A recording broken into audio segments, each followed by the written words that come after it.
welcome, what?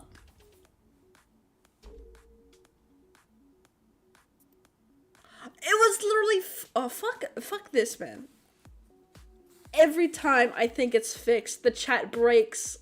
What the fuck? I literally, just before stream, thought I fixed it and it broke again. It was like all loaded up and everything, and then the moment I switched the scene, it goes, boop. Why I do that? Why I do that? Anyways, we're dwelling. I keep dwelling on it like at the beginning of every stream. I won't do that. I won't do that. Too many streams. But yeah. Welcome to Genshin Impact. We'll be just doing normal stuff, grinding for Baizhu, as well as just in story quests. You know, catching up with the story. So yeah. Let's jump right to it. Boom, boom, boom, boom, boom, boom, boom. There we go. Welcome. Also, my audio for my thing is really low. Let me fix that. Let me turn this up. How's that? Actually, that looks a bit too loud. There we go. How's that? Also, I feel like this audio is... Let me see. No, it's fine. That's how I normally have it. It's because it's loud on my end. There we go. Welcome. But yeah. Okay, let me just turn that up a bit. There we are. Okay, that's better. Don't mind me just doing quick tests, because the last time I used OBS, I did it for a video recording. In case you guys didn't see it or weren't up to date with it, I went to I participated in a group recording, one person of which streamed it, Solicitor VT. If you haven't gone to their Twitch, go check them out. But yeah, we did like a group recording. It's currently being edited. I'm actually working on the thumbnail for that. It's gonna be a banger. I mean, yeah, so we did like a group recording where we played Garfield Car. It's pretty alright.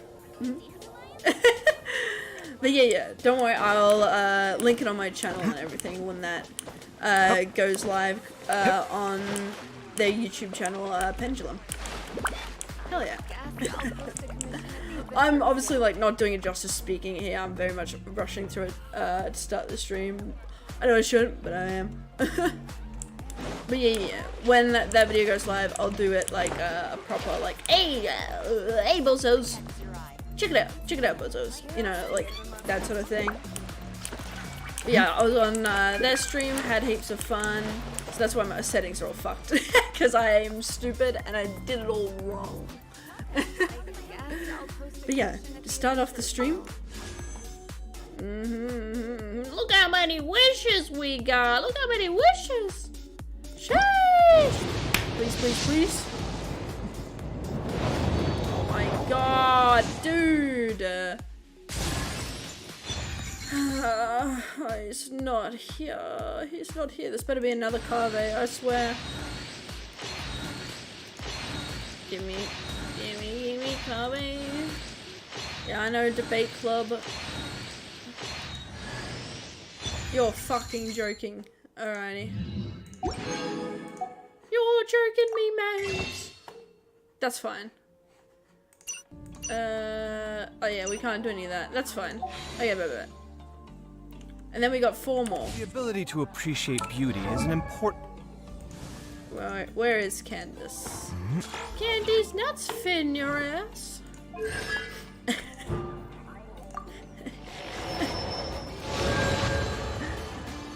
There we go. Let's see. So when Sacred Riot, Heron Sanctum, I think that's her E or a passive. It's a passive. Hits opponents, cannons will max HP and will be increased. Ooh, that's actually not too bad. Virtue. Nice. But yeah. So first we're gonna do some dailies. Let's go do some dailies. Because we need them primos.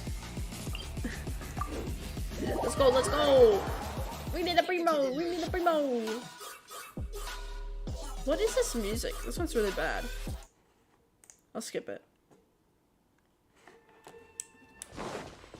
There we go. Ooh, there's a stone here.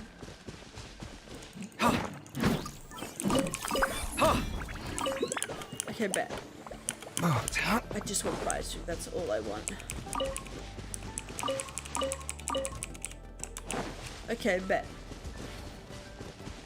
Let's go, let's go. Oh my god, did I change my settings back?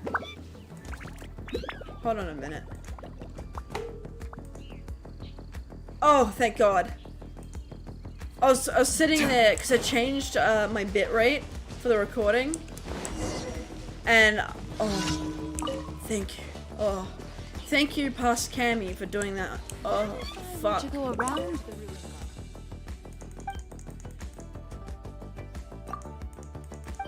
Wait. Y'all look. Who the fuck are you? Who the fuck is this? Is this person from Fontaine?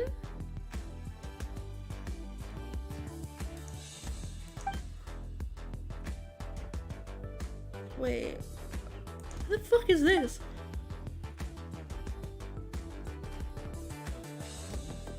Okay. United States has found new evidence of monsters camping out near the temple. I'm begging you. Okay. Bet. Who the fuck is this? Is that a...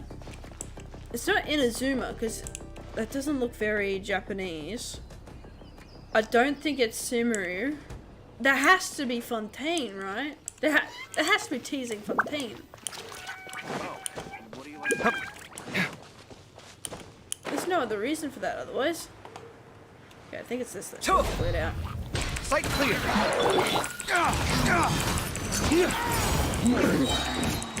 Lay waste to the wicked. See you later, bozos.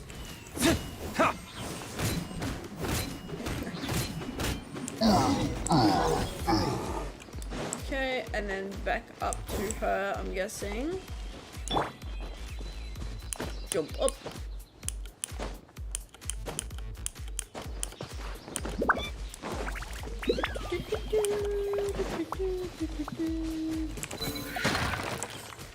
Ooh, nice.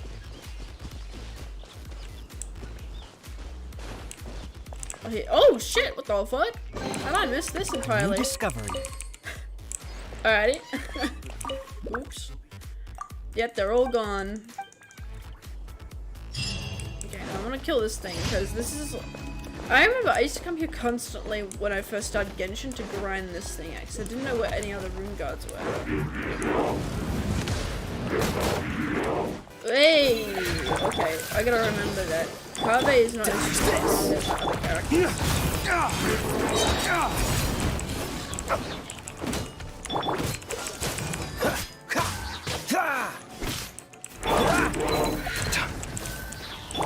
Cool it. Okay, there we go. Perish! Okay, cool. So now we go to the next quest. That is at... There. Oh, I could go to that one and then jump off the cliff and fucking do the one on the beach.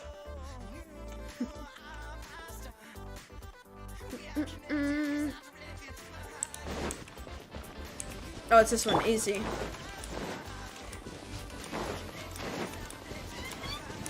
It's just destroying these things. Waste to the wicked.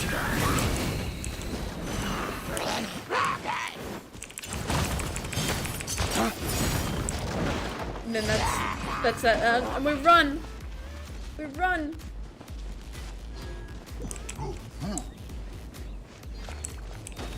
It's okay. They'll never know. They'll never know. They might know. Jump! Jump! There we are. Also, look, his wings look so nice on him. Last stream, I think, we did the Leeway story quest. So look at that. Oh, not story quest, but the weekly things. So it means now we can start the Inazuma ones and grind them out of it. Come at me. Watch and learn. Don't get frostbite.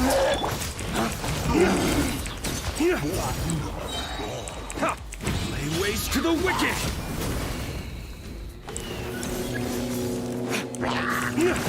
There we go. They instantly died.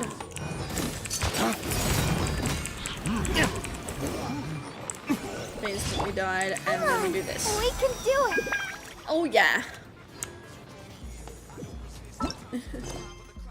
Spreading evil. I'll protect us. Okay, and spreading evil is up there. Nice. With that one, that's good for money, so I'm gonna grab that while I can. Oh, I smell food. Oh, it smells so good. I got my dinner in the fridge though, so I shouldn't worry about that. Excuse me, you're dead.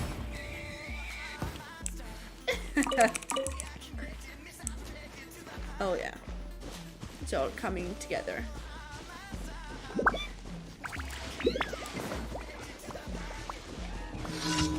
Flames. Run, run, run!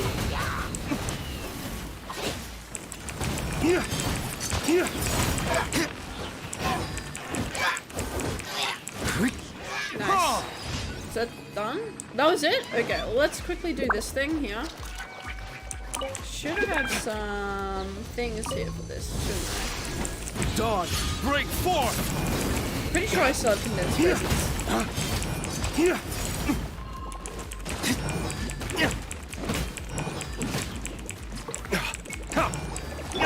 Oh, so sorry.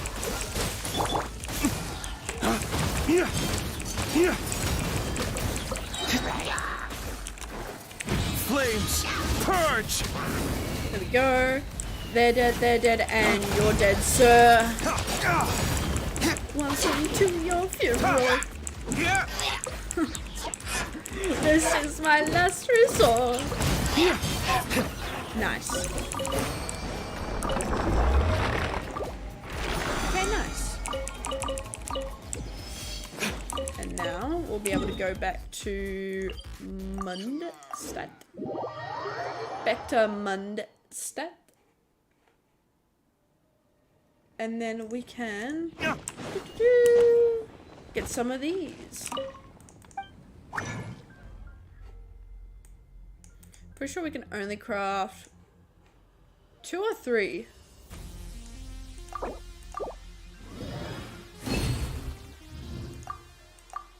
Okay, we could only craft 3. That's fine. Okay, nice. Nice. Okay, let's just heal up. Go! There we go.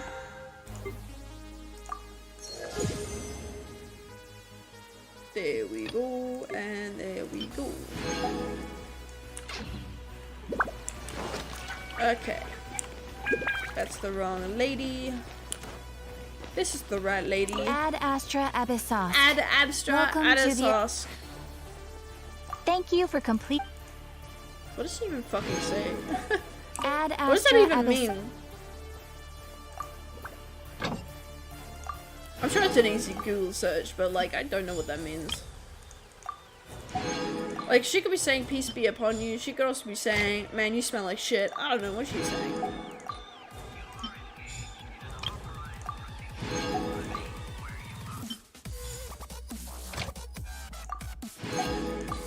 Okay, there we go. Done all the basics. Normally I like doing that before I start stream, but sometimes I forget, so oops. Oopsies. But yeah. Okay, let me take a look.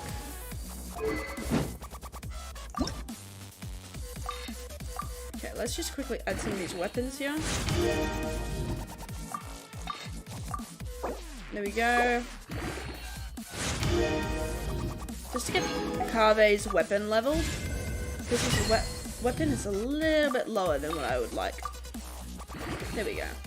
And it'll up his damage as well.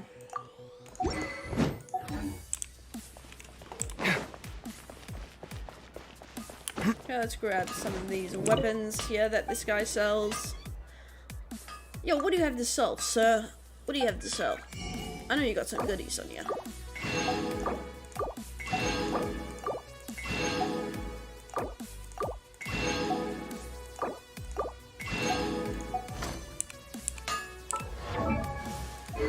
There we go. Nice. So that's upped his damage just a little bit. Not too much, but enough where he's going to be doing a little bit more now. The moment I can get him onto my party and be actual, like, useful member will be a good day. 100%.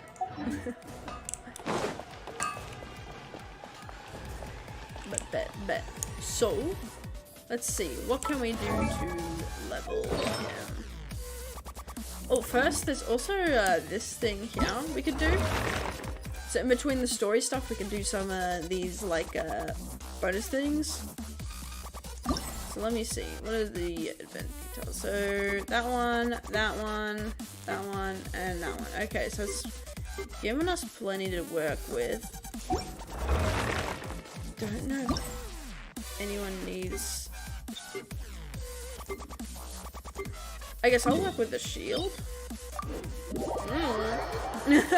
I don't know. We'll do one. We'll do one. Not before we wish, though. Let's go. Come on, Baizhu. God damn it. It's a fucking weapon. It's a fucking weapon. No. I know it's a debate club. Let me take a look at my history. See how far off we are from possibly getting Baizhu. I am guaranteed. Okay. So here's how we do it in the math. It's, it is 5, so like 5 here. Every 10, you're guaranteed a 4-star. And every 80-ish to 90, you're guaranteed a 5-star. And we're pretty much guaranteed Baizhu on this banner because I've worked up my pity. So let's see, 5, 10, 15, 20, 25, 30, 35, 40, 45, 50, 55, 60. Oh, so we're in like the early like 60s. There we go. That's we're not too far off. We're not too far off. Okay, that's nice. That's nice. I don't mind that at all. That's a really good thing. It's all good. It's all good. Okay, let's go to Forsaken Rift.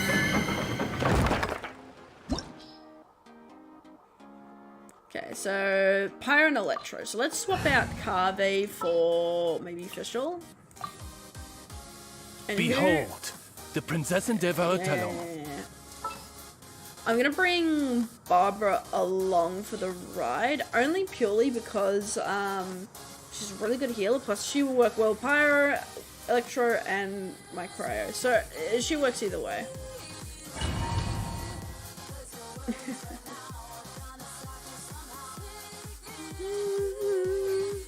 Okay, let's do some grinding. Oh fuck, it's this one. Okay. Let's heal up Doodly just a tad, just a smidge.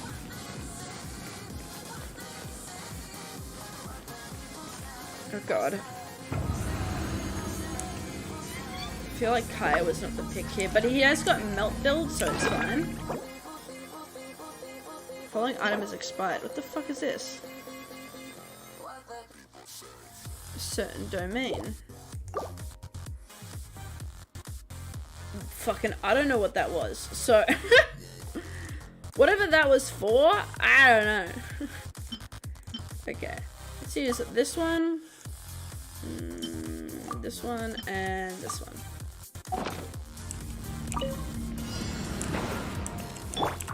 By royal decree. Actually, I just realized I brought Barbara into the cryo. Purge! Oh my god. This is actually so bad. That's fine.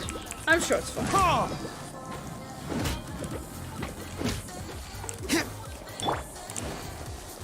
This moment will be frozen in time. Dodge this. Odds, reveal thyself.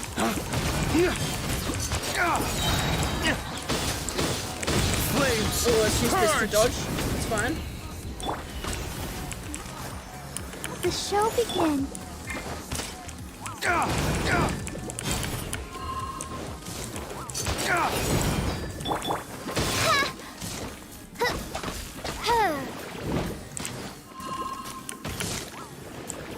Wings of darkness, come, sever night from day.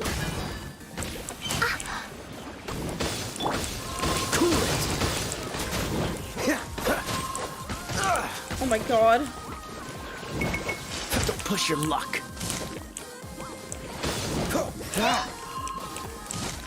Dodge this.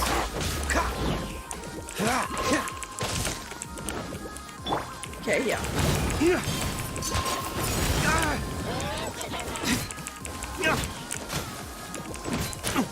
Damn you. Oh!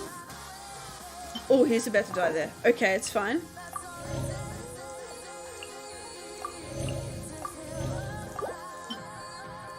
Okay, please don't die on me. Like, at all.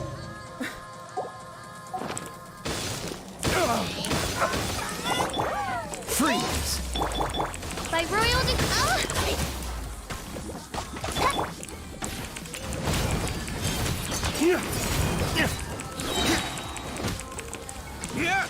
Flames. Purge. There we go.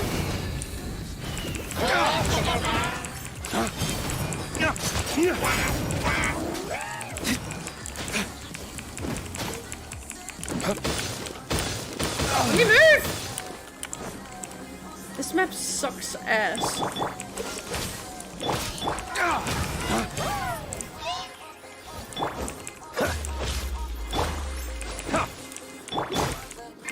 odds, reveal thyself. I'll protect us. Cool it. Oh, so sorry. Okay, we use a bit higher on this. There we go. Freeze.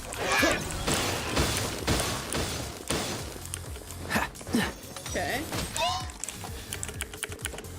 Dodge this. He's got some physical, but it's fine.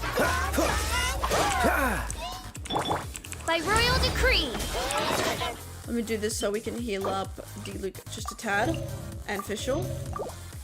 D-Luke is full, but it's fine.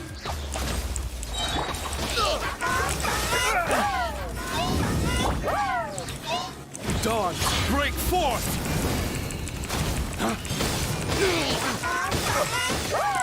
Oh my god, let me run!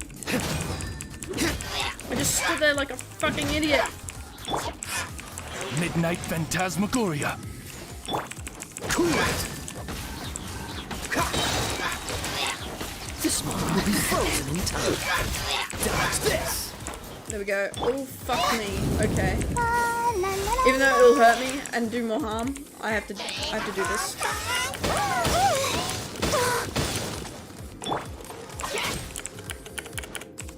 Odds, reveal thyself. I have to.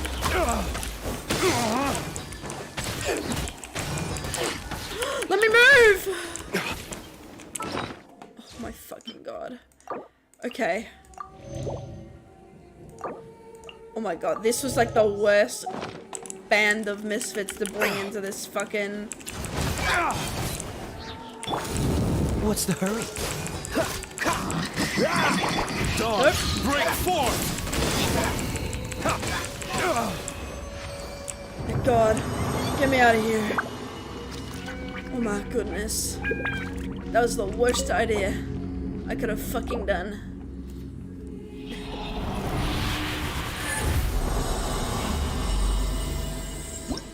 Holy shit.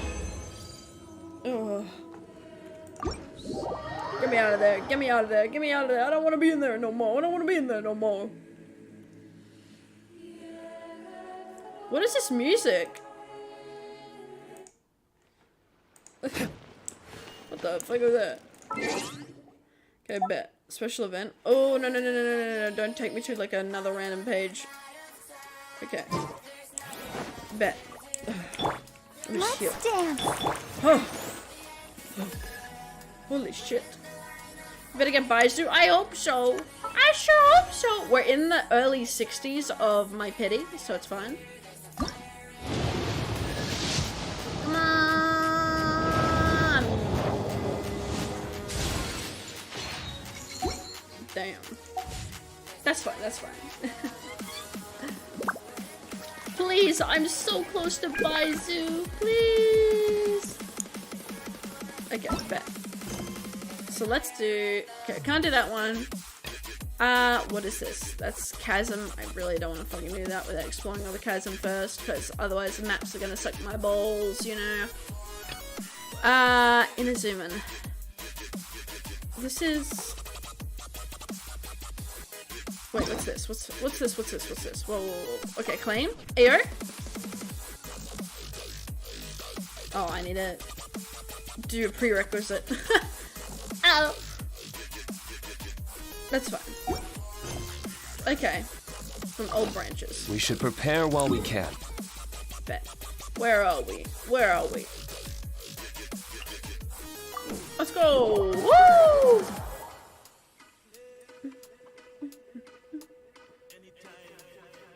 Oh, shouldn't we do the get the weekly shit going? I don't know.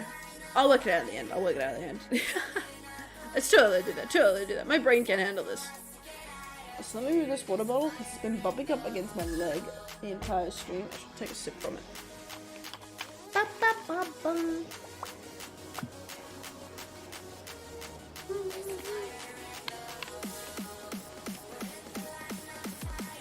Bet.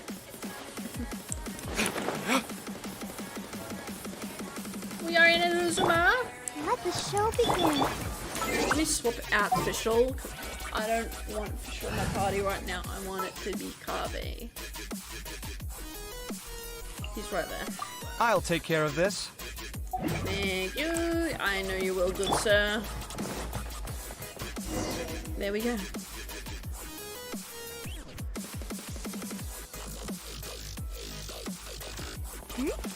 Those two look familiar. Oh shit, do they? Ah, it's Ippei and Shinojo. Oh yeah, I don't know. You forgot already? Yeah, I did. That play one is Shinojo. Back when we first arrived in Inazuma, we escorted Hiragi Chisato out of Rito with him. Remember? That's how we got out. Next to him is Ippei, Kujo Kamaji's servant. That day when we hung out with A, he came and told us that Kujo Kamaji had gone missing. He was really worried. Yeah. Okay, I remember now. All part of Paimon's job as your guide. Anyway, let's go say hi. Bet. Okay, I'll go say hi. Hi, Ippei. Hi, Shinojo. What are you guys doing here? Oh, it's you. Thanks so much for your help last time. I was just ordering some clothes when I ran into him. Ayo. You know these two as well? Yeah, we're pretty famous. Yes, they helped me and Master Kamaji out a great deal last time. Never had the chance to say thank you properly. What about you? How do you know them? Also a chance encounter. Our lady had them join us as additional guards for a goods escort in order to sneak out of Rito undetected. So we all know each other, huh? Oh, it's over. It's not over. What's over? Not exactly. We've only just met. We both came here to order some clothes and got to chatting. Wait, what's Somehow over? we ended up on the topic of Master Kamaji You mean and Lady stream? No, Hiraga's we just started. relationship. We're like 40 minutes in. It's okay a to couple talk hours about that, ago. right? It's probably fine. They've known about it for a long time already. Oh, yeah! Paimon remembers those two had a thing. In fact, that was why Chisato wanted us to deliver a letter. Yeah. That's old news, though. I definitely Why remember has it this. come up now? Are they taking the next step or something? We have reason to suspect that they'll be getting married soon. The song is over? Oh, okay. Wow, that's cool!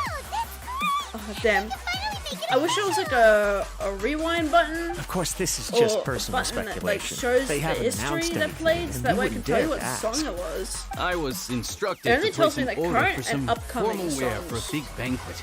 Turns out that Ippei received the exact same instructions as I did.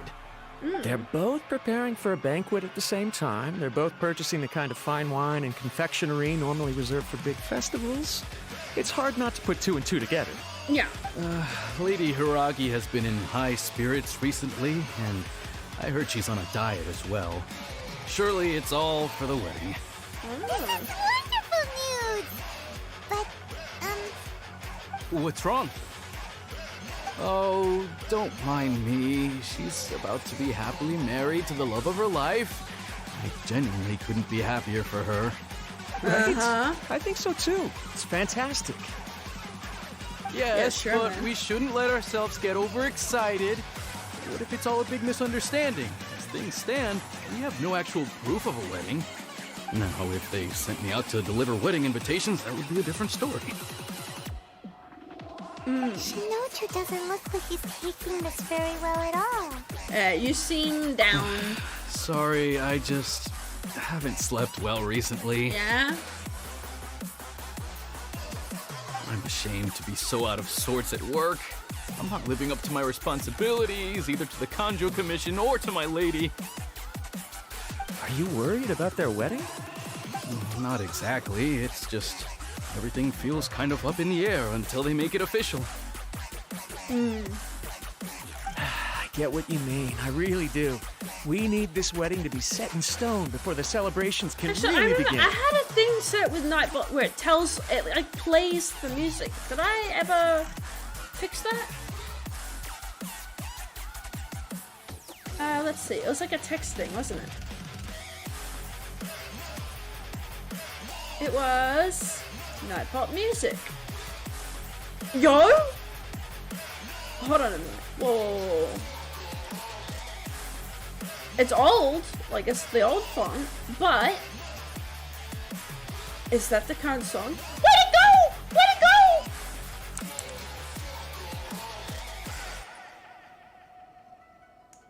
go? Okay, hold on. Let me take a look. Let me see if this is the same song. I think it is. If it changes, we'll know. It did. It just changed the world. Oh my god. I have a way to... Look, there you go. Now nobody will ever need to ask for what music I'm playing. Oh, fuck. I did it again. Oh my goodness. Holy shit. This whole time? This whole fucking time? You telling me this whole fucking time I could have been playing the music right now? Damn it, Cammy. Dude, I think I edited this shit. Oh, I just realized I'm playing it on... Ah, true. I'm sharing my screen. Oh no, yeah, I'll do that. My bad. Oops. That's fine, that's fine. I feel like I need to make this, like, wider somehow. Oh well, I'll fix that another time. What should we do? Should we just straight up ask them? There you go, now you got the song I don't know. that's currently That playing up seems on a the bit screen. rude.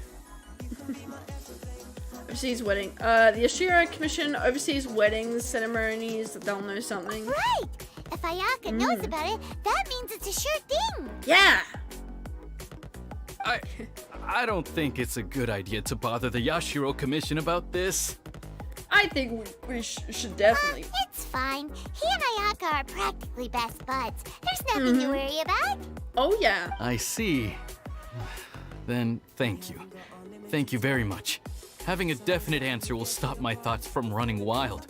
Oh yeah. Let's go to the Kamisato estate.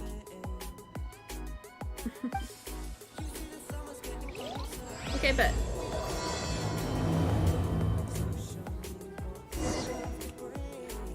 Okay, let's go. Where is Kamisato Estate? It's over there. That's kind of where I wanted to go because I think there's a thingy over here, isn't there?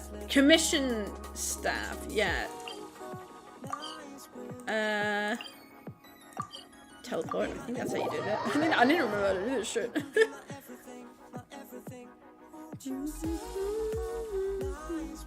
Yeah, I should really fix that text so it's more updated with like my current like shit. I'll do that at the end of the stream. I won't do it now because that's This to my place old more impresses gothic me setup. every time I come here. It's so magnificent, but still so elegant. We'll just wait here. We don't want to cause any extra trouble for you. Oh, hell yeah. Ayaka wouldn't mind. Honestly, even if we did come with you, we wouldn't know what to say or do once we were inside. So we'll just leave you to it. Okay, bet. Alright then, we won't be long. Yeah, it won't be a bit. Let's go, let's go. Let's go, let's go. And right as we walk in, we do another wish. Just in case this gets me lucky. Okay, please. No. No. Oh my fucking god. It's fine. It's fine. Hey, yo. Okay, let's see. Hello, sir. What do you want?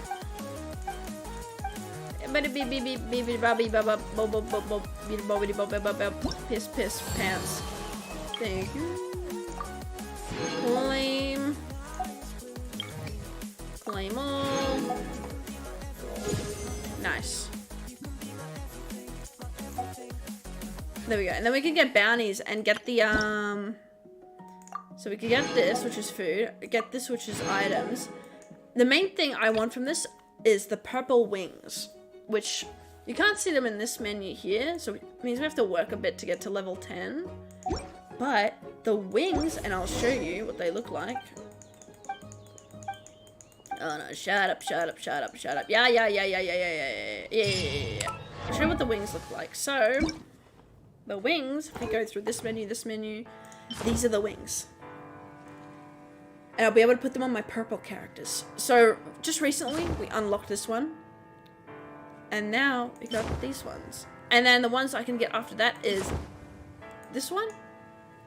Or if we actually feel like doing Dragon Spine, we can do this one. Which I hate Dragon Spine, but I'm willing to do it if it means I get these fucking wings as well. Because that will be good on some of my characters. But yeah, there's like these wings. These wings and these wings I want. This I can't get because you can't see it there, but it says special reward given to players on PlayStation Network. I don't play on PlayStation, so it means I will never get these cool ass wings. Fuck these guys. I wish they had more wings or items like this for the different platforms you are on. Because this game is cross-compatible. I just wish they dipped a bit more into it, if it made sense. Okay. Oh, there we go. Use. There you go. Use. So I get lantern, and then I get this bonsai thing. Nice. Okay. Ooh. I don't know what that's for, but it's fine. Okay, where am I meant to go again? Oh yeah, I'm meant to go in here. This place is so pretty as well. I want to build something like this in The Sims one day, but I don't know what I'm going to end up doing with it if I build something like this. So it's kind of like a 50-50. And even then, I don't know what the interior of these things normally are, so I don't know how to build an exterior if I don't know what an interior is going to look like, if that makes sense. Ooh. Yo, it's Toma! Without looking at the board, you've ruined my strategy in one move. Yo. Amazing. Now what should I do next? Ayaka, Toma, it's us! Huh? Hey guys, it's been a while. Hey, that was If another you're looking for my person lady, at the I'm thing. afraid she's not here right now. Oh? That voice. Oh my god, it's Toma. Ayato! Would that happen to be the traveler? Yes. Greetings, traveler. Ayaka speaks of you constantly. Finally, today is the day. I Ayo? am head of the Kamisato clan and Yashiro commissioner. Kamisato Ayato. He's so pretty. I don't have him though. I don't have him on my account. But he's so pretty. I haven't experienced him in story yet, Greetings, so I don't both. really know much about him. I have long been indebted to you on my sister's behalf. Finally, I have the chance to express my profoundest gratitude to you in person. Nice. Ayaka is out today. If you are here regarding anything related to the Kamisato clan, you are quite welcome to discuss it with me instead. Okay. Oh, hi. Your flattering words flatter us. Please excuse the suddenness of our visit, for it is most improper at etiquette. Yeah? Why on earth are you talking like that? Well, Yeah. he seems like a pretty powerful person.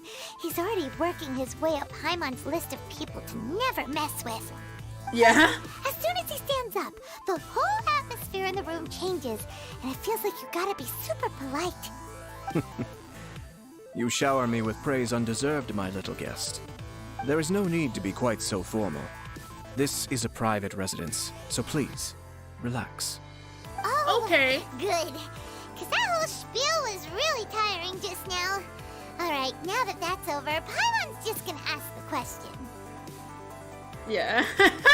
We heard a rumor that Kujo Kamaji and Hiragi Chisato are gonna get married soon. Do you know anything about that? Oh? I wouldn't have thought you'd heard about that yet. Yeah, as it happens, we've crossed paths with them before. I see. Well, it's true. It wasn't long ago that I received the news myself. The head clans of 2 commissions are to become joined through marriage. This is big news for the whole of Inazuma. Since the Yashiro Commission presides over cultural and ceremonial affairs, it closely involves us, too. Yes. And since the commissions are kind of the face of the almighty shogun to the masses, this wedding is one that we have to treat as a serious affair. I see. I Makes see. sense. Ah, 2 true lovers becoming husband and wife. What a happy occasion. It is. High-profile matrimonial links between 2 commissions are extremely rare. But these 2 truly love each other. Tradition should give way to freedom in He's this got case. such pretty eyes. All right then. I'll be sure to pay them a visit to send the best wishes of the Kamisato clan. See, I've never really experienced him in game till now. No so need. I'll visit them I don't know personally what this he's time. like. I don't know what he's like. But you have other things to be doing. Yeah. This is a marriage between the Kujo clan and the Hiragi clan. The Kamisato clan must demonstrate an appropriate level of respect. The work of the Yashiro Commission is indeed multifarious. Normally, weddings and other ceremonies would come under the supervision of my sister. But she is presently occupied with other matters, and I happen to have a little time to spare. This will be a good chance for me to pay a visit to the bride and groom. Oh, Okay. would you two care to join me? You mean us? I presume you two have a special connection with the individuals in question, or you would not be quite so interested in this matter. This being the case, why not come and offer your best wishes too? Or is my presumption incorrect? Oh, it's not as interesting as you make it sound. No special connections here. Super ordinary ones, actually. We just agreed to help deliver a letter this one time, that's all. Although, wait. Does that mean we helped make this wedding happen? Yeah, romantic relationships are determined by fate. All right, then.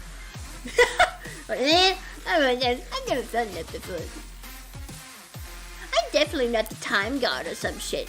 That's like all over the fucking what you call it? All over the animal god fucking statues. No. I go cannot see thank him. you enough. Your mere presence shall surely mean we are spared the futile pursuit known as small talk. Wait, you're the Yashiro commissioner, but you can't do small talk? Small talk is a chore. Of course, there are some people in the world who quite enjoy doing chores, Oh yeah. but I am not one of them. Toma, I'm heading out with my 2 guests now. I'll leave the residence in your capable hands. Not Wait. a problem. Take care, my lord. Male wife? What was that? He said, I don't feel like doing chores. Wife?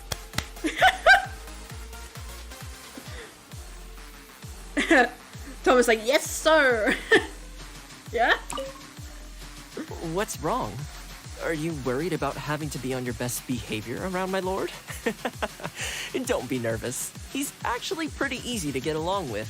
Uh-huh. Well, the vast majority of the time, at least.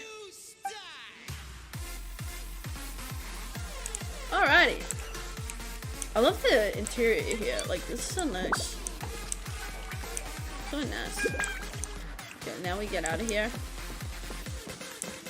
boom. Let's leave, let's leave. Boom, boom, boom, boom, boom.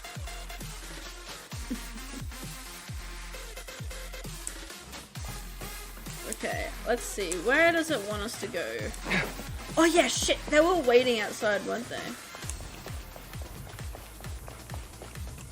Hello. Ah, you're finally. Hello. Oh, Yashiro Commissioner. Who are these two? They're friends of ours. Yeah. I'll do the introductions. Yeah, we introduce them. You know, get them accompanied. So it's true. Well, there we have it. That's it then. So be it. Great, so our hunch was spot on. Oh no, he's heartbroken. It is a little inappropriate for me to have shared news of this magnitude with you. So I would be much obliged if you could keep it in strict confidence until an official public announcement is made. Don't worry, sir. We give you our word. We won't tell anyone about it. That puts my mind at ease. Now, on the topic. We'd like to pay a visit to the Kujo clan. Would you mind leading the way for us? Yeah, escort Of us. course not. I'd be honored. Hell yeah. I thought for a second I was gonna say, I of guess course not. Get the this fuck is out of where here. I'm not doing that. Goodbye then. Oh. Cheer up, Shanojo. I'll try. Thank you. Oh no. Unrequited. Oh. I'm not fucking running that. We teleport to this shit. Ain't no way I'm running that.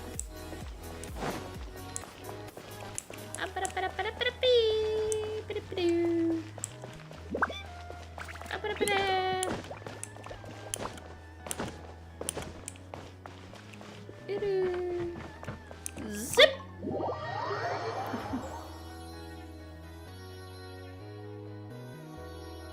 There we go. Hello. All right then. Please excuse me. Wait, I'll leave you to it from magic. here. Okay. Thanks, Ibe.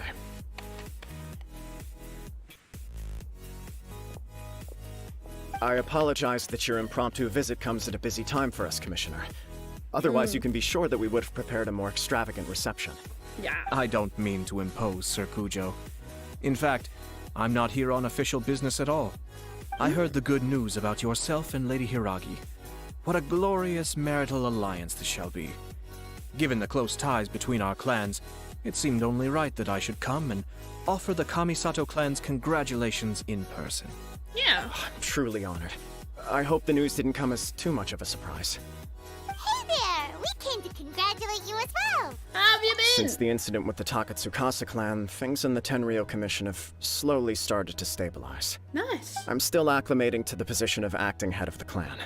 I just hope I'm up to the task, so I can live up to everyone's expectations. You're far too modest. The public thinks very highly of you. They say you're hardworking, upright, and responsible. I'm flattered, but I wouldn't have achieved anything without the support of my people. Thanks to them, everything is gradually stabilizing, and I finally had the chance to focus a little on my personal life.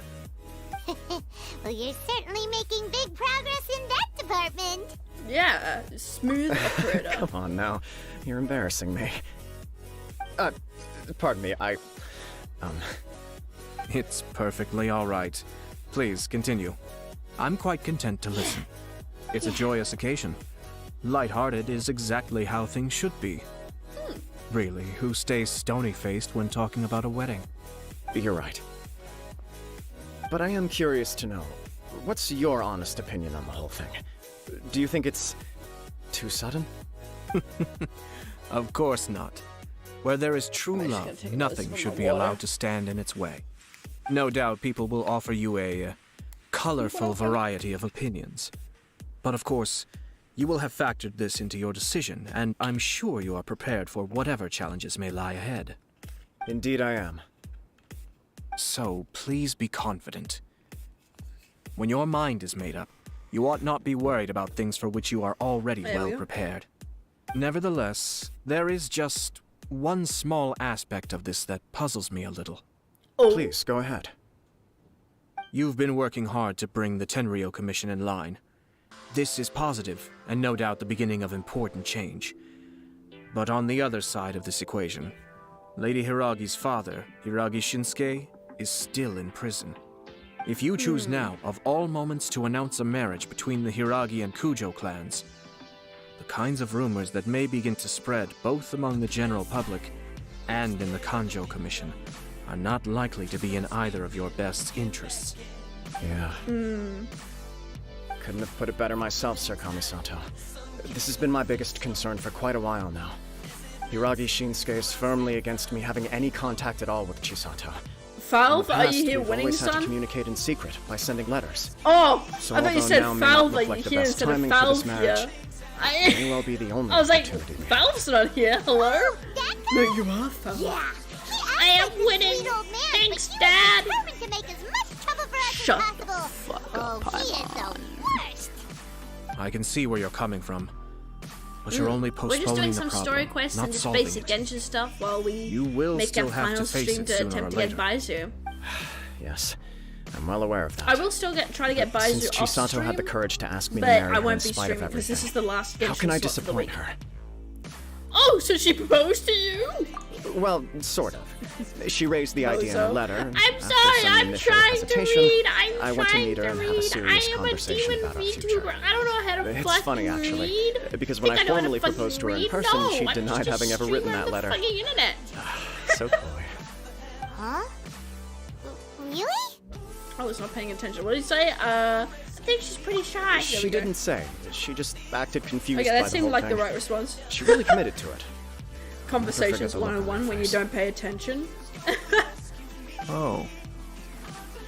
Anyway, music as her also too boyfriend, loud, by I the knew way? she was just pretending. So I played along and said, Yeah, I'll turn it down a I little was bit. only joking about the letter. And then I proposed.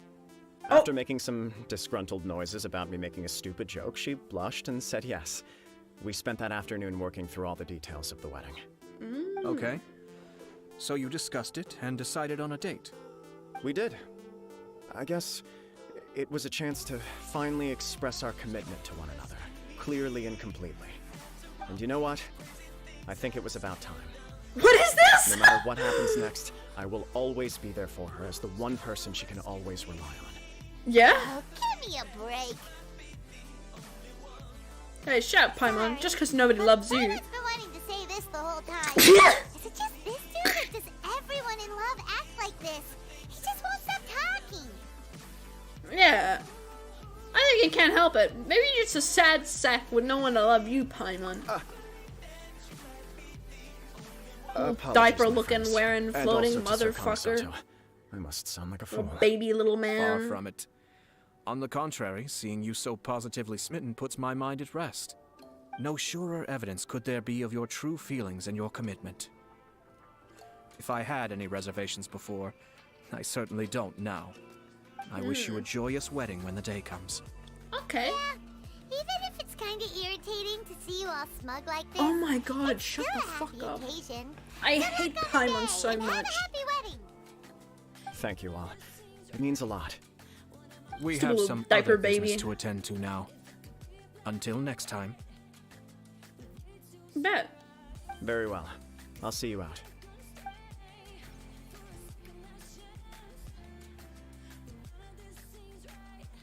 Okay, and then we part ways. Da da da da. He seems busy. That must be true for anyone about to get married, right? It's a happy kind of Busy. though. Bark. Kujo Kamaji is on cloud 9. What do you think, traveler? It's a combination. Getting married is like a combination of like being busy and broke. Cause like, do you know how like expensive fucking weddings are? Like have you ever looked into like just the price for a wedding cake alone? Like just the cake itself. You know, never mind the photographer rates, because they up their rates the moment they find out it's a fucking wedding. Or like venues the moment they find out it's a fucking wedding. I don't know, I feel like money-wise, weddings are a bit of a scam. Like, you're meant to pay for so much shit. The rates are through the fucking roof. And, like, you gotta pay for everyone's food as well, and, like, all their shit as well, and maybe they'll give you maybe, like, $50. Like, thanks for the $50. I spent $2 million on this wedding. You know, like, He seemed genuinely happy, but bothered by how the whole thing began. He chalked it up to her being coy, but that doesn't sound like the Hiragi Chisato I know. It bothers me also.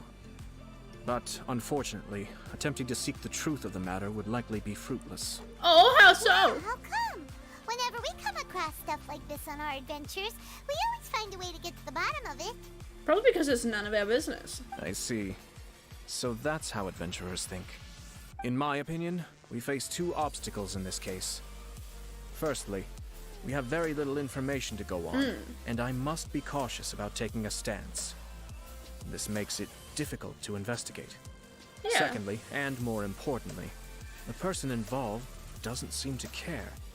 If we intervene without his blessing, good intentions may lead to catastrophic results. Exactly. You do have a point. Kamaji doesn't seem worried at all. Everything in the world is intertwined. What looks like a simple outcome is often the result of multiple conflating reasons. Seeking the full truth would be a long and laborious process. It would be inefficient. Yeah, are you speaking from Sort experience? of. I have to take this approach, or the work of the Yashiro Commissioner would never be done. That is My true. opinion is something like this. When something strange happens, instead of trying to find out what could have caused it, it is better to look at the situation itself. If the outcome is positive, and no one was deceived or harmed in the process, then it is acceptable. I see. But are there really no negative consequences to We this? don't know yet. After all, We just lift we this don't up. know what Hiragi Chisato's thoughts are, do we? I have to say, I'm Oh, impressed shit. by your ability to zero in on the issue from such a short meeting. Oops, Most there we go. insightful of you. You are thorough and thoughtful, just as my sister describes. There we go. Bet. But I just Chisato noticed it and was, like, Kamaji not already aligned talked properly. everything through, haven't they? Yeah. Only if what we are the- to take Kujo Kamaji at his word. But there are two sides to every story. Yeah. I wish to know Hiragi Chisato's angle on this. Huh. Makes sense, but Paimon still doesn't quite get it. Don't worry about it. I was planning to visit the Hiragi clan to deliver my best wishes anyway. Let's take the opportunity to hear her thoughts. If Okay. she's as committed as Kujo Kamaji, perhaps they can navigate the challenges ahead successfully. But if not... well, If not, Beep, beep, beep, beep, beep, beep, beep. Is it really disconnecting? Or is it lying to me? Where's my... Skip ahead to live broadcast. Let me see what it's showing. It should be showing me like this. Did it really break? Okay, it looks like it's fine. I'm gonna keep going. Okay. Okay. So where is this? It's... oh, fuck me. Like, they want to teleport me to, like, across the fucking map. Let's go! Woo!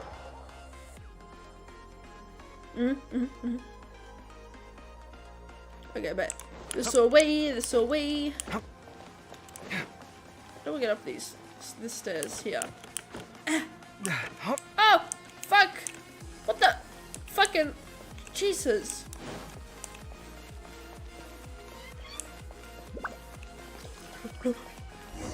There we go. There is still much to prepare for the wedding.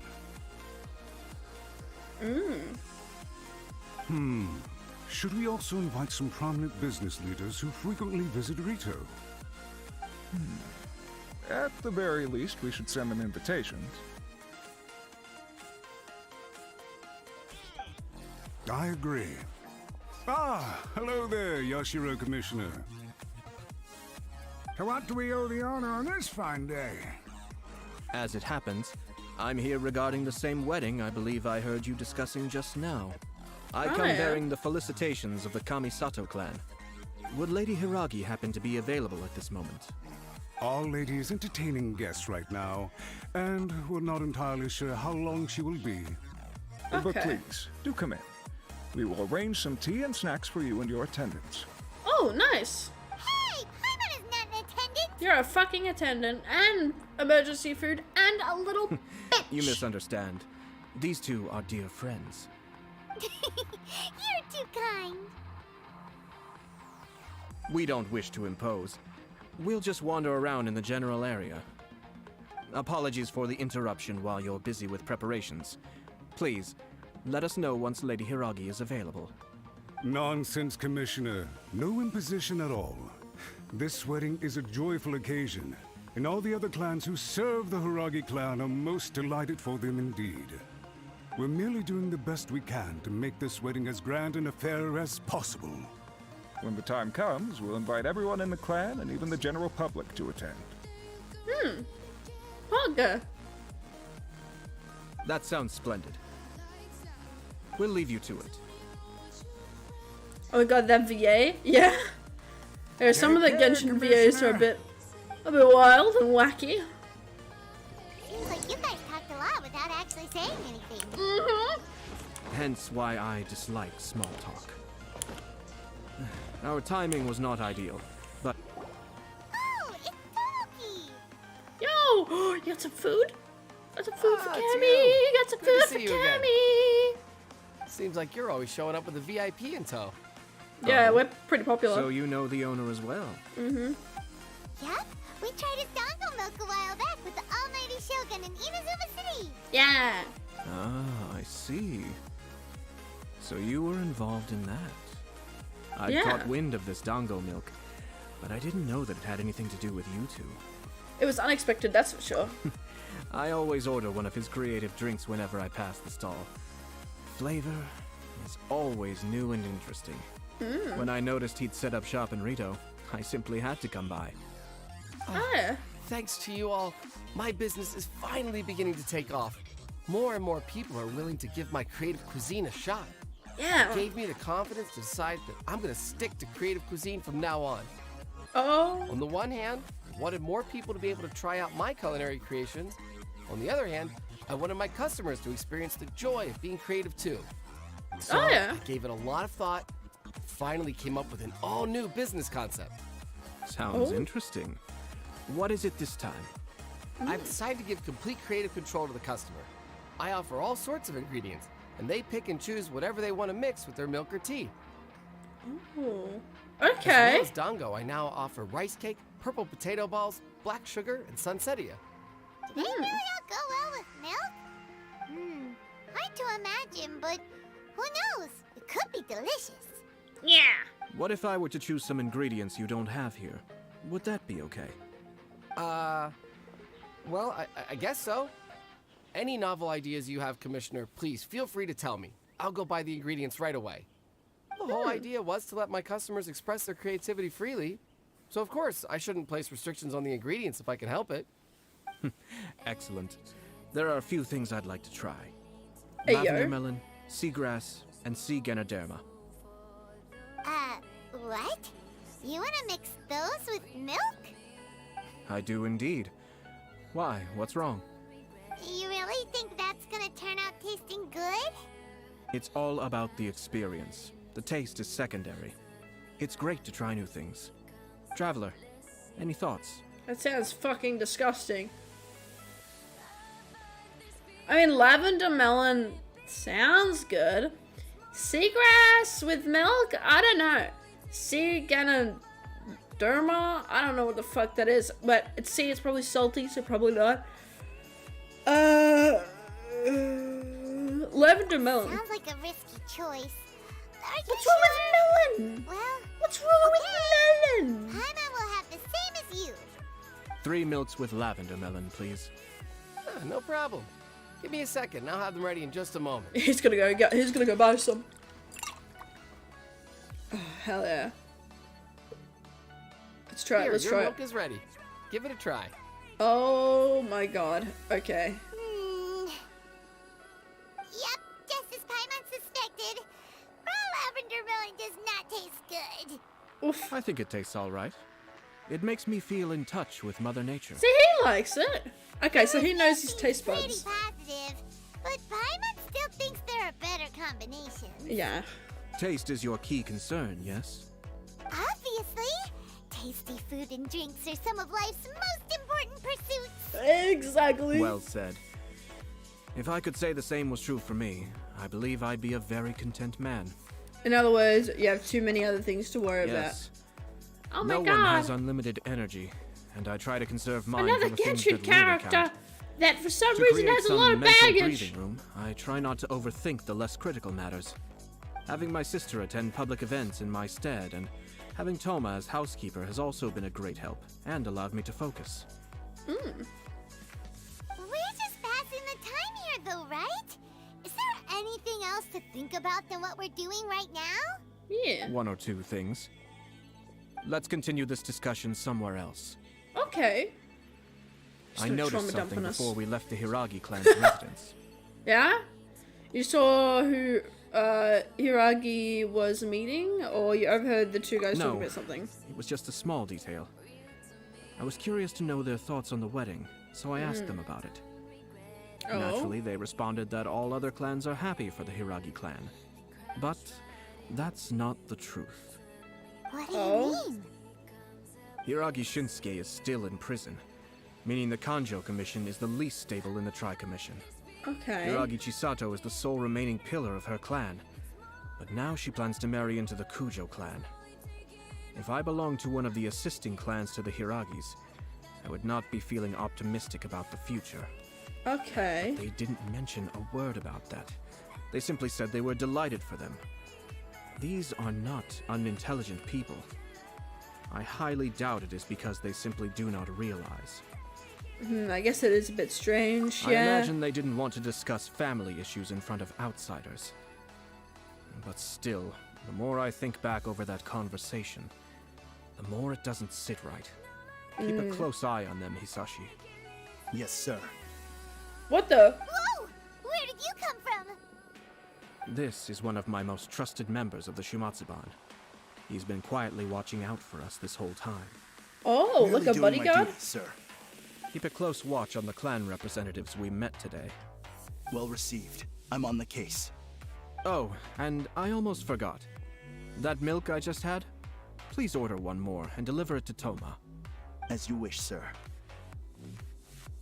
Who is this guy? Oh no. Oh, he's a ninja. Okay. Yo, a real life ninja. Woo! Good luck, Toma. Poor Toma. Sir Kamisato, Lady Hiragi's previous engagement is now concluded. She's waiting for you in the courtyard. Okay. Thank you kindly. Let's go and see Hiragi Chisato. Bet. Let's go. Can I buy some more from him? Thanks for coming. Maybe this whole creativity theme really would. Give me the ability to buy. I don't think that's milk. I think you got a dirty mind. What do you mean that's not milk? What are you thinking? What do you thinking it is, huh? I want to hear this idea. What do you think it is, huh? Trying to expose you in 4K, bro. What is this? Wait, are we going the right way? Oh, it's this way. Yep. Oh, there she is. Hello. Hi, nice to see you again, Chisato. Hello. I heard that Sir Kamisato had brought some guests, but I didn't know it was you two. It's been a while, Lady Hiragi. How have you been faring? This is a rare privilege, Sir Kamisato. It is not often that I have the chance to meet you, let alone here in the comfort of my own home. I'm doing very well indeed, thank you. You must be so busy. Excuse me. Thank you so much for taking the time to come and congratulate Kamaji and I. It really means a lot. But of course, the Tri-Commission are the servants of the Shogun, and we should look out for one another. In fact, we visited Sir Kujo just now. It's clear that he's very much looking forward to the wedding. Yeah. Perhaps his joy is infectious, for I am now feeling rather elated myself. I sincerely wish you a joyful wedding and a blissful marriage. Just Thank memeing you up for the your chat a kind bit. words. Oh, God. This was not an easy decision to make. Feel free to We'll both have continue. work I love harder memes. From now on. I'm sure the news will cause something of a stir. But come what may, we will stand as one and face whatever the future throws at us. Together. Yeah. Yeah. Sounds like things are pretty tough for you, Chisato. Yeah. Yes. To be honest, I'm still a little nervous about it all. Oh. But Kamaji has been so supportive. His promises have comforted me a lot. It sounds like you have some considerable reservations, Lady Hiragi. Yeah. Yes. Well, Taking there are another so sip many of my things water. I need to consider. Well, hello there. Hello there. In case you were Welcome. wondering, I was not actually entertaining VIPs just now. I was in fact meeting with one of the Kanjo Commission's officers, Shinojo. Oh, really? Him? When's the next drawing stream? It's tomorrow. I just haven't scheduled it yet. I'll schedule it after stream. I was meant to schedule it earlier, but I was a bit lazy, so that's my bad. He didn't mince his words. But it'll be similar time tomorrow. Basically, he doesn't want me to marry Kamachi. Ooh. Okay. He finally went He has there. always been a calm and contained person who never acts out of line. I was quite shocked to see him so agitated. But despite all that, what he was saying made a lot of sense. He thinks that now is a bad time for this wedding to happen. He pointed out that I am like the final pillar propping up my clan. If I marry into the Kujo clan, that pillar is taken away. There will no longer be a voice of authority in the Hiragi clan. And it could be a disastrous move for my personal image, too. It's just two families becoming one big family, though, right? What's the No, big deal? Paimon, Traditionally, in Inazuma, clan affiliation influences every facet of life. Yeah. After the wedding, Lady Hiragi will belong to the Kujo clan. The Kanjo Commission's attitude toward you may undergo some significant changes thereafter. Precisely. This is a terrible thing to be saying, but I'm starting to have second thoughts. Maybe I went along with it all too easily. Maybe I allowed myself to be pushed into this. I'm so sorry. I can't believe I'm making my guests listen to me complaining. No problem at all. The Yashiro Commission has a duty to listen to you. Now that I've heard your concerns, I should offer to help you as best I can. For instance, by helping you gather your thoughts on the matter. Now, we heard from Sir Kujo that his decision to tie the knot was prompted by a letter he received from you. But we've also heard that you did not write that letter. Sir Kujo thought that perhaps you were just being coy. Oh, dear. Perhaps I should have kept that part to myself. What? But that was... It was just a prop in his playful proposal, wasn't it? It was clearly purpose designed, what with all the fancy lettering and so on. Fancy lettering, you say? So I am to understand that had it not been for this letter, you two may not have chosen this moment to be wed? When it comes down to it... Yes, I think so. Oh, do you mean to say that this letter is not what I thought it to be? Sir Kujo maintains that the letter was penned by your hand. Huh? But then... How did... Either way, it's wonderful to see how much you both trust one another. In that sense, you could say that the origin of the letter is ultimately not of great importance. Who knows? Perhaps Sir Kujo was the one being coy. After all, he had no particular reason to be forthcoming with us about the details of his playful proposal.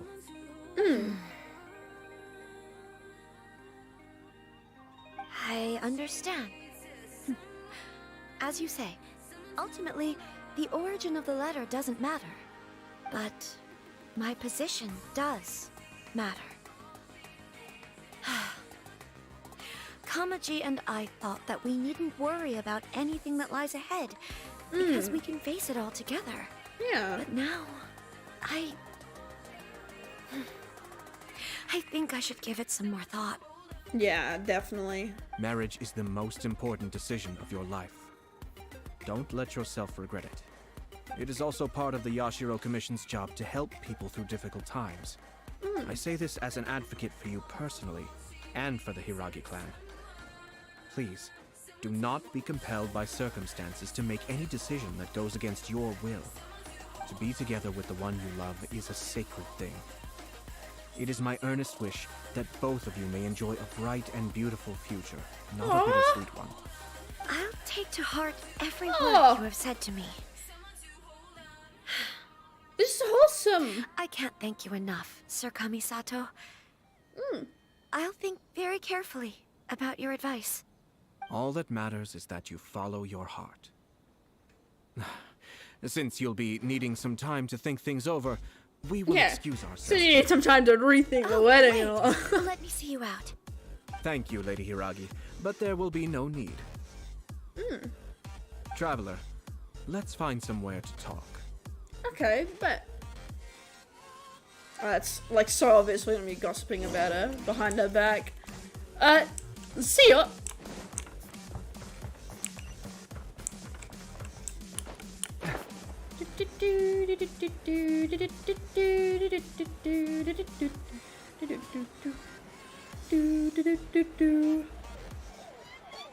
Excuse me.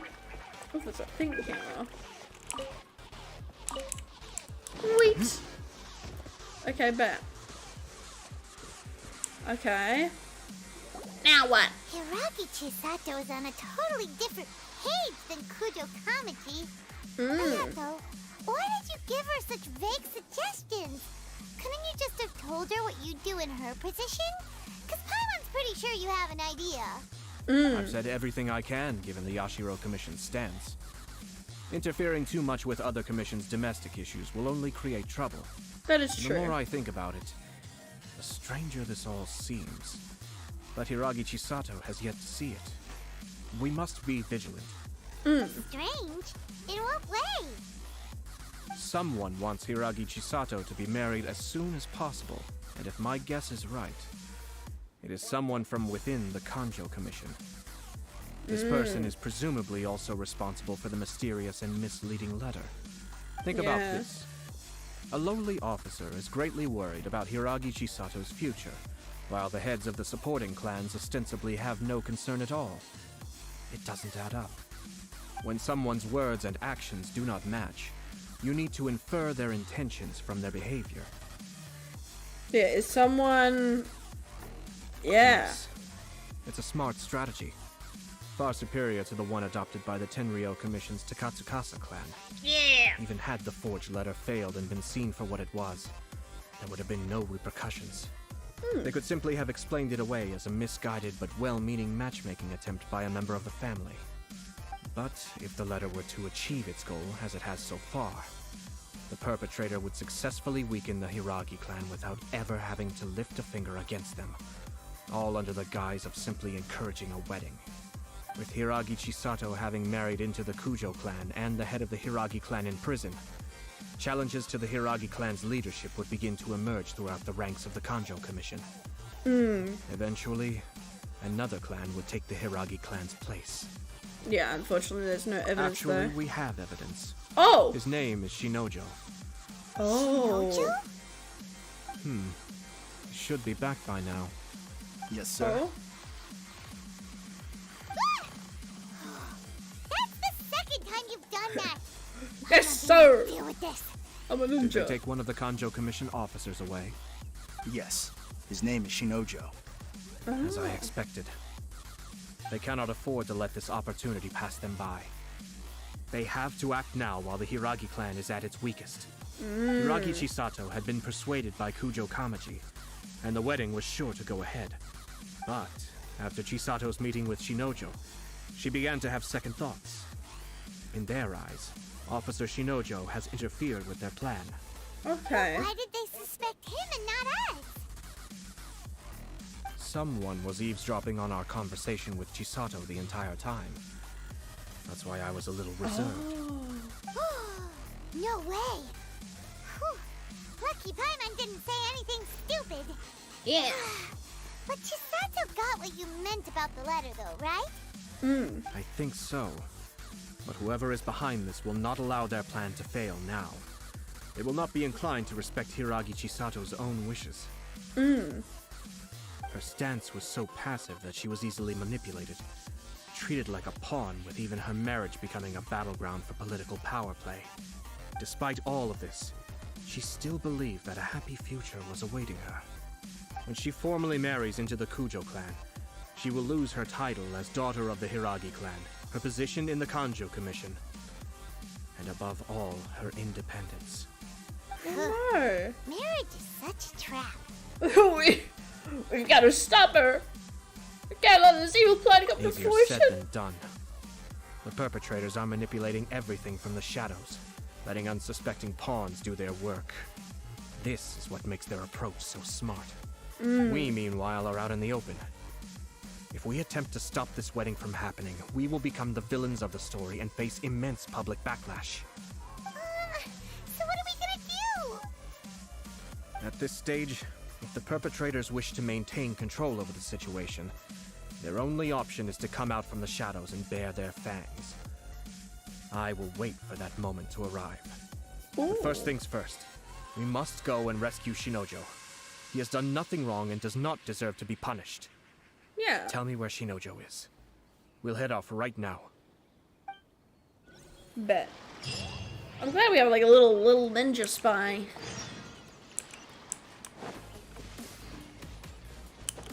Got a little ninja spy. That is too far to run. Oh my goodness, I am not running that far. Okay, so he's been kept here. We'll teleport over here. And jump down over here. Okay, let me just give a good stretch. There we go. And we jump down.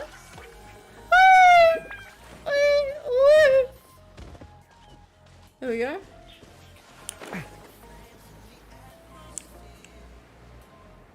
Let's see.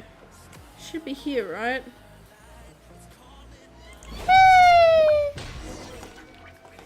Truth is also a lie. Okay. So he's in here, yeah? Oh, he's in a fucking cage. What are you doing? Release Shinojo this instant! Stop this at once. It's the Yashiro Commissioner. Well, we take orders from our master.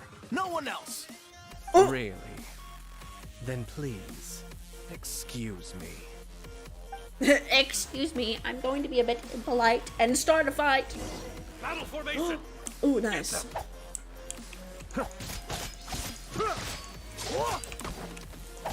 Oh, I didn't dodge it.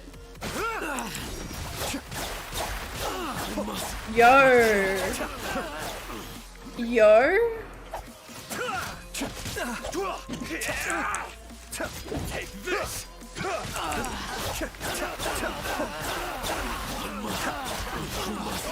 Yo, he fights cool as shit. Hey, yo.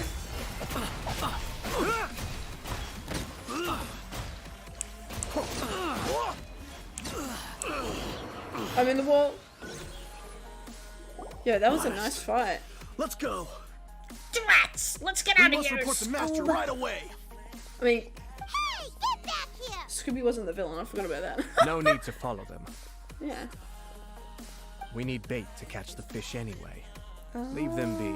Oh. I think I saw a key fall to the ground during the fight. Let's free Shinojo first. Yeah. But in all the chaos, it must have been kicked to one side. We could just break it open. Where did it end up? What the? It's a tanuki? Oh, don't tell Paimon that the tanuki took it! Let's follow it and see. Kill the tanuki! Wow, what were they supposed to do? Yeah, they didn't stand a fucking chance. Fucking tanuki. Where'd he go?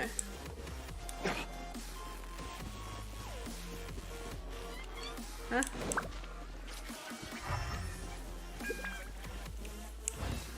Oh, thing. You fucking little shithead.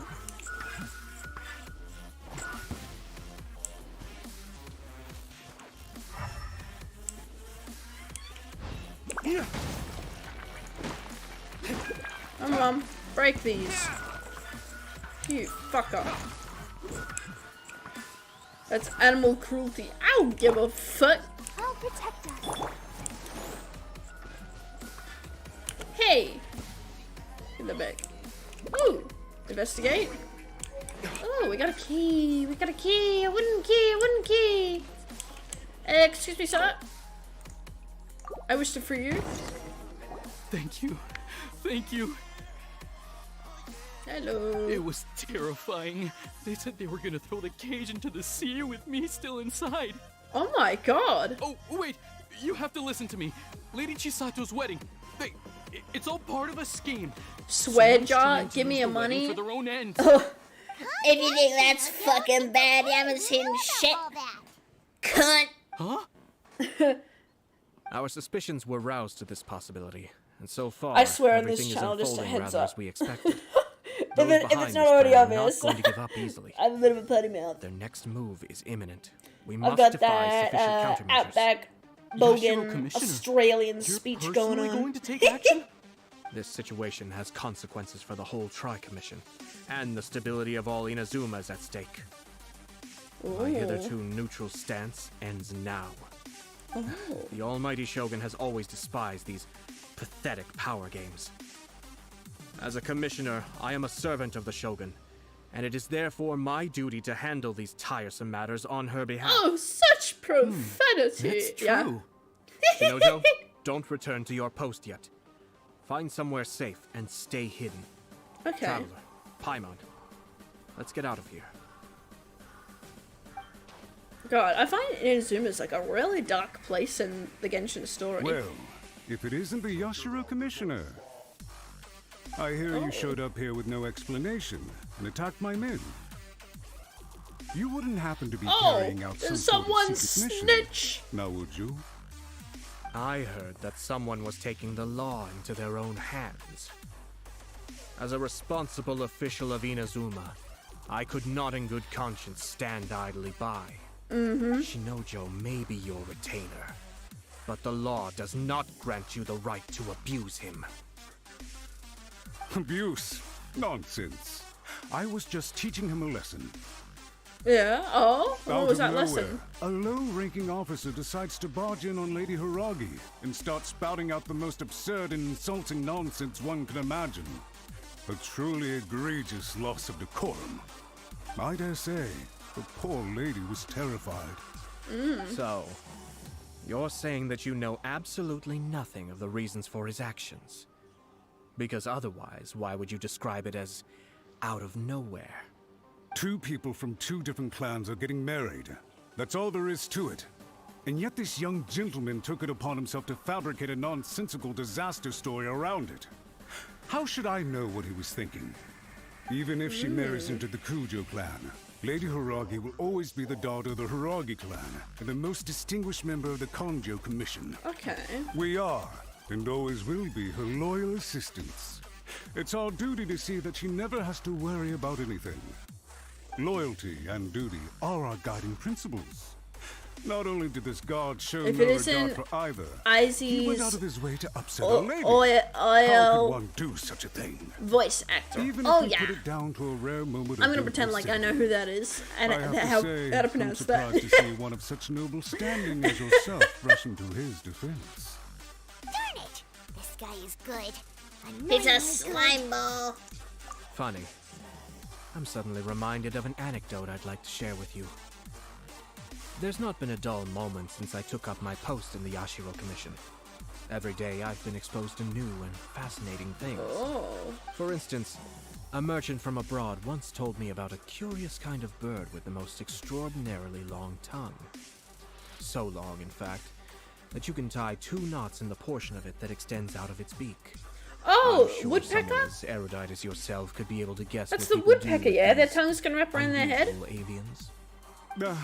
Keep them as pets.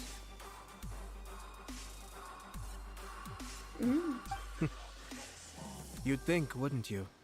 But there's a catch. You see, this bird is of no use to humans whatsoever, and certainly doesn't make a suitable pet. If you catch one, the best thing you can do is actually cut its tongue off and throw it out of the window. The reason they give is this. What? The longest tongue has the most to say, but don't be deceived as it chirps away, lest the song it sings lead you astray. I say, Yashiro Commissioner, are you here simply to mock the Kanjo Commission? Ooh. Also, don't worry about the Far swearing, from it. it's fine. I just In my mind, like a little Kanjo acting Commission and is made up freestyling of a bit when it honorable comes to commenting and individuals, some shit. That's all upright good. It's and always forthright, welcome here. conscientious and loyal. It is unbecoming. Trust of me, such it people to doesn't bother resort me to at all in the lies, slightest. deception, I'm and quite filibustering. thick-skinned, so you can literally All say as part of whatever, a plan to as remove long Lady as it's not Hiragi like from her out-of-pocket position in the shit. Kanjo It's all Commission. good. Yashiro Commissioner, We're all here to have fun. please don't make accusations without any evidence. The evidence is standing right in front of me, is it not? I have a credible witness who can confirm you were quick to try and make him disappear as soon as he said something that you did not like. Ugh, dear me. I can't believe the Grand Matsura clan is now represented by someone with less of a sense of loyalty than even an ordinary servant. You studied hard and took a government position, only to make it to where you are now just to play these petty power games behind the scenes.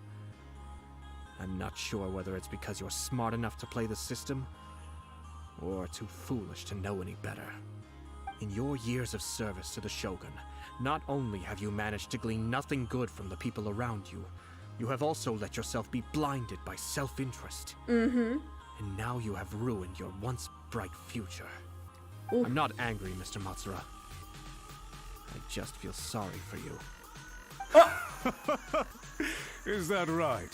Then tell me, if you're so bright, what exactly do you think you can do to me? This is at most a Kanjo Commission issue. We'll handle this amongst ourselves. You are reaching rather outside of your bounds, Yashiro Commissioner. If you seek to involve yourself in other clans' affairs, might I be so bold then as to question your motives in doing so? I think you are simply opposed to an alliance between the Kanjo Commission and Tenryo Commission, because the new balance of power in the Tri-Commission would be a threat to you personally. Puppy, So you come here with an elaborate excuse to try and break up this Lip marriage. bites. Hey yo, daddy, what's up? So, that's how you view it. Well, And I the have to Matsura admit, voice actor you clearly is are an far more anime talented called than Overlord. I at I've heard of monitoring the power Overlord. balance within the Ah. Let me be crystal clear. Okay, this wedding okay. is going to happen. I have heard of and Overlord. I nothing is haven't going seen to it, but I've change heard of that. it. The notices have already been sent out. I think I've All of seen. Inazuma City knows I'm about pretty it sure now. it's from Overlord. It's like Most a of the clip public want to wear of the like Kujo Kamaji this girl and like Hiragi singing, Chisato and she puts her recording. hands to her But you can head. bet It's very it's all like anybody's high talking budget about now. animation, and she's like in a Once the ballroom or notices something. go out, I that's remember it. reading in comments and it was The something wedding is a about like sure a wedding Even or if it something. hasn't I don't happened know. just yet. Pretty sure that's Overlord. I see. But it was like a Disney princess like Seems like I was esque wrong. like song So suddenly style we see like eye to eye. thing. I don't know how I to had describe it other than expected that. you to at least be smarter It's than really most. like nice animation. But it seems that I was gravely mistaken. Kamisato Ayato, you! How dare you! How You've made your move. Now, I suppose it's time I made mine. Yeah! What do you mean? Do you seriously think this marriage will bring the Kanjo Commission and the Tenryo Commission together? Isn't it at all possible that the Kanjo Commission becomes marginalized as a consequence of this union?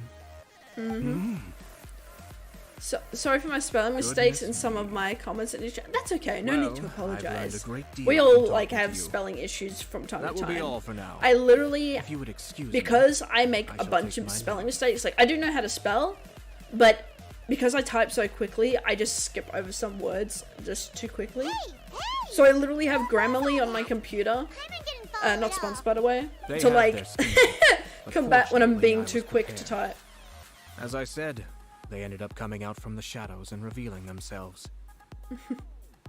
Let's see how things are in Inazuma City. I also have Grammarly, so Then, I'm the type I'll take where you through if the a word details of even my slightly plan. looks funny, I'll keep retyping it until I don't know how to spell it anymore because I've seen the word in confusion too much. Have you ever done that? Where like you gotta type a word, you're unsure of like which. It's like always the same 2 letters, right? It's always 2 letters, and you're like, oh fuck, is it this way or that way? And you do it too much where you've just straight up forgotten how to spell the word, and then because you're looking at it so much, the word has lost meaning. You've forgotten what the word even means. It's like, oh fuck, help me. Every cocky character, how dare you disrespect my greatness, you peasant! Yeah, pretty much. Not gonna lie, I love cocky characters. They're so fun to write. In case you don't know, I'm also like a writer. Nothing is published, just like a heads up. But writing cocky characters are so fun. Especially sounds like an antagonistic, don't you think? Cocky characters, because it's like from like the reader's perspective, it's like, oh, they're clearly wrong. I can't wait to see how their plan gets like foiled. I'm sure it must have been a hard decision. Looks like the wedding is definitely going ahead. It's still too early to make that conclusion. Our adversary wants to push this marriage past the point of no return. However, we can still beat them at their own game. Oh yeah. But only if Kujo Kamaji is willing to help us. Go, go, go, go, go! Wait, I've got the wrong character quick. Go, go, go, go, go! Let's do a wish. Because I haven't wished it a bit. Boom, boom, boom, boom, boom! Pew, pew, pew, pew, pew! It's a fucking weapon.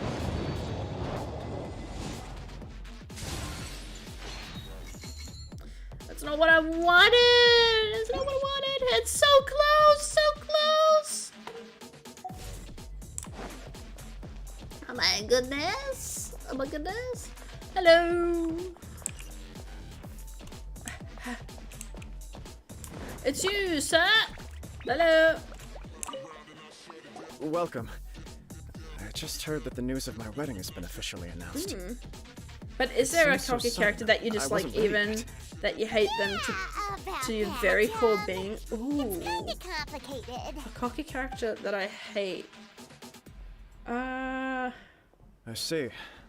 So someone's trying to take advantage of our marriage. Well, the thing is, if with you proceed with characters, the wedding, right? the repercussions for you are likely to be minimal. Cinder But from we Ruby. must take She's a Lady very Hiragi's cocky situation into character. consideration. To the point where it's like you're literally watching her cockiness nerf her abilities. Because Cinder from Ruby, so that's spelled RWBY, just in case people in chat don't know where you're coming from, what but show to I'm be referencing. frank, she But should not need Cinder is a very powerful to put it person, another and way, later on in the series, she gets these you have abilities, tacitly which I won't admitted that Lady spoil. Hiragi will need your She gets help these to get abilities through that the make hard her times even ahead, stronger. She is a which force perhaps to be suggests reckoned that with, deep but down, because she you is realize so all she stands to cocky, lose. it makes her weaker.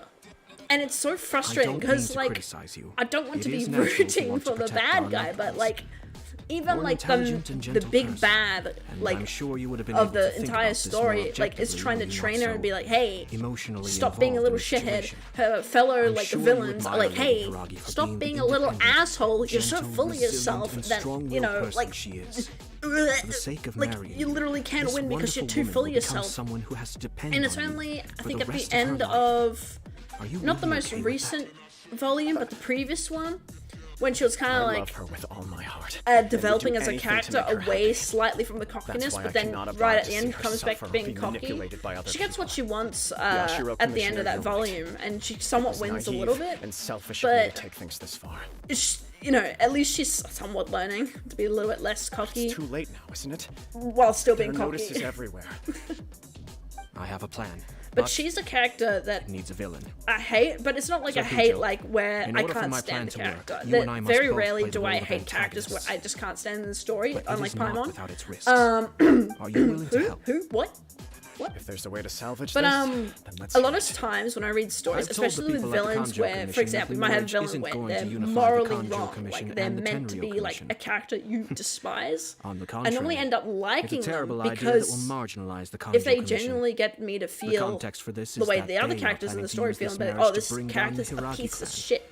You And know, the key to their success is coming if I up end up against actually no disliking the resistance to character, the I'll marriage like from it the because Tenryou I am Commission. able to, well, What if we were because to I like imagine for a recognize that since the the writing affairs is of good the enough vision that it's made me complete, feel that way the towards Tenryou that Commission character, has and been it's done its planning to job make a move against the as wicked a Kanjo Commission. storytelling device. The only reason you have been hesitant to act since taking over the Tenryou Commission is because you care about Lady Hiragi's feelings. And so, Well, a your plan cocky is to character liaise that with I the hate Yashiro to the Commission very core to marry is her and bring her out of the Kanjo Commission bitte, I as think soon I'm as pronouncing possible. that right. A half Once wolf, that is half achieved, man with ears as the and person tail in from charge the of the anime Tenryou Commission, Danmachi. you no longer have any reason to I've hesitate. heard of that. Hold on, wait. I Let see. me search This that. is an ingenious plan. It takes advantage of the situation perfectly. Danmachi. Is it wrong to try and pick up? Oh, that's why. That's why I've heard of it. What is this music? Sorry, sometimes my playlist, because it's automated by YouTube, sometimes it plays the most wackiest shit. Hold on. Because it's all Monster Cat. Okay, there we go. That should be a better song. And it's bitte. Character bitte. Oh shit. I think I'm pronouncing that right. Yeah, he looks familiar. Oh, he's cool, yeah! Like, design-wise. I mean, design-wise. I don't really know much of the series, but design-wise, I think that's how I know him. Yeah, I've seen this character before. He looks cool. Again, don't know anything about the story, but I just know that he looks cool.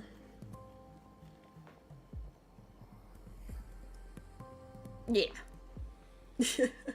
Okay, we can continue. Exactly. I just wanted to know which character Our you're talking purpose about. is to change Lady Hiragi's position from an unnecessary burden to an indispensable asset. Yeah, By not doing gonna so, lie, we can even strengthen her my position in the favorite Kanjo character Commission. type. Once our It's not adversaries cocky realize how the characters, network of but connections I behind like the scenes really villains. looks, they'll do But their I don't utmost like to just stop this any wedding from type happening. of villain. I Then, like we simply leave them to the type clear of up the mess villain they've created. where they're so blinded by their motivation to be like bad, whether it's to get revenge or reestablish a sense of their personal justice, or you know, something like that, like a morally grey villain where they get so blinded by it that they end up at the end when they're defeated go, oh, no doubt he'll be on the lookout for the first I'm sign in of a the wrong, crisis. I'm doing the wrong In that thing. case, he will almost You certainly know, have placed informants I like throughout Inazuma's those. city. I like those villains because What it's we need like to do is to use these they've informants as a realized they breeding ground fucked for our up, fake but it's too intel. late. They like have Sir to Kujo, die or they have to be defeated there or are something. certain things know? that I need you I to like attend those to villains personally. because it's like, oh no, buddy, you've realized at the wrong time. It's You almost realized time. at the wrong time. My ninja I has like those located one of villains. the They're like informants. one of Let's my go more and see favorite if he'll character take the types. bait. Especially when it's like, what the heck? Okay, what the? Damn, that's crazy. What the fucking? Sheesh.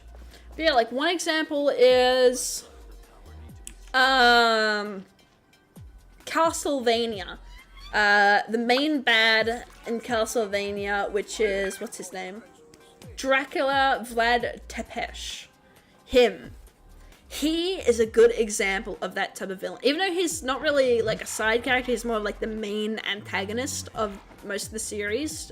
At least, unless there's like new seasons that have come out or whatever.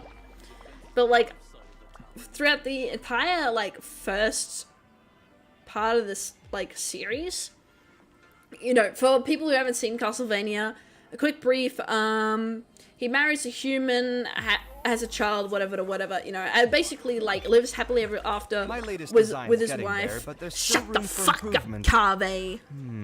Better make my finishing touches before the Shut deadline creeps up. But yeah, like he basically, you know, has a happy life until one day mankind says, damn, we think your wife's a witch because it's medieval times and we're very like stupid and bigoted and assholes. So we're just gonna burn her at the stake, you know, casual, you know, style, you know, do like the little villain dance at the end of her death, you know, that sort of stuff. And then Dracula goes, what the fuck? Okay, I'm giving you the city that killed my wife 1 year Is an important to virtue. shut the fuck up, Kave. Okay, I'm doing that so he can like shut the fuck up for a minute. But like he like goes, okay, I give you guys 1 year to not be little bad guys. And if you guys don't change your behavior by 1 year, I'm gonna kill you all. They, of course, plot twist, or spoiler alert, they don't change their ways. And then Dracula goes, well, I guess all of humanity has to fucking die. Because they're all bad and irredeemable assholes. And, like, the whole time, even, like, the main cast, right? Like, the main heroes that, you know, their whole, like, plot design is basically that they're there to defeat Dracula. They're going to kill Dracula to save humanity, you know. And the whole time, even they are like, oh, fuck. You're like, they understand that it's a fucked situation, but they still have to go through with defeating Dracula. And then basically they gather like a character which is Dracula's like own child and whatever, like birth child, son, whatever the fuck you want to call it. And right as they get to meeting Dracula in the climax, they get into a battle where basically after a while you see like Dracula basically going through all the stages of grief, where in the beginning it's all anger, and then by the time the main cast gets to him, he's just depressed. He's just going along because he's set the plan in motion and he's just seeing it through, but he's like a husk of who he was as a character. You basically watch a character die in front of you spiritually, if that makes sense. Like their whole person, like it's gone. It's just they're just mindless at that point. And then basically, you know, fight ensues, and then right at the end, like he goes, oh, like right as he's like technically defeated, quote unquote, he has kind of like a realization that, oh, I'm like killing for no reason. Like obviously I'm not going to say this the spoiler and shit, because I'm going to keep it like, I gotta keep it brief in case people haven't seen it. But he basically goes, oh, fuck, oh shit, I'm killing, like, and I'm hurting, I'm doing this, the very thing my wife, who I'm trying to avenge, wouldn't fucking want me to do. And that is how he's defeated. It is not because, you know, the power of friendship or whatever the fuck those tropes are. It's more of, he basically realizes he's done the wrong thing and technically goes on the same side as the main heroes and goes, okay, I'm ready to go. Bye-bye, I'm ready to go. I'm a stinky little guy, you know, like, I like those villains. I think they did the same thing in, Demon Slayer with that spider demon lady, where she's basically like, technically, I think, abducted. It's been a while, I haven't seen it in quite a while, so I could be wrong, but she's the one with the webs that comes out of her fingers, her. And basically, she's technically another plot twist, like, pathetic villain. I don't really remember what the trope is actually called. I should figure out what that trope's called, because I really like it. But basically, she's, like, fighting for her life. She's basically in survival mode the entire time. And then right at the end, like, the main character goes, oh, I give you pity, because that's what the main character does throughout that entire series. And right at the end, she stops fighting.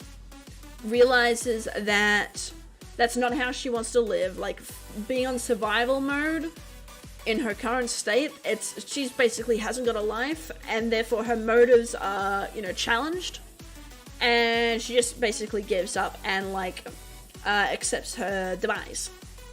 I like villains like that, because it turns them from just the classic Disney twists a mustache sort of villain to like a bit more complex, and it makes them a bit more like human and someone you can a bit more empathize with, like a Dracula from Castlevania, like I mentioned before.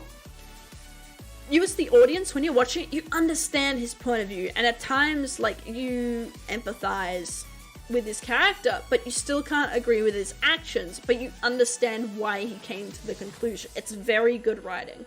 I highly recommend it. Castlevania, by the way, in case you haven't noticed. But those sorts of characters, like Neo from Ruby, you know, those sorts of villains, they're really good. They're my favorite character type because they're so complex. Like, you understand why they go through that conclusion. They go through the motive, you know, stuff like that. And then to watch it all come crashing down around them and have the last second realization of, oh, that is my favorite character type. My favorite villains are Two-Faced, yes, the manipulative type, and Mr. Freeze. Mr. Freeze. Oh, you're actually talking about the character. I think you meant Two-Faced, like the Two-Faced villain types. Like, do you mean Two-Faced like from Batman? Yeah, Mr. Freeze. Oh, okay, yes.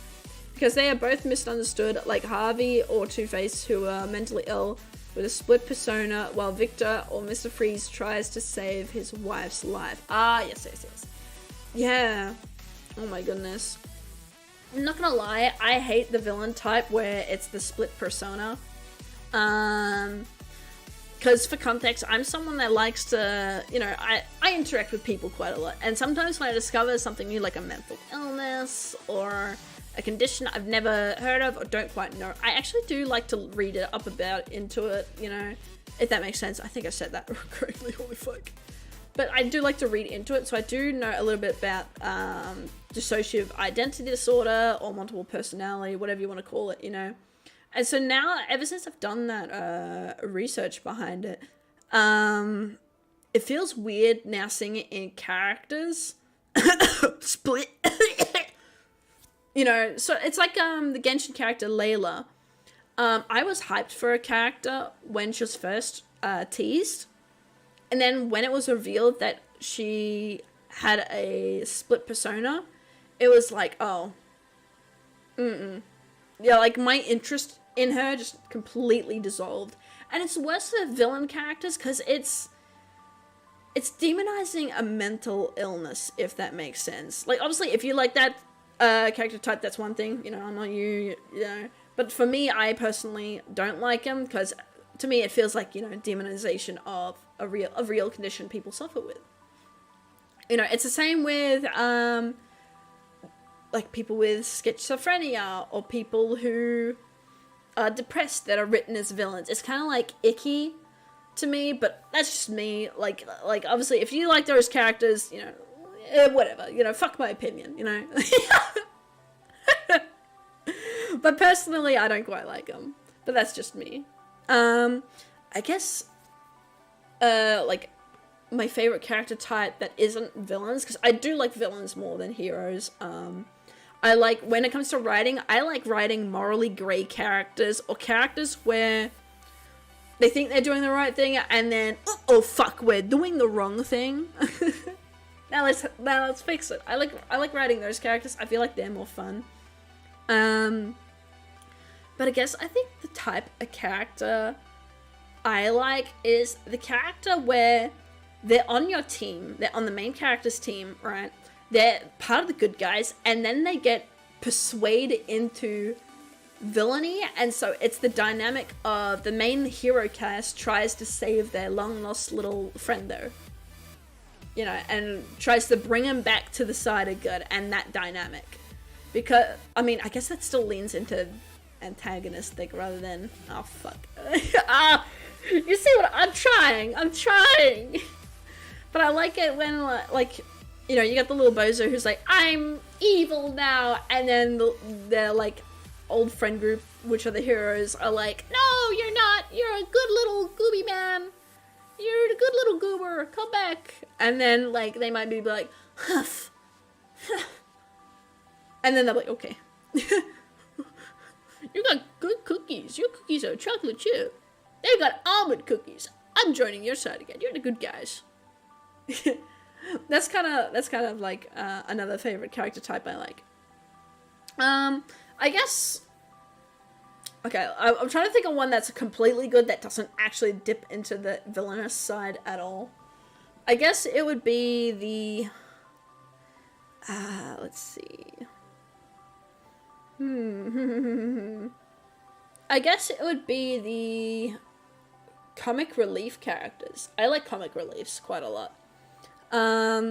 Normally because comic relief characters, I like them not because of the fact that they're a funny character, but because when it comes to character development arcs, they are normally the ones that crash the hardest if written correctly. Like, for example, and I know I'm referencing Ruby quite a lot in this, Jean from Ruby, like, obviously that entire series beginning was a comic, like a comedic sort of series, but Jean from Ruby, he has such an arc in his character development from being the haha, this guy is fucking shit, like, he is bad at everything he does, and it's funny because that's, you know, his role in the show, to becoming the main character's foil and becoming, like, traumatized and also a fucking tank. Like, have you seen how strong that character becomes in the series? Like, he becomes a very important character in the series. Like, I've seen people, like, being like, excuse me, why is Jean so important in the series? I thought the series was called Ruby, not Jarubi, you know? But any writer that's, like, got at least a little bit of a brain cell, in my opinion, will see that he is actually, like, the main character's foil. Like, he's a very important person to the show. Like, I'm pretty sure every character from Ruby is every character from Juniper's foil at some stage. Like Weiss and Pyrrha, they were foils for a while. I think... Who was it? Was it... What the fuck's her name? Nora and... Yang? I think they were foils, but they didn't really interact. And then Ren and Blake, I think they were foils as well for a bit, but I'm not too sure. It was more... Those last four were more subtle, whereas, like, Weiss and Pyrrha, because, you know, Pyrrha was the one everyone knew as the prodigy. She was the one, the light of beacon. She was basically going to be, like, the strongest fucking character, but she wanted to be a fucking nobody. Like, she didn't want that title. And then there was also Weiss, who, she was also famous for the same thing. Like, she was, well, not really the same thing. Like, she, you know, she was, like, known because she's, you know, she's from a very important family line. She's, you know, creator of, like, this very powerful, like, material the whole series uses, you know. Family's rich, you know, but she wants to be known as a huntress, you know, and so it's that sort of foil, you know. I like comedic foils. Well, Harvey Dent's personality disorder was caused by how stressed he was with his personal choices and the permanent scar that forever there. So to cope, he tosses a coin when making this. Ah, okay, but I haven't indulged in much Batman for a long time, so I've kind of forgotten a little bit of his character. As of late, when it comes to the Batman series, I've gotten more into Harlequin and... I mean, it's probably predictable for me to say, but Harlequin and Poison Ivy's story, because I like their character types. I like... I very much like anti-heroes as well, if that... Like Deadpool... Oof. Oof, oof, oof, oof. I love Deadpool. He's such a fun character. Because it's like, they don't care about doing the right thing. Like, I think, what's the recent, like, 2D animated series with Harlequin and Poison Ivy? It's like an adult series where they're just, it's following the story of Harlequin. But basically, she slowly turns into the good guy. She goes from the bad guy, reflects on herself, and then slowly becomes the good guy when she doesn't want to be. And there's points in time where she recognizes she's becoming the good guy and fights that. I love that dynamic in a villain. I very much like that in a villain. You were the chosen one, Pyrrha. Star Wars. Obi-Wan, Pyrrha, you were my only hope. Dies. Oh, poor Pyrrha. It's good to get out and stretch your legs once. Also, I remember a lot of people being shocked at Pyrrha's death in this show, but okay. Omni ubiquity net. Omni ubiquity net. Okay, let's quickly go do this so I can. People aren't made to stay. There we go. So I can continue on the quest, but people were like upset at Pyrrha's death, but I feel like it was very necessary because in a lot of writing, there's the very common trope, especially in like stuff where characters need to be defeated. You mainly see this in stories where characters die, you know, and it's the same 3 characters over and over again, at least to start off the series, like the kickstart, and it's a strategy used to heighten The stakes. ability to appreciate Not every beauty is story an does. important Shut up, virtue. Kabe. Not every story does this, but a lot of stories use the same 3 tactics or the same 3 strategies to heighten stakes. So first, it's the defeat of, which might be obvious, but the defeat of the allies' strongest character or strongest weapon. So for example, Pyrrha. She was literally the strongest character and they kill her off. She's gone. Like, she's not come back, you know? Like, so it's the defeat of the strongest character. Next one is the defeat of the first villain. That's kind of obvious because it's like you're defeating the first boss, so you kind of need to get past that. And then the third one is the defeat of the team innocent. Normally in series, it's like a child or something. Like, think a Rue from Hunger Games, you know? It's someone who you know isn't going to stand a chance. And to heighten the stakes, in a lot of stories, it's very much the little kid character that tags along with the main cast. Like in Maze Runner, that little kid that tags along with them, you know, like it's in a lot of series, it's always the fucking child character that dies.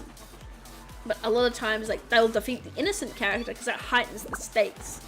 Because, like, their whole point is to get the audience attached to the innocent character. But, oh my god, little baby mans.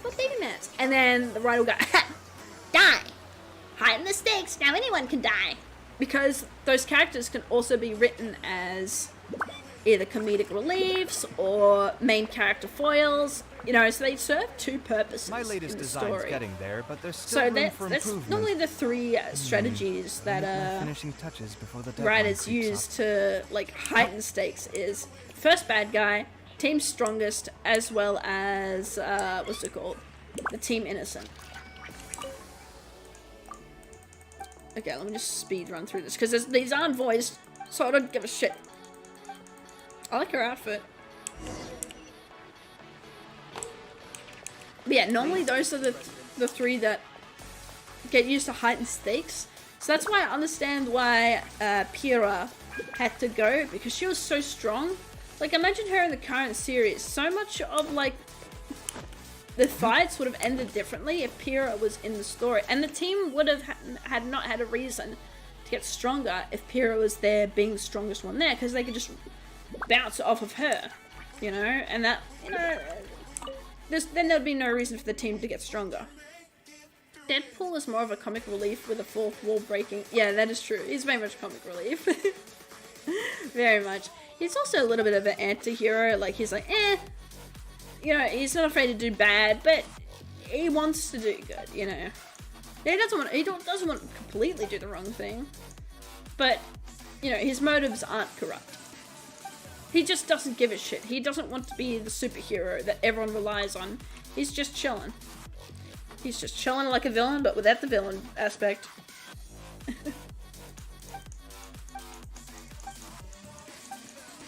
Go catch a few little animals to test it out. How do I do this? Okay. Let's see. Switch.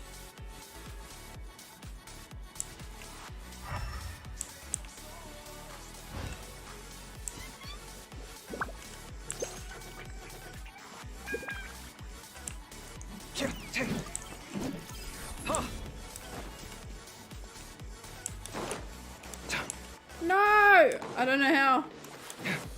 Oh, okay. Okay, I see. I was meant to click E on it. Okay. And find another animal. Gotcha, bitch.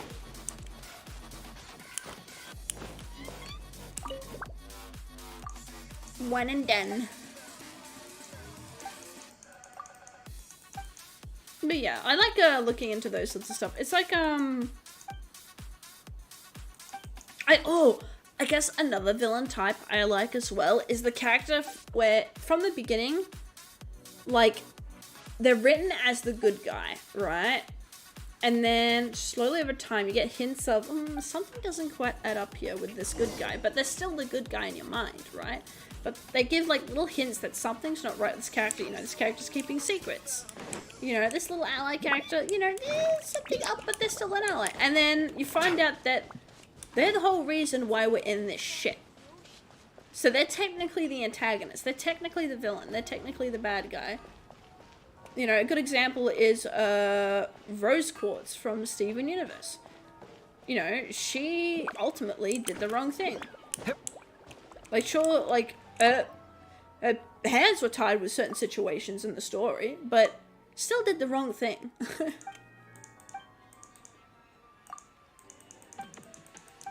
Like, she fucked up a lot of people. Like, have you seen the Steven Universe movie? What the fuck, Rose? POV, after watching all of Steven Universe, you watched a movie and realized the entire time you've been watching Steven Universe, she's been there. Waiting!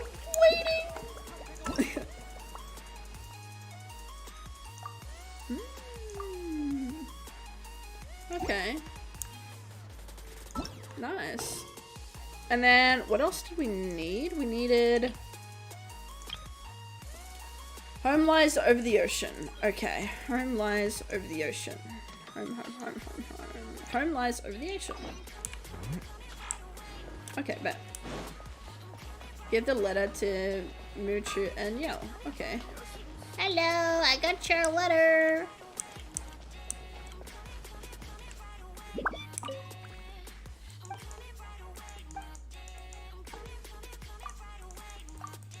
There we go.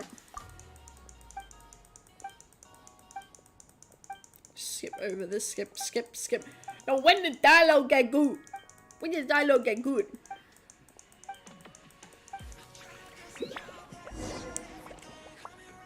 Wait until 1800. Okay. Let me first get this.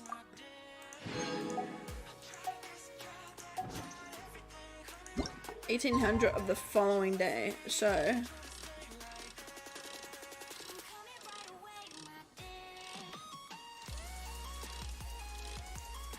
confirm.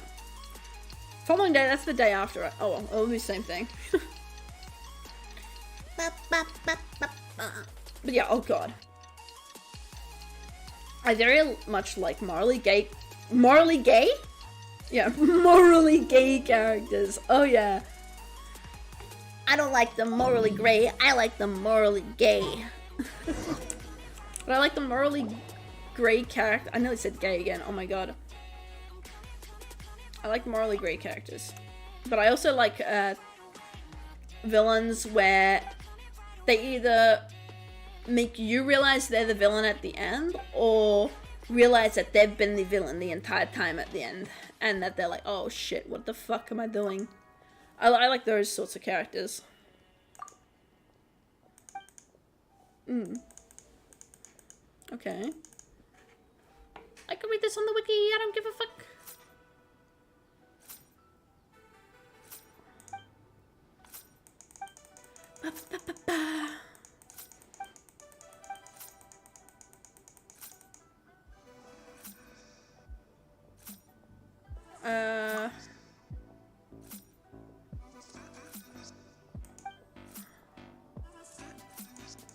Okay. Who are you?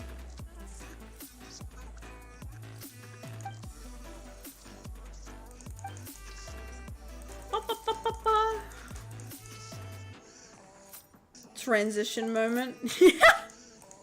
True. Okay. So when this quest gonna finish? Wait until the following day. Oh my goodness. Oh my damn. We going ham. We're doing another waiting here. Fucking clock ass.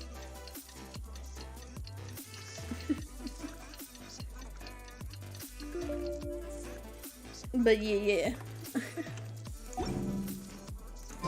Oh, I also like characters where, like the Terminator, for example, the first Terminator movie, where you go through the entire movie going, oh my god, this bad guy is the bad guy and he's doing bad guy shit. But then right at the end, they're the good guy. I love those sorts of things. Like, you know, like I said, Terminator. First Terminator film. That is, like, oh, sorry if I've spoiled that, because once you know that, like, you can't kind of unsee that plot. Sorry! But yeah, like, first Terminator, you go through the entire film as the little boy where he's being chased by the Terminator, and he's like, oh my fucking god, he's trying to kill me. You know, I gotta run away from this guy. But then you find out at the end that no, he's actually, like, from the future, going back to protect him from someone else who's hunting him. You know, it's very good. It's a very good watch. Bad guys being heroic. Exactly. I love those characters as well.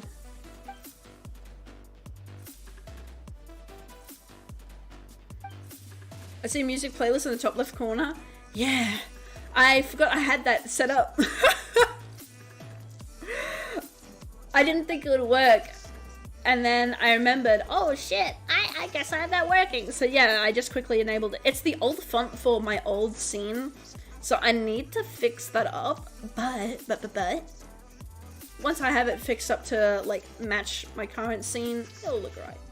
Because I'll show you, it matches this scene here, which will probably be very broken, but that's fine. So it looks like this scene here. Which, yeah, okay, that looks so broken.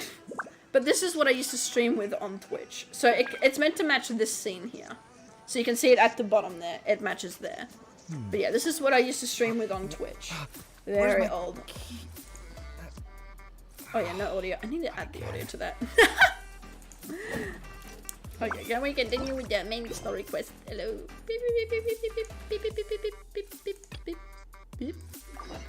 Truth is also a lie. Oh wait, did that give us enough primos? No! Okay, bet.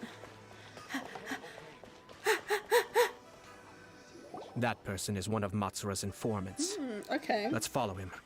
Be careful not to get seen. Oh shit, is it one of these scenes?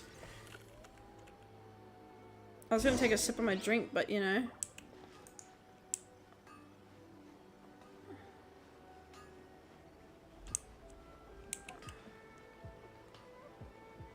Did you see that? Sir Kujo Kamaji just came past here with a huge group of people. Okay. Could it be related to the wedding announcement? That name right there is the name I use in real life. On his face, oh, really? It seems like something much more serious. Hell yeah. He and his men seem pretty intense at the moment. Isn't it all a bit excessive for a wedding?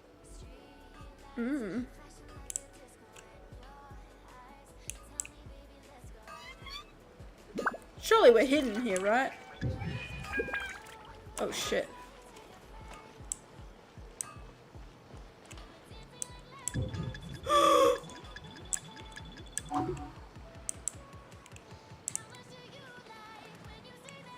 Please don't go to the left.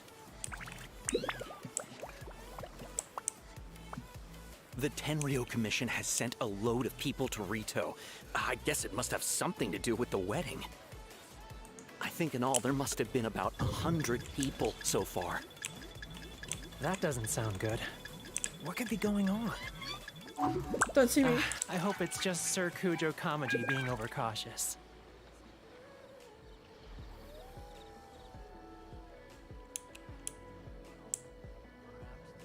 Don't you The run news is again, spreading you bitch. fast, but it appears Master's fears may be well placed. There's no way they sent this many people just to escort the bride. I have to investigate.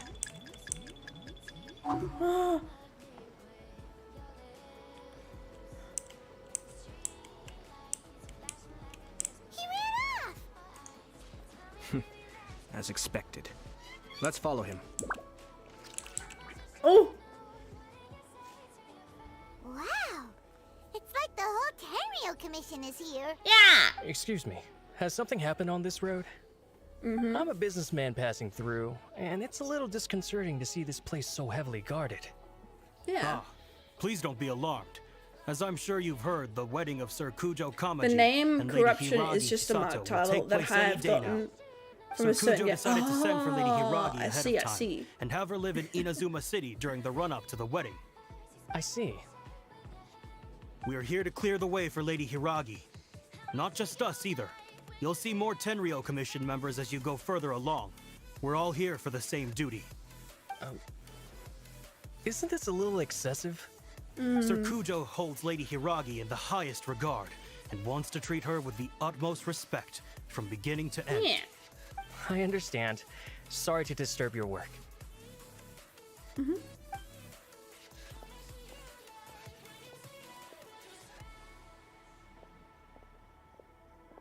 Drat. It's exactly as Master feared. They say they're here to guard the road. Oh wait, but now really I can they're drink. poised to attack if Master doesn't allow Lady Hiragi to leave Rito. Wait, no. If Lady Hiragi does leave, they'll have all the more reason to strike. But we're in no state to defend against a Tenryou Commission attack. I must tell Master right away. Oh, okay. Off again. Now Hayes realize how serious the That should do situation it. is. The seeds have been sown. In this atmosphere, mounting suspicion will nurture fear among the Kangjo Commission. Now, we wait patiently for it to grow and ferment. Yup. The calm before the storm is always the part that unsettles people the most. Are they really gonna own up and apologize just like that? If you're curious to find out, you can visit the Hiragi clan in Rito in a couple of days. Oh. I have some other business to attend to, so I won't be spending any more time on this situation. In any case, we've made our move. It's only a matter of time before they give up and surrender. Why are you so confident? This is not my first time. Well then, goodbye for now. Sus. I truly hope that things will work out in Hiragi Chisato's best interests. Bet. He left kind of abruptly. Are things really gonna turn out like he predicted? Let's keep an eye on things just until the end, yeah. I'm on too. Well, let's go to Rito again in 2 days. Yeah!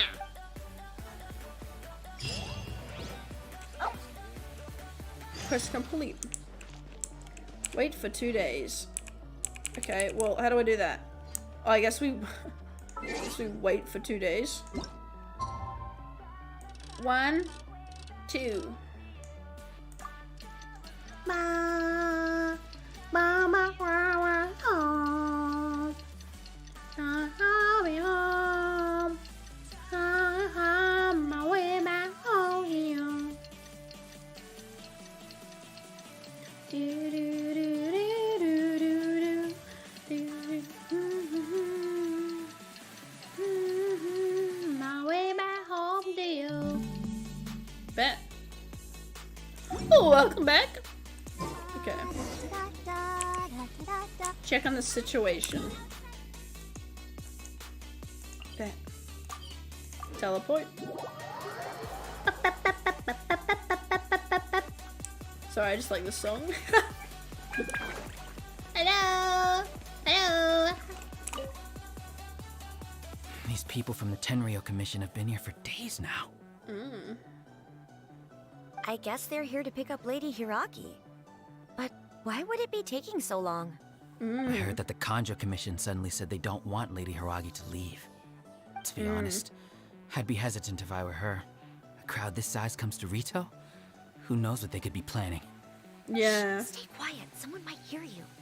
Oh, right. Sorry. How did things get to this point?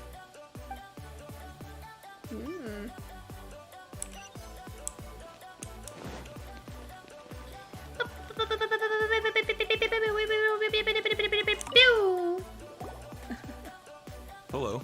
How may I help? Why is there such a strong Tenryou Commission presence? We arrived here 2 days ago to escort Lady Hiragi to Inazuma City. Sir Kujo Kamaji gave us very strict orders, so we have to obey.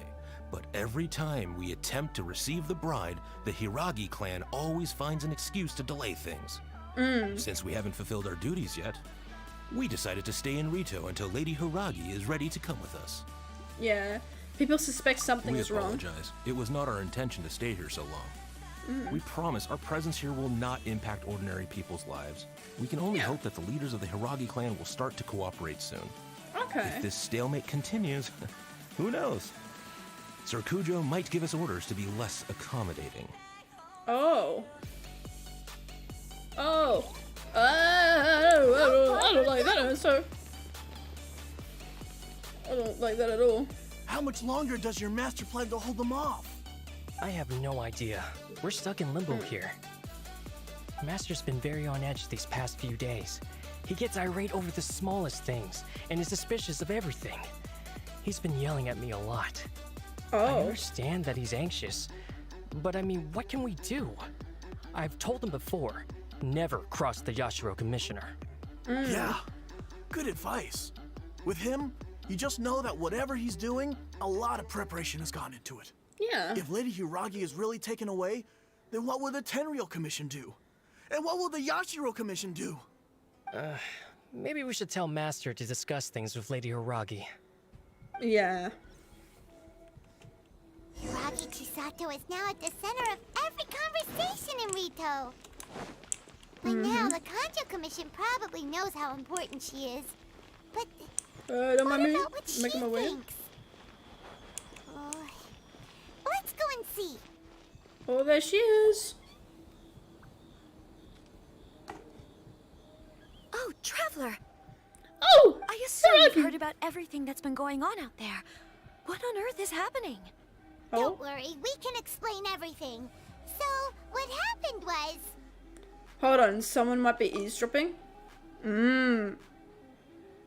After the Tenryou Commission arrived, they suddenly became alarmed. They keep having secretive discussions and won't allow me to have any direct contact with the Tenryou Commission.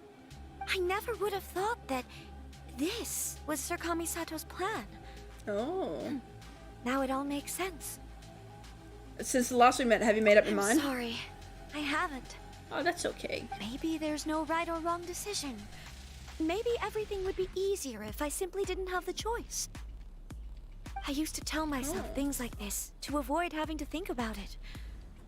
But once I saw the notices appearing out of nowhere on the streets, signaling that the wedding was confirmed, I didn't feel reassured at all.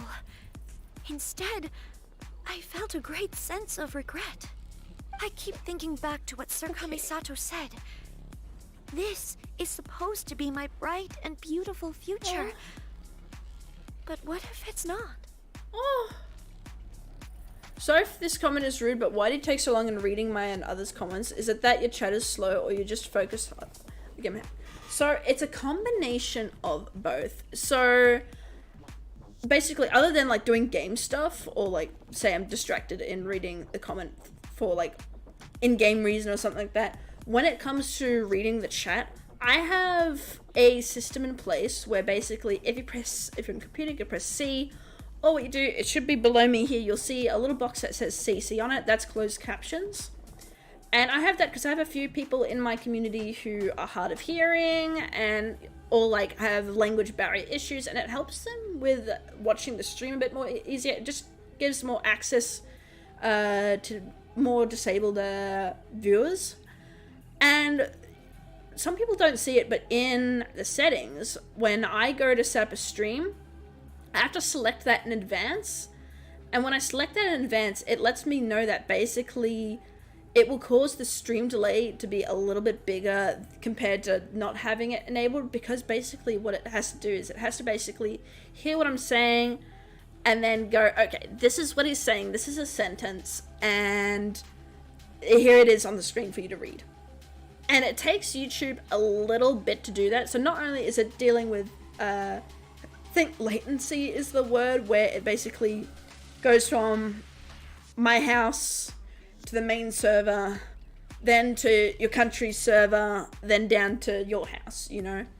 Not only is it doing that, but it's also then going from my house to the server to YouTube server, so it can do the closed caption shit. I'm assuming that's how that works. Then to your server, and then to your house. So it's going through different channels and barriers and stuff. So it's causing a little bit of like delay here and there, and that's normal. Every stream has a delay. Lots of streamers will aim to make this delay smaller, but for the sake of me wanting people who are hard of hearing or language barriers, or you know, people who just want closed caption in general for whatever reason, I've come to the conclusion of, if it means that I have a little bit of a delay, so people who, whether they can't hear me, don't understand me, or you know, whatever their reasoning is, you know, they can still enjoy the stream without audio. That's kind of like the main reason why it takes me a bit of a while to read comments or just basically read chat, because there is a delay. So for me, it's in real time. You know, when you send the message in, I pretty much see it straight away. Like, you'll see it anytime I dart my eyes this way, I'm basically looking directly at the chat to see if it's updated, and like, you know, reading it sometimes in advance to make sure, you know, I'm not gonna like blurt anything out inappropriate because I'm reading someone's inappropriate fucking comment or something, just as an example, right? But like, when you receive it, it could be, I think from memory, it's like 45 seconds. As long as there's no interruptions to like connectivity, it's 45 seconds. And while that doesn't sound like a lot, in real time, when you're in the moment, that's a long ass time. So like, and I do understand, like sometimes people like don't really like that. They like instant reactions, but for me to have closed captions on for those viewers, it just means, you know, there's going to be a little bit of delay. But no, I don't consider your comment rude at all. You're just asking a question, so there's no need to be worried about that at all. But like, yeah, hopefully that answers your question. It's just because I have closed captions on, as well as, you know, if I'm distracted by whatever I'm doing. Thank you for asking, though. I can especially being polite about it, because a lot of people would be like very rude about it. Of my marriage, I should absolutely refuse to go through with it. But that's not the answer I'm looking for. And also, now that things have escalated to this point, it will be tricky to resolve. Ah, Lady Hiragi, here you are. You scared me for a second. I thought you'd gone missing. Oh. You. Wait, you're the ones who were with the Yashiro Commissioner that day. What do you think I could be you're wrong doing with here? the timing as well. Are you trying to it convince averages Lady 45 Hiragi to seconds, leave? but sometimes I've seen it go up to a minute 30, which is just only because I've had connectivity issues throughout the stream. Friends. So it just varies. Are you sure? Just friends? Lady Hiragi, I told you already, these are exceptional circumstances. You need to be more vigilant in everything you do. Mm-hmm. You are extremely important to us, and to the entire Kanjo Commission. Who's to say they don't have a hidden agenda? If you want to accuse us of trying to abduct her, just come out and say it. You're acting far less dignified than we last met. Don't be rude. You've been very highly strung lately, seeing everything as a threat. You won't even follow her orders now. Listen to me. I know all the ins and outs of everything that's happened so far. His arrival might well be your very last chance to fix this. Mm-hmm. The present state of affairs in Rito shows me that the situation has escalated well past the point where you could hope to control it. If this deadlock continues any longer, we will have nothing to gain and much to lose. Yep. This is not an order. All I need you to do is give me an explanation and take responsibility for the situation. Mm-hmm. Understood, my lady. I shall discuss with the others right away. Yep.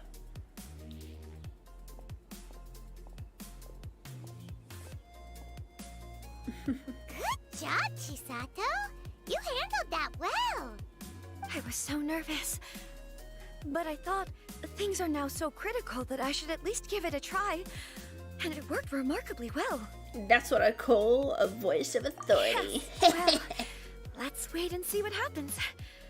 I hope they provide a satisfactory response. Well, I live in my loving country of New Zealand. Ayo, NZ, let's go. In all honesty, let's no go, one can New handle Zealand, the weight let's of the go. situation here. Also, Everyone I is didn't get an besides answer themselves about with the worry. fan It'll fiction drive us stores. mad if Or it did I miss continues any one? longer. I'm so or, sorry. Or how I My said there actions was were radical and duplicitous. a movie I was made selfish and about the ignored the crossover greater between good. Ruby and the And then I DC. left Really? the Did I miss situation to that? fester. Would you Where was that? please give us a second chance? It's not letting me For scroll my lady's up. sake, please give the Conjure Commission another chance. I'm so sorry if I missed that. Let me scroll up and find it. I don't see it, actually. Oh! It hasn't seemed... Those comments that you've just mentioned haven't seemed to appear on my end of the chat. Just feel free to resend them in. So sorry if I missed them. They're not appearing on my end, though. I wonder if it's due to... Because I do have a lot of, what's that called? Like, words just in advance to keep, you know, my chat safe and stuff like that. So there might be, like, a word or two in there where you've got, like, typed it in and then it's come across the barrier. I was like, nope, This is a banned thingy. Cammy doesn't want said in his chat. so just make sure it's, like, none of those. It should be, like, just common phrases or some shit. Well, hopefully it's not that, because, like, you've been, like, really chill so far, so I doubt you've said anything bad. I'm just assuming it's probably that. Or it's YouTube just being YouTube and not sending shit like it's supposed to. Okay, let me turn it on to top chat, see if maybe it adds more. Let me scroll, you bastard! Wah, let me scroll. Let me scroll. Yeah, let me just open this up. Wrong screen. Whoopsies. Cookie character, spelling mistake. Maybe try top chat. Let's see.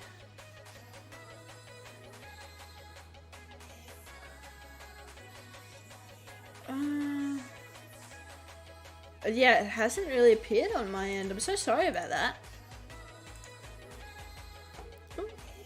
But yeah, fanfiction stores. Ooh. The only fanfiction stores, they're not really stores, they're more websites I've like ever experienced is like Wattpad and AO3, but I don't really delve much into fanfiction unless it's like comic. Then I like reading like comics on Twitter and stuff.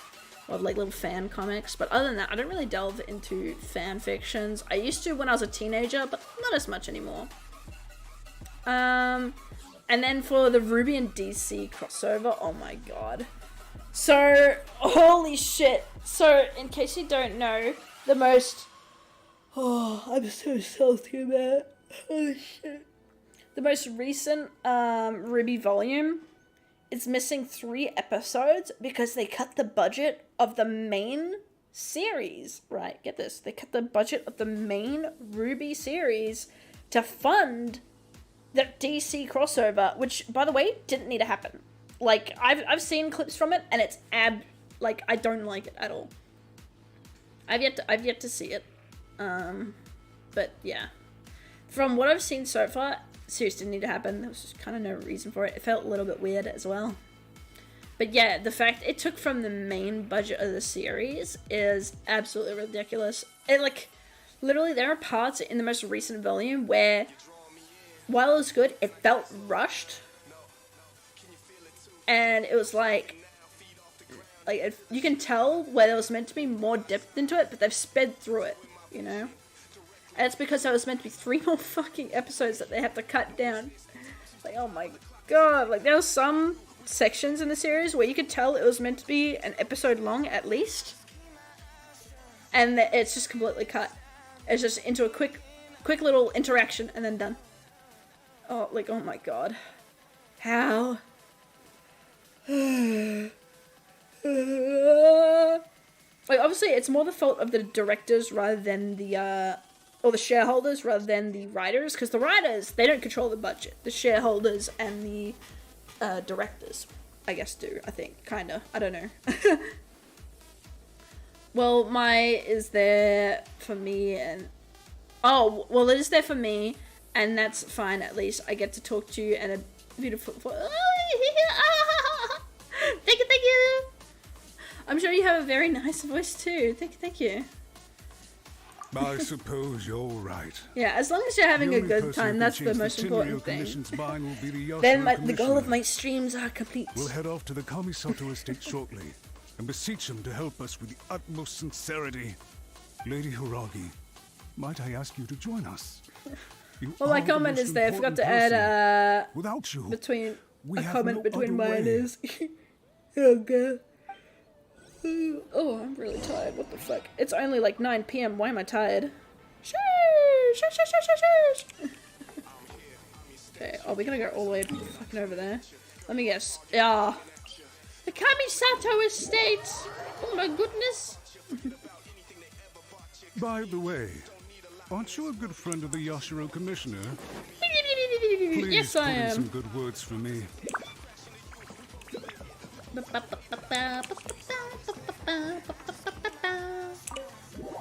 There we go.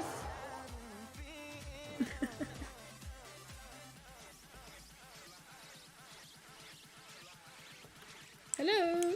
Hello. Housekeeping. Hello. Oh, no Toma? No male wife here? Where's your wife? Sir? He's not in here? Oh! Hello? Oh. Oh, there's another one I missed. Thank you. I'm stealing your books. Oh, this is Ayaka's outfit, isn't it? Nice. Okay. Oh, sorry. I didn't mean to snoop through your shit and steal your books, sir.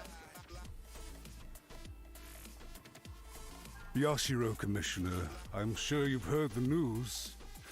The Tenryo Commission has now occupied Rito, refusing to leave until we hand Lady Hiragi over to them. I realize I have greatly offended you with my atrocious actions, and I realize also that this must sound like the very height of absurdity. But please, have mercy, good sir. I'm sorry, Mr. Matsura. I'm exceptionally busy and have but a moment to spare before my next engagement. I fear this leaves no time for small talk. Oh. So, please, if you would be so kind, get straight to the point. Oh. I know our apology means nothing to you, but we really have nothing else left to offer by this point. I'm terribly sorry. Everyone in the entire Kanjo Commission now realizes the gravity of this situation. Excuse me. Lady Hiragi is indispensable to us. We promise to always support her. So, would it be at all possible for you to talk to Sir Kujo once more, on our behalf? Oh! You make it sound so easy. The Tri-Commission will be ridiculed by the public if we Now choose my to voice withdraw sounds the notices now. high, and eat like our I'm back in words. primary school or immediate. What do you plan to do about this? And freaking Toulouse 17 face for for the Pete's sake. Tri-Commission is to bring shame to her excellency. I mean, Are you and your I think associates my ready voice to sounds face like the thunderous either a woman wrath or a little boy's voice, of the so almighty we're in the shogun? same boat. We're in the same boat. We'll take full Don't worry though, don't worry though. responsibility. I think everyone We'll has publish really a new nice notice voices. And hold a conference to explain the situation. Even like if you had We like will a make sure that the geeky public like knows this was all a fucking type huge voice, you know the type of voice I'm We'll do talking about. everything Even we you can had to that minimize like the impact. that's not even a bad voice, you Everything know. we can. It's a good voice. And only you can have your Master voice, you know. Matsura, you should have known it would come to It's this. unique to you. Whatever were you thinking? You know, But everyone's the voice Tri-Commission must displays always not put only the the way they interests of sound, Inazuma first, but the way they present, regardless of and what Sir also Kujo the and I way may feel at they this hold present moment. themselves with If the personality. situation in Rito is left to fester And it's any unique further, to you and only you. things may No get one out of else has control. your voice but you. But Lady Hiragi and the inhabitants of Rito are innocent. If we fail to contain the situation promptly, the rumor mill will wreak havoc on the Tri-Commission's reputation. Try keeping And the I'm a pet male. though. Ayo, You'll see what I same! mean. And I'm Songbirds freaking who 17 know years how to old for hold a Pete's sake, tune forgot can to be add very some words, pleasant that's to all listen good. to. But they can I mean, also I'm not become 17, I'm irritating 23 if years they old. don't know when I'm to a stop. grown-ass adult and the as male. for the ones with And excessively I long sound like a little tongues, girl. What's up? Well, they're so insufferable that they can't Or a be little kept boy, as pets close at enough. all. But it doesn't take a moment to cut out their tongues and silence them for good. Oh! Yes, I understand. I've listened to your concerns, and I'll talk to Sekujo for you. But I can't guarantee that he will change his mind. I understand. Thank you for your help, Yashiro Commissioner. All right, you ought to return now. I'm sure you have a sizable mess to deal with back in the Kanjo Commission. Okay, then please excuse me. Thank you once again, Commissioner. Male might live old enough to become a femboy. True. Bro, I'm a femboy every day of my life. What do you mean? Yes, Lady Hiragi. I have something to tell you. Would you mind? Oh? Oh, why, of course. Sir Kamisato, you became a completely different person just now. It felt so intense. Unruly servants like him need to be severely reprimanded. Your As a hands look commissioner, mighty the heavy, Almighty Master. Shogun trusts Might I me hold to them? do her will. Woo-woo. I did as I should. But now, I'd like to take off my commissioner hat and I was share gonna a say personal something story else, with but you. I held my tongue. I held my tongue. I'd love to hear it. You must have heard that the Kamisato clan once went through an extremely difficult period. Nosebleed. My father worked incredibly hard to compensate for the grave errors made by the Kamisato clan long ago and restore our reputation. There actually used to be a made version The of work took a toll my on his model. health, I'm planning on and ultimately remaking led to his untimely demise. Maid Kami, My mother loved but I'm him having to dearly. come up. I'm trying to like come up with She a passed soon new after. outfit This sudden design turn of overall, so events it's more dealt a than heavy just blow a to the Yashiro dress. I Commission. want it to be like a little headpiece Behind as the well. scenes, things became very unstable. Everyone thought that the Kamisato clan had lost power. That made my sister and me nothing but burdens, hindering the ambitions of others. It may sound preposterous now, but I assure you that is the truth of what the Yashiro Commission has been through. Okay. Huh.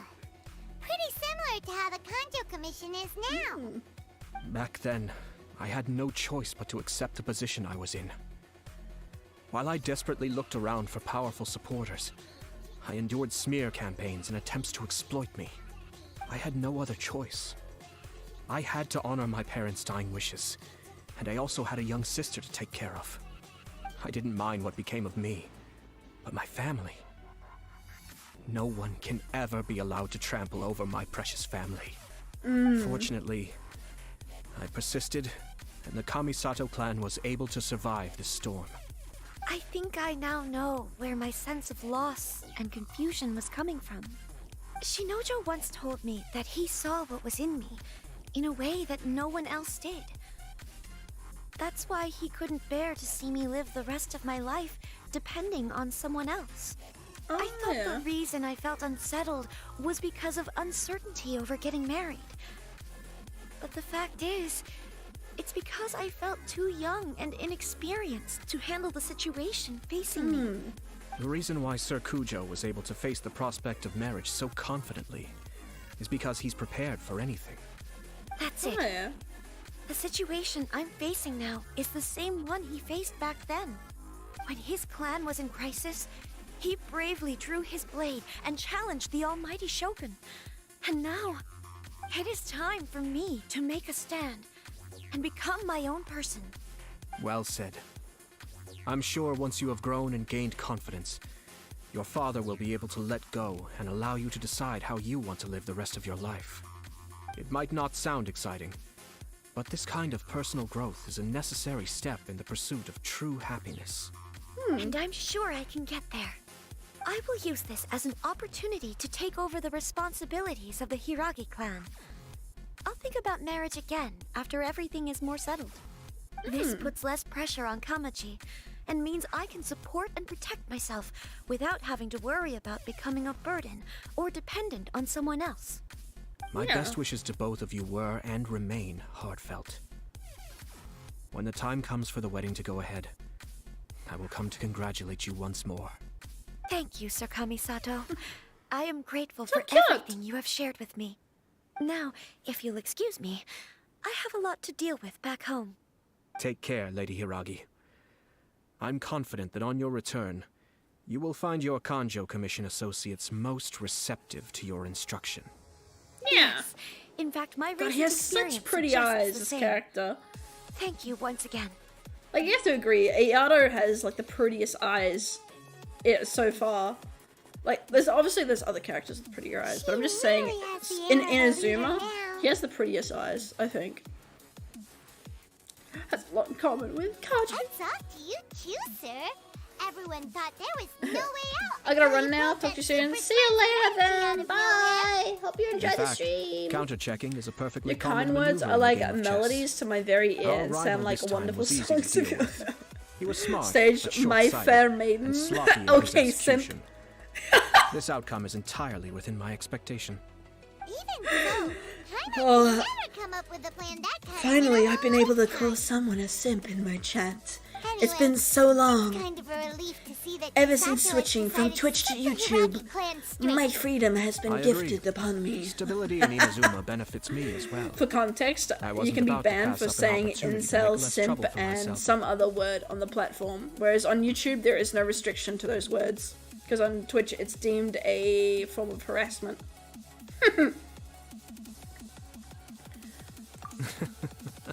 But yeah, Well, fuck, the I fact remember is wanting that to I call am so many first people and in my foremost the Twitch Yashiro chat simps, Commissioner. but I couldn't because Perhaps of that for exact Master ban. Matsura, power is his life's pursuit. But for me, nothing matters more than the stability of Inazuma. A stable nation is the prerequisite for a stable Yashiro Commission. Only then can the Kamisato clan and the other Yashiro Commission clans have a peaceful existence. But human desire will always be a factor in the equation. This is not the first situation of its kind, nor will it be the last. All I have tried to do is make sure the three parties to the Tri-Commission serve to restrain each other. Stasis is not the only form of stability. A balance of power leaving no room for maneuver achieves the same end. Okay, mutual restraint. Another positive outcome is that everyone recognizes how important Lady Hiragi is now. I think I did her a sizable favor in that regard. Dealing with the Hiragi clan will be much easier for her than navigating a new and unfamiliar one. There were so many things at play over this one wedding. Oh yeah. Wait a second. Wedding drama. You weren't trying to stop the wedding from the very beginning, were you? Ooh. I thought straight away it was bad timing. Nevertheless, everything I said to Hiragi Chisato was entirely sincere. If you choose to give up your stance on something once, you'll be having to compromise for the rest of your life. Yeah. I didn't want to see her suffer because she didn't realize what she was getting into. Now, she has the chance to become her own person. Speaking Let's from see the who she truth, becomes. I need to learn to read better. And speaking the truth for the kindness you have shared with me and to many that have joined this very stream. Aww! Oh, awesome! Thank you. Your kind words are very much reciprocated. Hell yeah. Thank you, thank you. I did my best to try and be kind. Because I believe, I'm a firm believer in karma, and if you don't know, what you dish out, you get back twice as hard. So All right. I always believe that if you dish out Farewell. kindness, you get And kindness profuse back thanks twice to as you hard. both. I shall You have to know? host you And at if the you dish out Kamisato estate when my negativity, you sister get is next negativity available. back twice as hard. Which, so far, it's paid off. I live a very drama-free life. Looks like everything's resolved. Oh, Master the male done. wife has Everything returned. was perfect. Well, except for one minor detail. I somehow ended up with a glass of very peculiar tasting milk. Didn't you like it? I distinctly remember you saying you are quite partial to exotic flavors. Oh, my lord. The Traveler had one of those as well. I'm sure he's made a great impression on you. The Traveler did indeed play a critical role in this case. I'm sure both families would have been more guarded against me had he and his companion not been present. It wouldn't have been so easy to get to the heart of the matter. There you go again, my lord. Placing the focus on other people while discreetly performing your job to perfection. Yep. Naturally. Ah, yes. Now that we're both free, let's finish off that game of chess we started a few days ago. Ooh, chess, chess, chess. Nice, hell yeah. Yeah, my friend got karma in one of our D&D sessions of Dungeons. Oh, I've always wanted to play Dungeons and Dragons. I feel like, because I've always been told that, because only a very select few people have seen like my writings and writing skills, because I'm very much reserved. I safeguard all my stories that I've written until I'm ready to, you know, publish them. You know, I'm one of those writers. I safeguard, right? But the very few people I've like shared my ideas with, or even like told ideas that I know. Shut! I shall protect the lady of the clan. Fucking Barbara. But like a few people where I've showed like ideas that I know I'm not gonna use with, right? Like a lot of them have said that I would make a very good, I think it's Dungeon Master, the DM. Like, because I'm very much the type where, you know,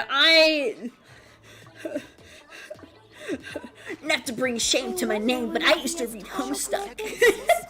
So I'm very much, I like the story type where the author is not afraid to bump a few characters off, even if they're fan favorites. Like, I'm very much of the writer where I will design characters that I know there's a chance they will very much become a fan favorite. Like, maybe like little Uwu Becky, you know, like little Uwu Becky, for example, you know? Little Uwu innocent Becky character, I don't know what the fuck they do. Maybe they like horses and there's nothing wrong with them whatsoever, and then next minute they're dead. You know? And then the whole time you're focusing on Becky's death, they'll be like, no! Becky! Then there goes one of the main cast. Because they weren't paying attention. Are you tired? I'm very much one of those writers. I like, I'm sure it'll wake you what up. I like to do is I like, cleverly introducing a character where it's like the distraction character. And the whole point is to be like, oh no, something's wrong with this character. And then it causes someone in the main cast to either be like hurt or die. Which it's kind of grim to say, like saying that out loud, that it sounds kind of fucked up. But like writing wise, when it's well executed, it's like, good soup. Good soup. Like there are times like when I've thought about like getting into becoming like a dungeon master and D&D and that sort of stuff, I've actually come up with a few ideas on how to, you know, fuck with players in a sense where, obviously like if there's a session 0, because I know like what a few of the terms are and a few of the concepts are for Dungeons and Dragons, but for like a session 0, if people say we don't want our characters dying like at all, then obviously you respect that. But like if they don't specify that, I'm gonna put in some sneaky bickies in there. Like I'll disclose one idea. So I won't say what exactly. I'm gonna do this so I don't hear her fucking talking, right? But one of the ideas I have as a dungeon master is that you come across a little NPC bozo and they ask for your team's aid, and they're like, hey, I have a quest. I need you to help me, right? There's nothing wrong with them, you know, you're talking to them, they seem normal, but you can never look into their eyes. Every time you try, you always look to one side. Like you try to like make eye contact with me, right? And now just picture like every time like I'm the player, you're the NPC, I try to make eye contact with you like this, and then I look away. Try to look back, I look away. And that's kind of like the player's perspective, you know? I also have another type where it's another story type where it's more of a monster type, you know?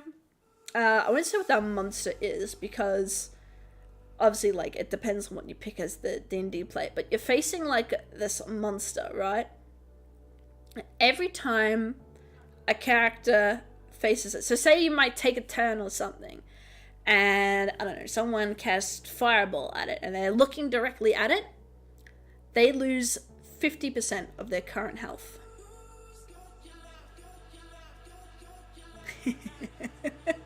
Just 50%. So say if they got 2 health, and now they've got 1. They have 25 health, now they've got whatever the fuck half of 25 is. I think I've just said a fuck number there.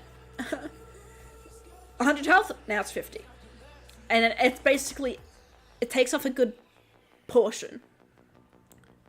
And it's only when, like, the characters are looking at him.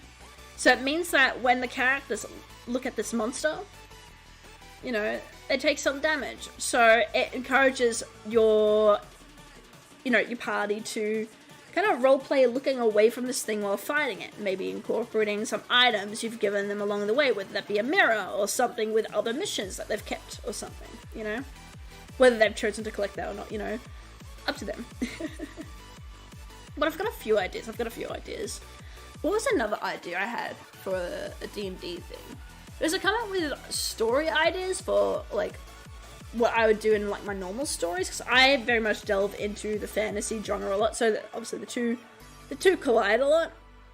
But, you know, like, sometimes I'll get unused ideas that I'll be like, you know, if this was a D&D, like, quest campaign or situation, this would be a really good idea. Like, there's another one I came up with where you got the little kid character, you know, like, you come across an NPC, a little Timmy, and he's like, I can't find my dad. Can you help me to the city where he works? And, like, I don't know, like, you escort this character, and basically, turns out he's, like, some shapeshifter, and he's not actually a little boy. And when you find out, it's then up to the cast on how they want to assess the situation of, hey, this is a shapeshifter, not a little boy. Are they going to kill us? Do we attack them? Do we not? What the fuck do we do? I like that one as well. Because then, depending on what they do, I then, as a DM, can decide on whether, like, oh, maybe it's a good shapeshifter, and they've just killed it, and he was actually a little boy looking for his shapeshifter dad or something. I don't know. Like, one of those sorts of things. I also have another idea as well, where it's like a missing building, so to speak. Like, you basically got a house where it only appears under a full moon, right? And disappears after the full moon. So it's only there for one night, I think a month. I think that's how long full moons last. Don't quote me on that. I think it's a bit longer than that. It's like, you know, whatever full moons are. So every full moon, this house appears, and basically you can go explore it.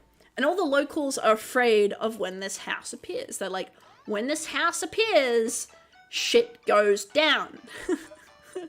You can't leave your house, you gotta board up your windows, and pray you don't die, or pray this doesn't happen, or that doesn't happen. But every single person in the town, you know, says a different story. You know, House A might say, oh, if you don't board up your windows, they will come in and steal your children and firstborn and whatever. House B will go, you know, they will come out and when the house comes, you will get riddled with disease and become sick and die. Or another one says, you know, House C is like, nothing happens when this house comes. When this house comes, like, Emma's lying. I don't know what they're talking about. When your house appears, nothing fucking happens. You go to House D, and they say, you need to leave this town. If you stay, you won't be prepared for what comes. And then you got a House E where it's like, oh, we go there all the time.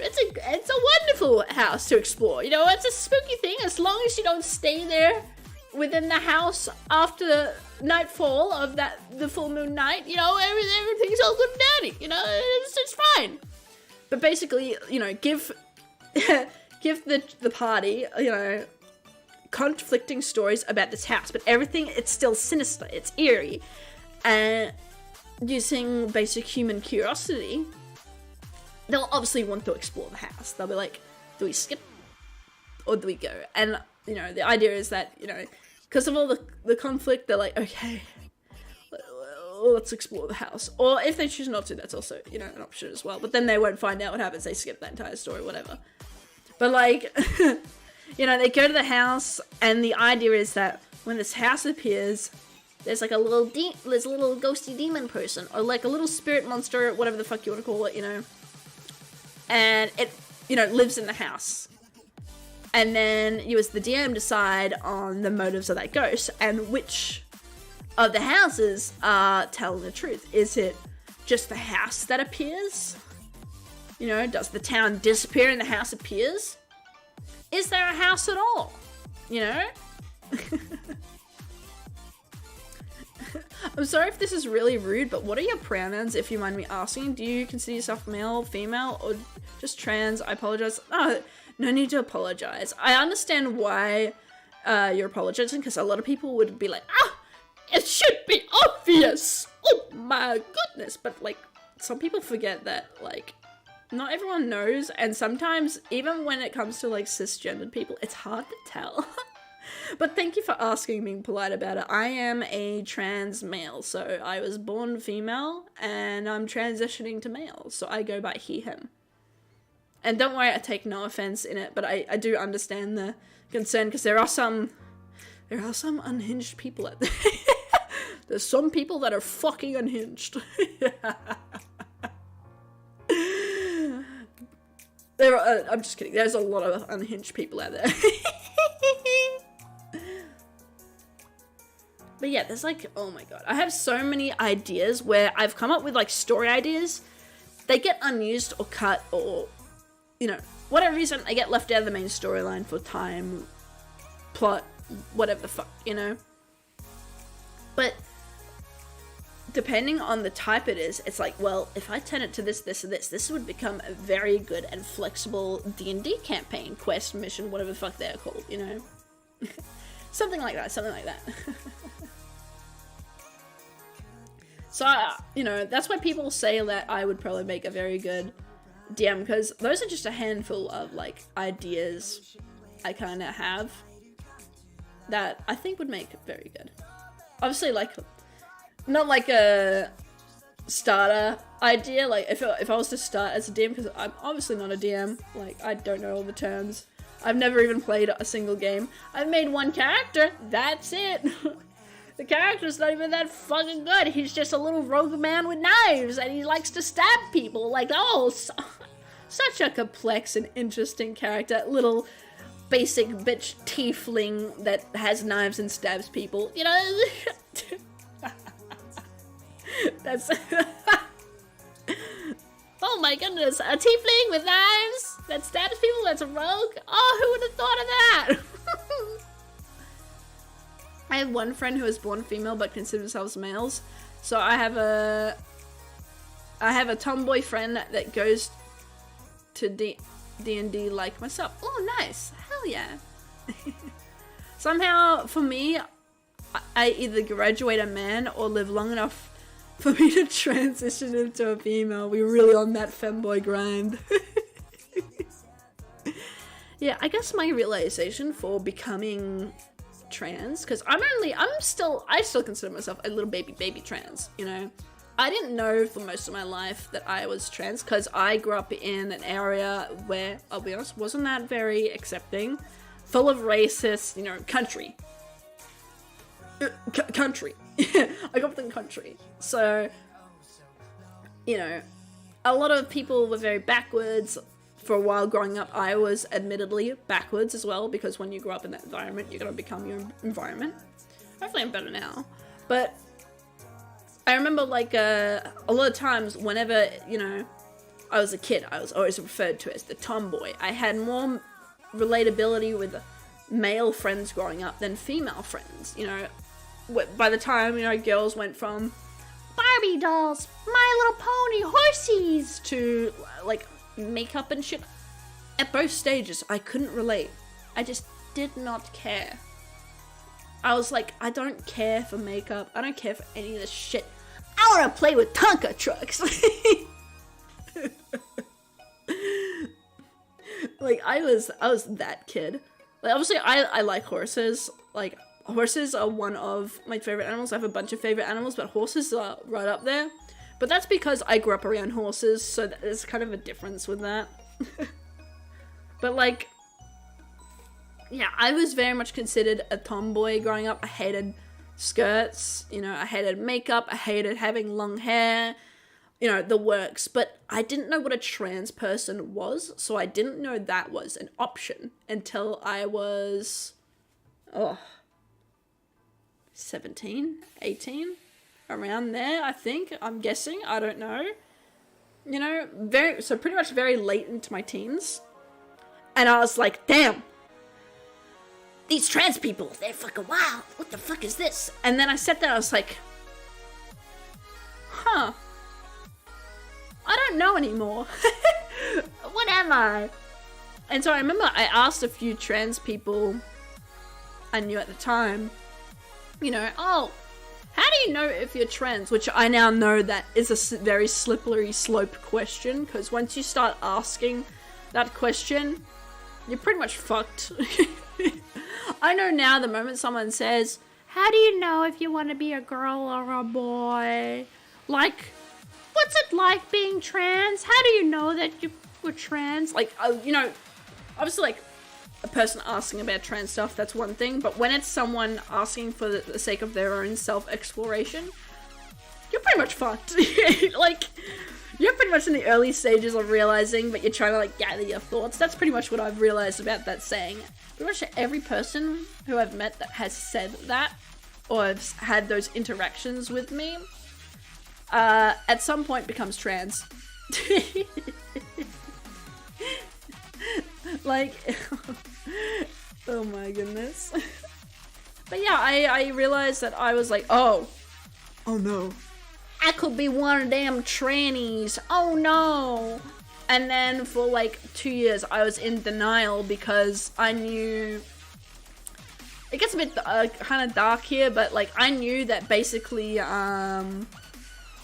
becoming trans would make my life harder, because you're going from not only one gender to another, but trans people are considered a minority group.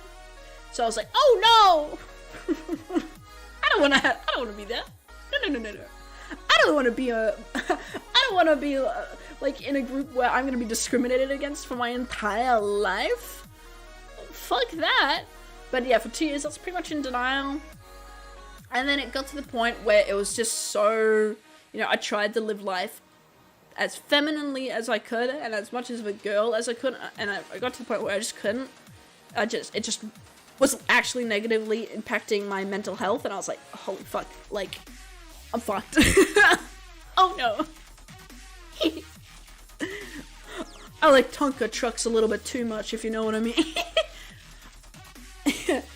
So yeah, that's kind of how I realized it. And then I think I only started practicing being a guy, not, well, I say practicing, but like putting myself as a trans identity rather than a female identity out more publicly was early 2020. Oh, not 2020, 2021, sorry. Like, so 1 year after the pandemic.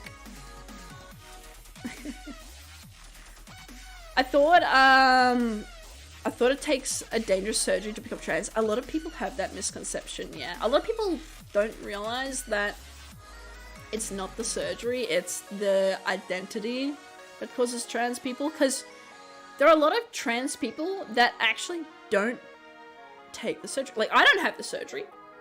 I still pass as female if I want to, you know? But I've done that for a whole different reason, you know? We live in a little bit of spooky times right now. Have you seen the media? Have you seen social media? I don't know if I want to transition just yet. I want to see where that shit leads to, you know? Worst case scenario, if any government changes, you know, I'm just role-playing being a trans person for clout, you know? You know what I'm saying? You know what I'm saying? Understand the mission? Understand the mission? But yeah, like, you know, like there are some people out there where they never transition. Or they transition and then they transition back because, you know, it's too much of a load bearing on their mind, if that makes sense. But then there are others where they, you know, they do the surgery, they transition, and they're healthy. It's just a balance. The mind is a very complex tool, and sometimes even the slightest tweaks, your brain will either be like yes or no. So it's just a balancing act. It's pretty much just a balancing act with the mind, which is so complex. But like the mind. Having a virtual gender identity is much more safer.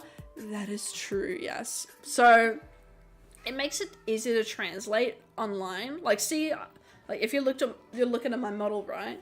Here, if I click on this so you can see it better. Right? Like, you can see, I'm pretty much a guy. Like, I've got the wide hips. Got the wide hips. I've got the, wide hips? No, I've got the wide shoulders. I've got, you know, no titties. I've also got no balls, but, you know. No titties, no balls, no ass, no class. But, like, I pretty much designed my model and VTuber design to be a bit more masculine. It used to be a little bit too androgynous, so people started calling me they, them. So I've made it a bit more masculine to sort of better translate. Like, yes, I am a boy. I'm a little gamer guy. But yeah, it very much, I found, not only just for me, but for other VTubers in the community space, of whether it's streaming, the ones that tweet, you know, trans people, you know, that they find that there's more comfort in, you know, being trans online virtually than it is to be trans online as a identity. If that I hope that makes sense. I hope that makes sense. But basically, if I were to be a webcam streamer, so many people would just call me a girl. Straight up, no questions asked, because it's the way I look. Like, technically, I've still got long hair, and some of my clothes, because they're doing a full wardrobe change, it's expensive as fuck, and I don't have that type of money. So a lot of the clothes I wear is still like, you know, I still have like feminine t-shirts, you know, the V-cut shirts and shit. So like, it's like at first glance, a lot of people would see, oh, woman, you there, female. But here on stream, I get to more identify as the identity I wish to be. And a lot more people can see with both the model and hopefully the way I vocally present myself that, yes, boy, you there, boy. Having a virtual gender identity, oh, I've already read that, my bad. I know I shouldn't be asking for your age considering that you consider yourself being male, but I is still female on the outside, not on the inside. I just forget your age. So I am 23 years old. Just, I always keep my age out there because one, it's already been out there in the past. I've been on the internet for years. Eventually someone can like dig up my age and be like, oh my god, he's this old. And like, you know, it's better just be upfront about my real age, because otherwise you get the issue where you got the, you know, person that says they're 5,000-year-old to be like, I don't know. But you got the people that will say they're 5,000-year-old to be in lore with their, like, character. Or they say a different age to be, you know, whatever their character is for VTubing or to protect their identity. But then you have that problem of, you know, interactions with people. Because the moment they go, hey, that's not your age, they could label you as a liar, this and that, and do whatever they can to smear you. So it's basically just an act of being transparent to avoid, like, smear campaigns. Because, like, I don't know about you, but have you seen how many trans people just get called liars just because we want to change gender, but don't want to tell, like, a lot of people straight away? It's that situation. It's just dealing with bigot shit and just the way I've, you know, handled it. But yeah, so I do consider myself male, but on the outside I do look more female, if that makes sense. But I've only kept myself looking female on the outside. Like, as much as I want to fully go, like, balls to the walls, like, masculine, because I am somewhat doing that, but it's more of like a subconscious action rather than a conscious one, which, I mean, I think, gee golly, I hope so. I hope I act more masculine to it. Oh no, if I didn't. That kind of seals my fate in life. We all know what happens to the bisexual men that act feminine. They get fucked up.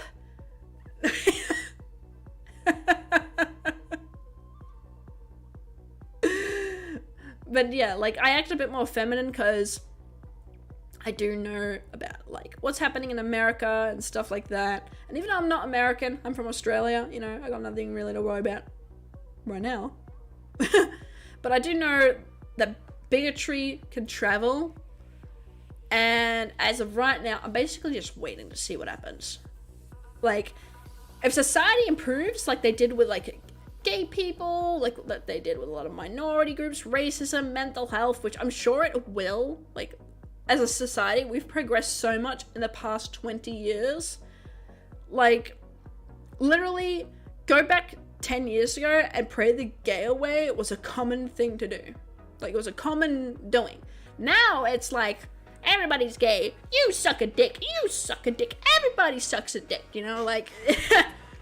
And not only that, go back even further than that, and you have people who couldn't talk about their mental health, you know? You're weak if you're depressed, you know? You see a celebrity having a mental breakdown, oh, social media's all over that, and calling them weak and this and that, whereas now, everyone's so aware of their mental health. It's just a progression of society.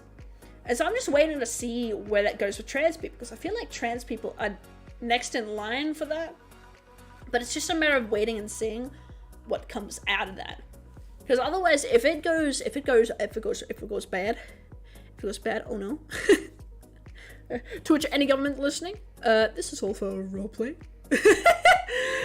But yeah, I mean, I don't really trust government, so that's kind of like why I'm at this mentality.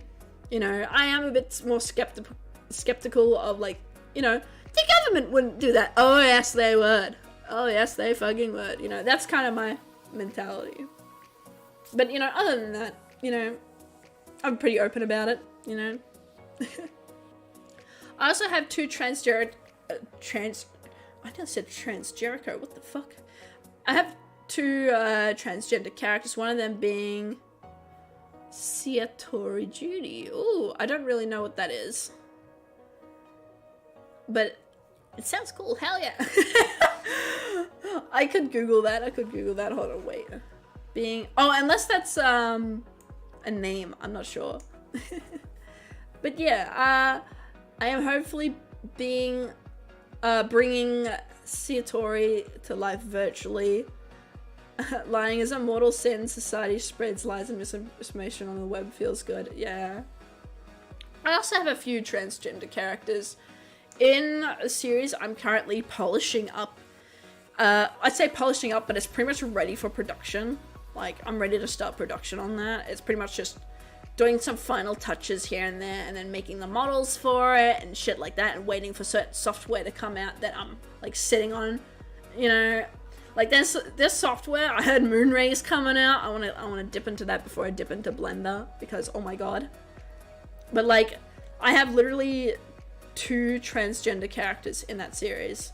Technically 3, but it's like kind of like a more of a reference to one of the other transgender characters rather than their own character. But if you want to count them as a character, you can. One of my 115 OCs that I've made. Oh, I understand that reality. I have so many original characters. It's not funny. Holy fuck. And more OCs to come. Yep. I know what that's like. This is Jimmy. This is my new OC. I thought you said James was your new OC. No. See, I created James yesterday. This is Jimmy today. Tomorrow will be someone else. I don't mind you being older because it makes you mature in your own way and what you see in your perspective on life. Yeah. Oh, I used to be very how do I word this? Bigoted and naive. You know, I very much worked, especially when it came to writing, a lot of the stories I wrote, I had to completely redo the foundation of, and some that can't even be saved if I redid the foundation of, unless I were just to completely erase most of the stories. Like, there's stories I've completely abandoned because I was bigoted and naive, right? Like, there was one story, I think it was one of the first stories I wrote. It was so bad, if I were to release it, I'd probably go viral for how controversial it is. It is ridiculous. And I wrote that when I was 7 years old. I wrote that when I was a little wee lad. But yeah, if I were to release that, oh my fucking god. Like, no way it reflects my thinking now. But because of the people I surrounded myself with, I was like, oh yeah, this phrase is definitely not a derogative phrase, and I can use this here. Oh, this sounds cool as an ability and isn't racist whatsoever. You know, like, I very much, as all kids do, I very much did my writing without research or looking in for sensitivity. Like, there's one where I'm not at the stage of looking into it to double check it just yet, but I've always left the note whenever I added it in to be like, hey, when I get to the point of dipping further into the story-wise, if the story's successful, do a background check to make sure this isn't insensitive. Like, there was one point in a very old story of mine where this character had the ability of changing colors. Think like chameleon colors. So they could be any color they wanted to be. And it was just one of their superpowers, you know, like they could blend in to look like the wall. And I was like, oh yeah, that's cool. And then I thought, well, I want them to be like a spy, kinda, as well. You know, I want them to infiltrate this place and, you know, pretend to be like a completely different person and change their identity purely so they can sneak in for this plot reason. And in my naive, bigoted kid brain, I said, let's make them black. Oh my god, you know, like, not only are we breaking into a place, not only are we, because in the story, they weren't even morally right. They were committing a fucking, like, atrocious crime. They were breaking in, like, in the plot, they were breaking in to steal shit, to then sell it on a black market, to then get bail for someone, right? And I went, ah yes, make them black. Oh my god! Like, that's what I mean when I say a lot of my old works are very bigoted. Very bigoted. Now that story, by the way, it's completely scrapped. That was the one that was, like, completely irredeemable. Like, even if I redid the foundation, so much of the story would be changed that, like, I'm like, would save my time just restarting it. Or just writing a new story altogether. Because it, like, from the foundation that it already had to start off with, if I were to change it, it would be a completely different story with a completely different cast, with completely different character types, you know? That's how bad it is. That's how shit it is. But that's the thing with first few batches of stories, you know? Because I wrote that one when I was 7, okay? I was writing some spicy shit when I was 7. Ah yes, racism. Oh my god. I probably at the time didn't realize it was racist. I just thought, that's cool and genius. But now looking back, ugh, oh my god. What the hell?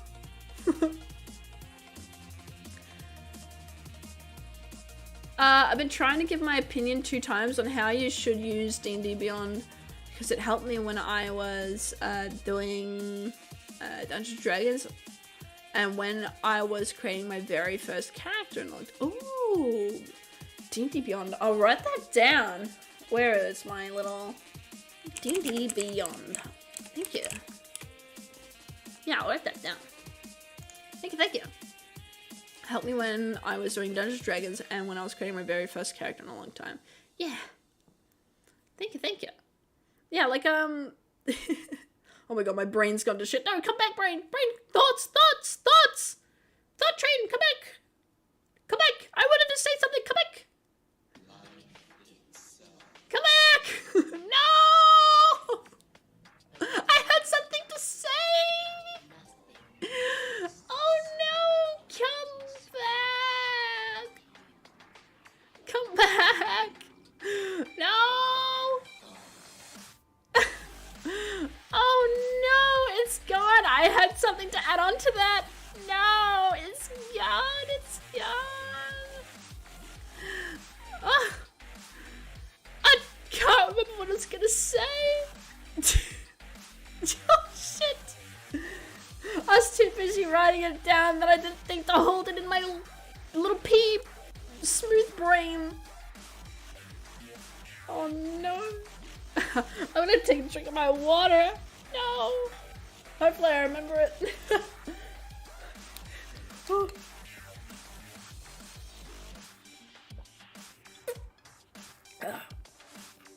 But yeah, with my now,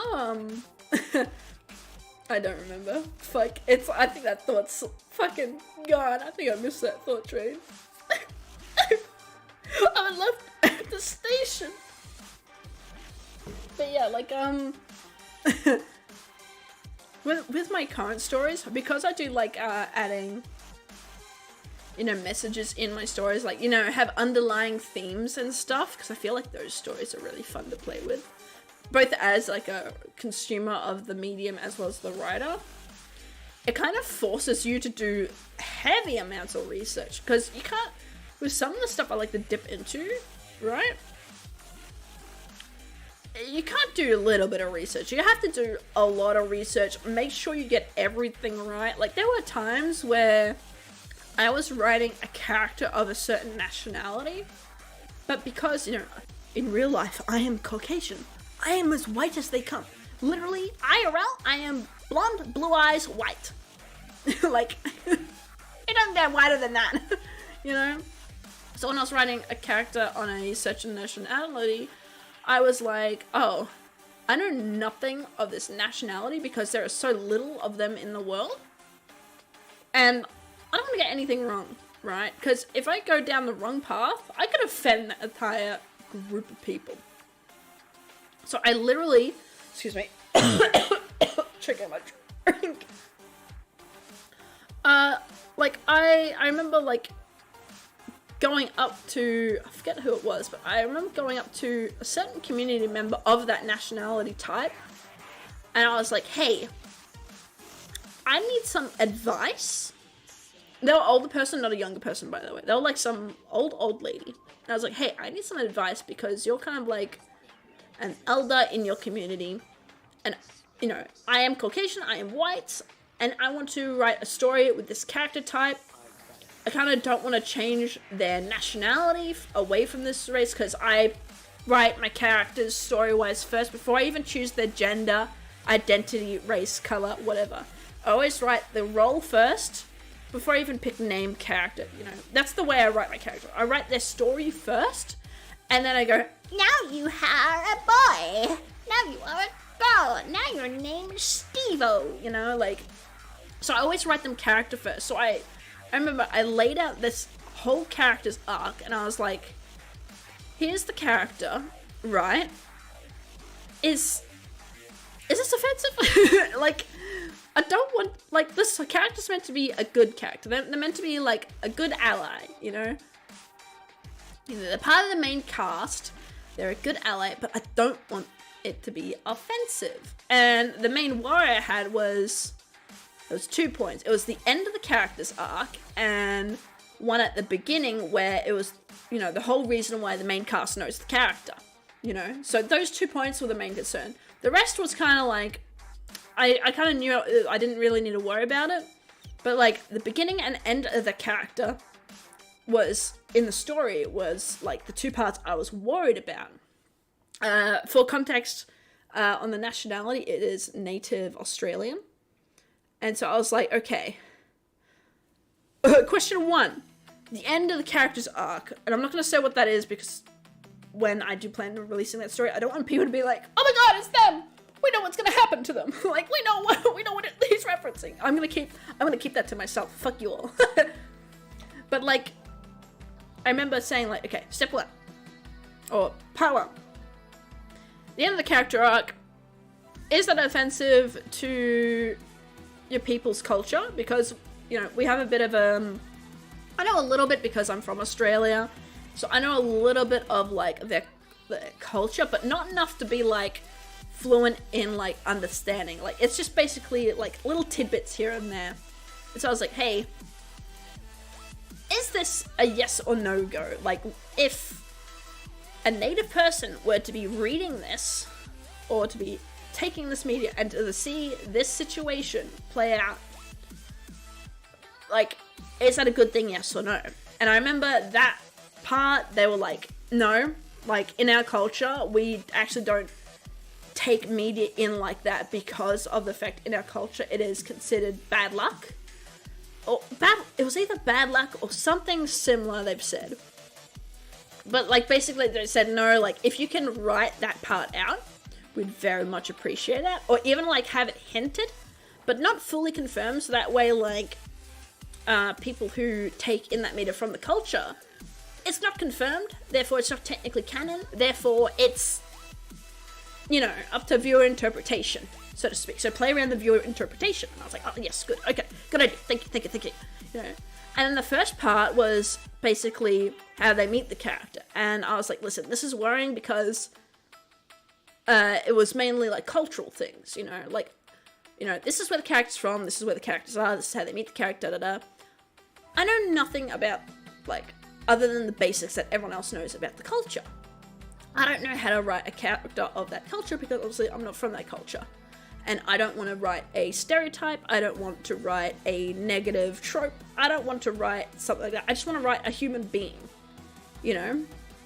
And I remember they said to me that basically, oh, well, if you're unsure what to do, then take them out of that situation. Like, from, like, if you were to see it, rather than the character in the story, see the character from their entire life. And what you do is you take them out of their beginning and place them in a different beginning. So that way when you come across them in the story, when you first see the beginning story-wise, you know, you'll, like, get a sort of different impression, and not only that, it will also still be relatable, and not only that, but still also be, you know, digestible for the audience of any culture, because then, you know, they won't be like, it'll be more like realistic. It won't be like a, oh hi, I'm gonna pretend to understand this culture even though I don't fully understand it and risk offense, rather than, oh, here's a very real situation and this explains the detachment of their culture. Therefore, I can kind of like tiptoe around the fact I don't know anything about the culture. And they're like, you can do that route. I'm like, okay, cool, I'll do that one. It's like, fuck. Oh shit, I'm missing a bit of chat here. I went on a bit of a ramble. I do that quite a bit. Also, I want to tell about the 2 times, but I don't know if you saw the other comments that was said about D&D Beyond and that you should check it out because I've done... I don't know if you received the comments. I don't think I did receive those comments. Other than the time you mentioned it before, I don't think I did. So, but feel free to type them again. I don't know why YouTube's not putting all the comments in. I feel kind of bad about the ones I miss. Because if I miss them, I don't know they're there and that people feel like they're being ignored, and that's the last thing I want people to feel. So if I don't read out your messages, either I've missed it, or it just hasn't appeared in my chat. And chat goes very slow, so chances of me missing messages are very slim. So just feel free to send them in again. I'll be heading to bed soon. Oh, good. Thank you so much for the stream today. See you next time. I'll go head to bed. Good night, Cammy. Good night, bruh. Hope you enjoyed the holiday. I gotta sneeze. Thank you, bruh. I hope you enjoyed the stream. I'll see you next time, bruh. Tomorrow I'll be doing the art stream, and the day after that will be Detroit Become Human, and then the day after that I have a surprise. I'll see you next time, brah. Bye-bye. Did you get that comment? If not, then tell me that you did. I've been trying to tell. Oh, I'm so sorry. I got a bit distracted with my rambling. I wasn't reading the chat. I'm so sorry about that. Bless you. Thank you. Just gotta... But yeah, definitely, if I don't read your messages, either I'm just being distracted by something or I've missed it entirely. So just feel free to send it in. There are the odd times, though, where, say, for example, if someone sends in something inappropriate, I do tend to ignore it as well. But unless you sent in something inappropriate, like, high chances are it's the other two options for me not reading out the message and reading the message, you know? Very rarely do I ignore a message on purpose. It's only, like, say if someone says something really weird, like, I don't know, like, I don't know, I'm trying to think of a situation that's weird, but I honestly can't think of one. What's a good example? Oh, yes. Hi, I'm really depressed. My dog just died. I love you. Like, those I will ignore. You know? And it's not to, like, shame those people that make the weird messages, but it's more like a silent guide, because if I feel like I can't say anything to correct those behaviors appropriately where both parties are happy, I just won't read them, because then it'll be like a silent, like, sort of like, oh, hey, maybe don't do that again. But very rarely do I do that. And that, you know, with your messages, you're fine, so you definitely don't have to worry about it. Anyway, good night, good night. Oh, you have such a cute sneeze. Thank you. Oh my god, speaking of, holy shit. You have no idea the amount of weirdos over the years, because I've been streaming... Okay, for context. I have been streaming since 2016. I started on Facebook before Facebook gaming was even a thing, right? That's a long ass time ago, okay? And then I moved to YouTube, then I moved to Twitch, and now I'm back on YouTube, you know? With a new channel. This isn't the same channel I was streaming on. But basically, I've been streaming for years. The amount of weirdos you get... Holy fuck. The amount of love confessions I got from people I don't even know. There's like a few out there where I've read, like I've had interactions from people where they go like, oh, this, that, good conversation. I'm like, yeah, it's good, that, yeah, we're vibing. And then they're like, good, yes, I'm in love with you. I will do anything for you. Please marry me. Or something like that, you know. Obviously, I'm taking the piss. But, like, there are some messages that I've received over the years where they're fucking weird as shit, dude. Oh my god. They're unhinged. You know. Even some when I was, like, you know, in my more mask persona. Because obviously, like, it's hard to change a characteristic if you've always been... that way, you know, like, I've always kind of been a little bit more masked. It's hard for me to present feminine, because, I don't know, it's just not my character, really. But, like, even though I present like this, people are like, oh my god, ooh, Cammy, ooh. It's like, yeah? Oh shit. I got the unintentional riz, hello? Holy shit. He's one of them. Oh? Hello?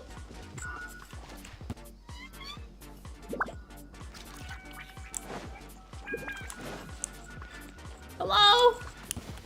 What the fuck? Oh. Oh. What is this? What has he led me to? He's led me to a thing. The threads of your fate lie in my hands. Oh, boom! What the?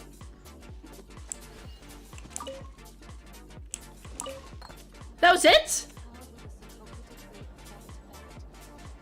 Just an artifact? What the fuck? Hello?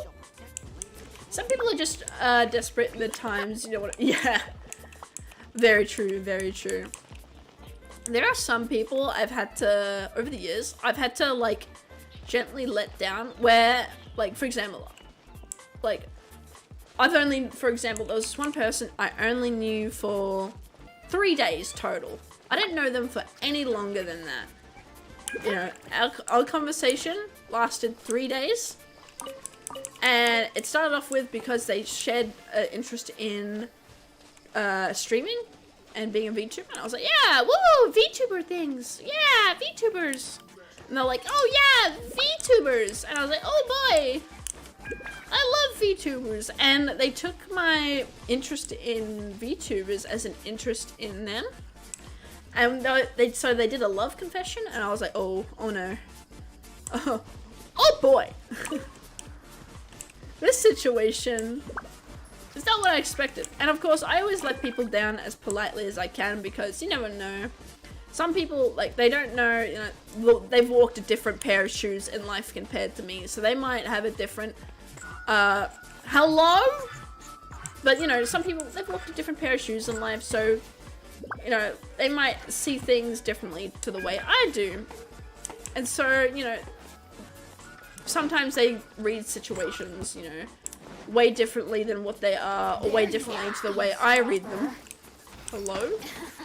Oh, now I'm running away from this. Fuck the guy, he's trying to get me killed. But, you know, they read situations way differently, and that's no fault of theirs, that's just the way they've been raised, or the situations they've been exposed to, or the life experiences they've walked!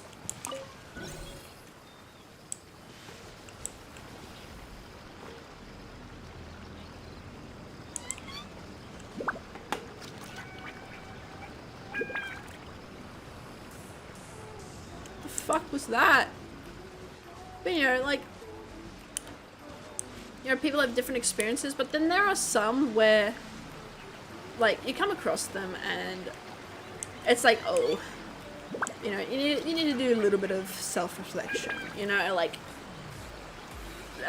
this person was like, when I let them down, you know, because obviously I like to see the benefit of the doubt in everyone, you know.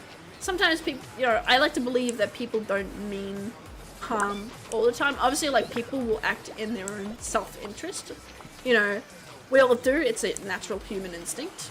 You know, self-preservation, whatever. But when I let this person down as gently as I could, I said, hey, I've only known you 3 days. I kind of don't want a relationship like that. I just see you as an acquaintance and a possible friend, you know, and it's probably not going to be anything further than that. So, you know, sorry to, you know, let you down, you know. They then, holy shit, they then went off on me, saying I was, like, leading them on, stuff like that, and just started saying all this unhinged shit, and I was like, oh my god, you know. Sometimes you'll come across people where, you know, they're just like that, and it's just a matter of choosing the next steps of how you're gonna handle the situation, you know. So is life, so is life. My roommates love me. My roommates love me when I stream at 10:30 at night. Oh my god, what the fuck is this?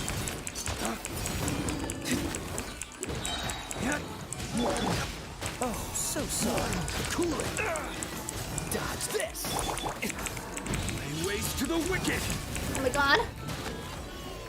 Yo, I like your goodies. They're mine now. Thanks. We'll need more where that came from. Did I get more of those goodies? Ready, steady, whee! But yeah. Just sometimes you'll come across people. It's just people being people, you know. Go, Barbara, go! Oh, berries. Oh, what's this? But yeah, like, there have been, like, some interesting characters I've met over the years, you know, stalkers here and there, which people might be like, what the fuck, Danny, you've been stalked? You know, or others be like, oh my god. Better I don't than know. nothing. Just people being people. You know, when you become a streamer, like, obviously I don't know, like, what you choose to do in your part-time, right? Or pastime, whatever you call it. Whether that be hobby, career, you know, or, like, position-wise. But when you become a streamer, you get exposed to all sorts of like interesting people. And so it has like its ups and downs when you interact with certain people. And each new person is a new experience. Whether that's positive or negative, it doesn't matter. You know what I'm saying? Like, each new experience from a new person is just, you know, a new thing to remember of, like, you know, the fun things with streaming. Obviously, like, you get the same experience with like other, you know, career types, job types, hobby types, whatever the fuck, you know. But like a lot of the times when it comes to streaming wise, because like, you know, I've worked customer service, I've worked at call centers, I've worked all sorts of wacky jobs dealing with people. But nothing has quite topped the shit I've seen when being a streamer. And honestly, it's not a bad thing. Like, obviously, like, it depends on the type of person you are. Like, for example, if there's a lot of stuff you can't, as a person, like, personally, like, you can't handle. Like, for example, I know a lot of people where, because I highly recommend streaming or content creation as a hobby, because I think it's a very good creative outlet. You can do so much as a content creator, like that. You can literally be fucking anything as a content creator, and it's such a good hobby to get into. The only downside is you're dealing with the general public, and there are very rarely there are some people where I actually recommend, you know, like, if I think someone has really bad social anxiety or has a tendency to cause problems, or like a tendency to buckle under extreme pressure or easily manipulated, exploited, you know, people like that, I tend to like steer them away from content creation. Like, because, you know, I don't want to see people hurt. And also, like, there are some people that, like, they get into content creation for the wrong reasons, and then they end up, you know, having it blow up in their face, you know. It's just those sorts of things. Hello? Do you wish to die? Finally, no. Thank you. I just wanted this little thingy. I want to get up there for the time thing. Okay, let's see. Is this gonna fuck me up? Yes or no? Let's find out. What?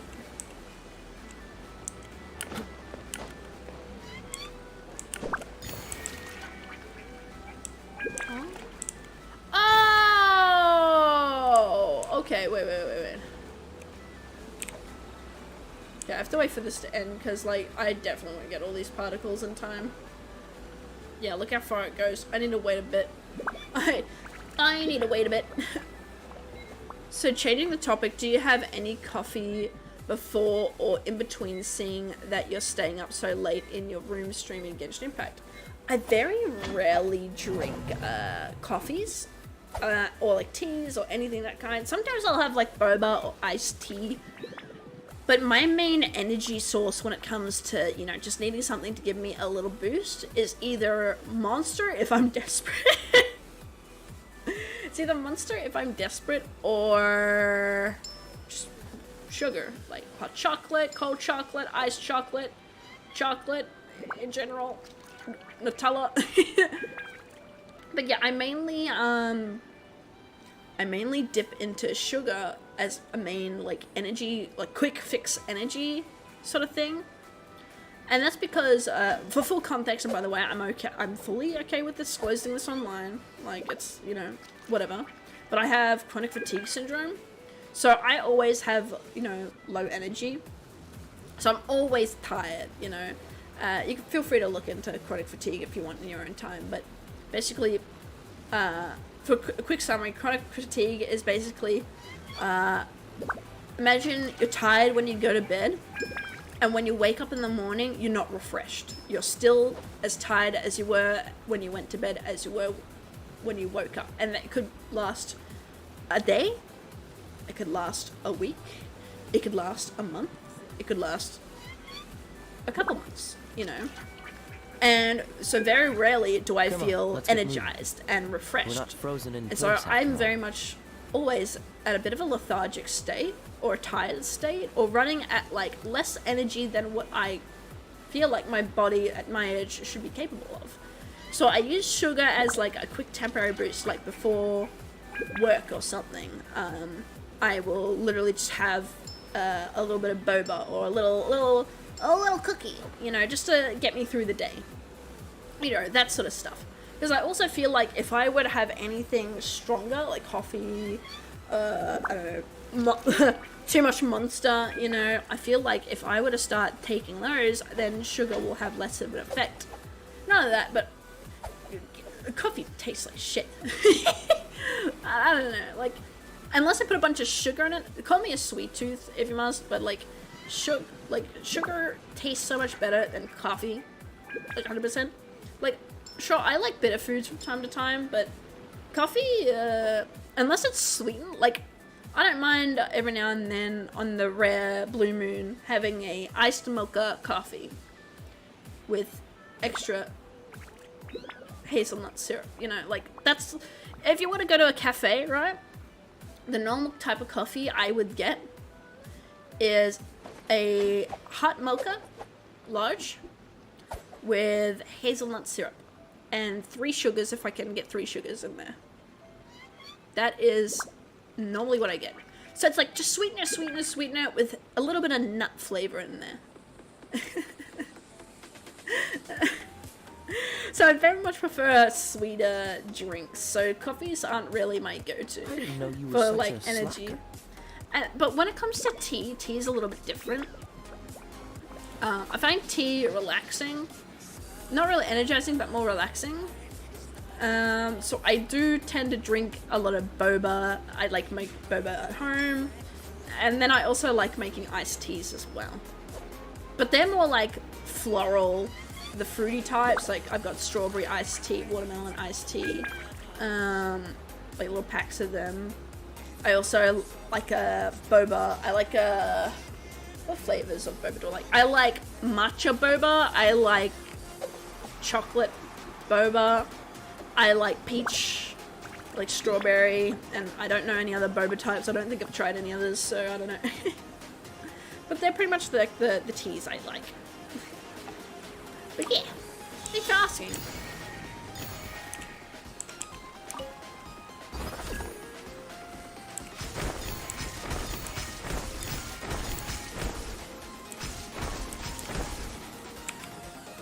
Where the fuck am I meant to go?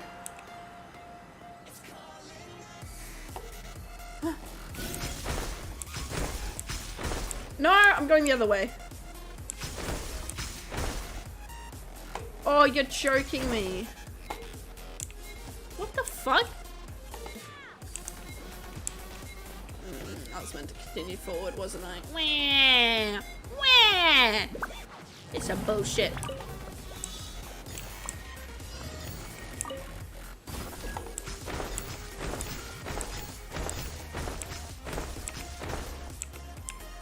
Oh, I meant to fly over.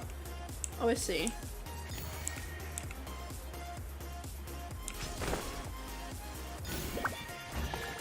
Yes, we did it! Woo! Let's go!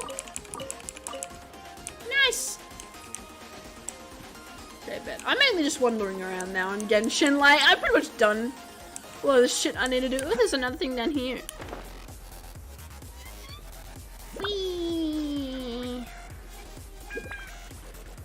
I'm trying to basically gather enough for a final wish for the end of the stream.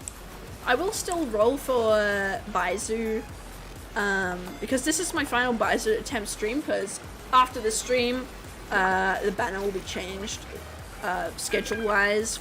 So like this is my final attempt, but I will be still attempting him off stream because I've been waiting for Baizhu since his release. I don't want to lose that little man. I've been grinding to get this motherfucker, okay?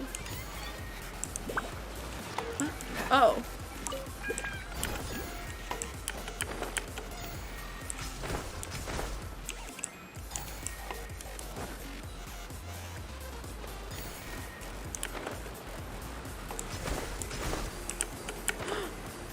Oh my god! What?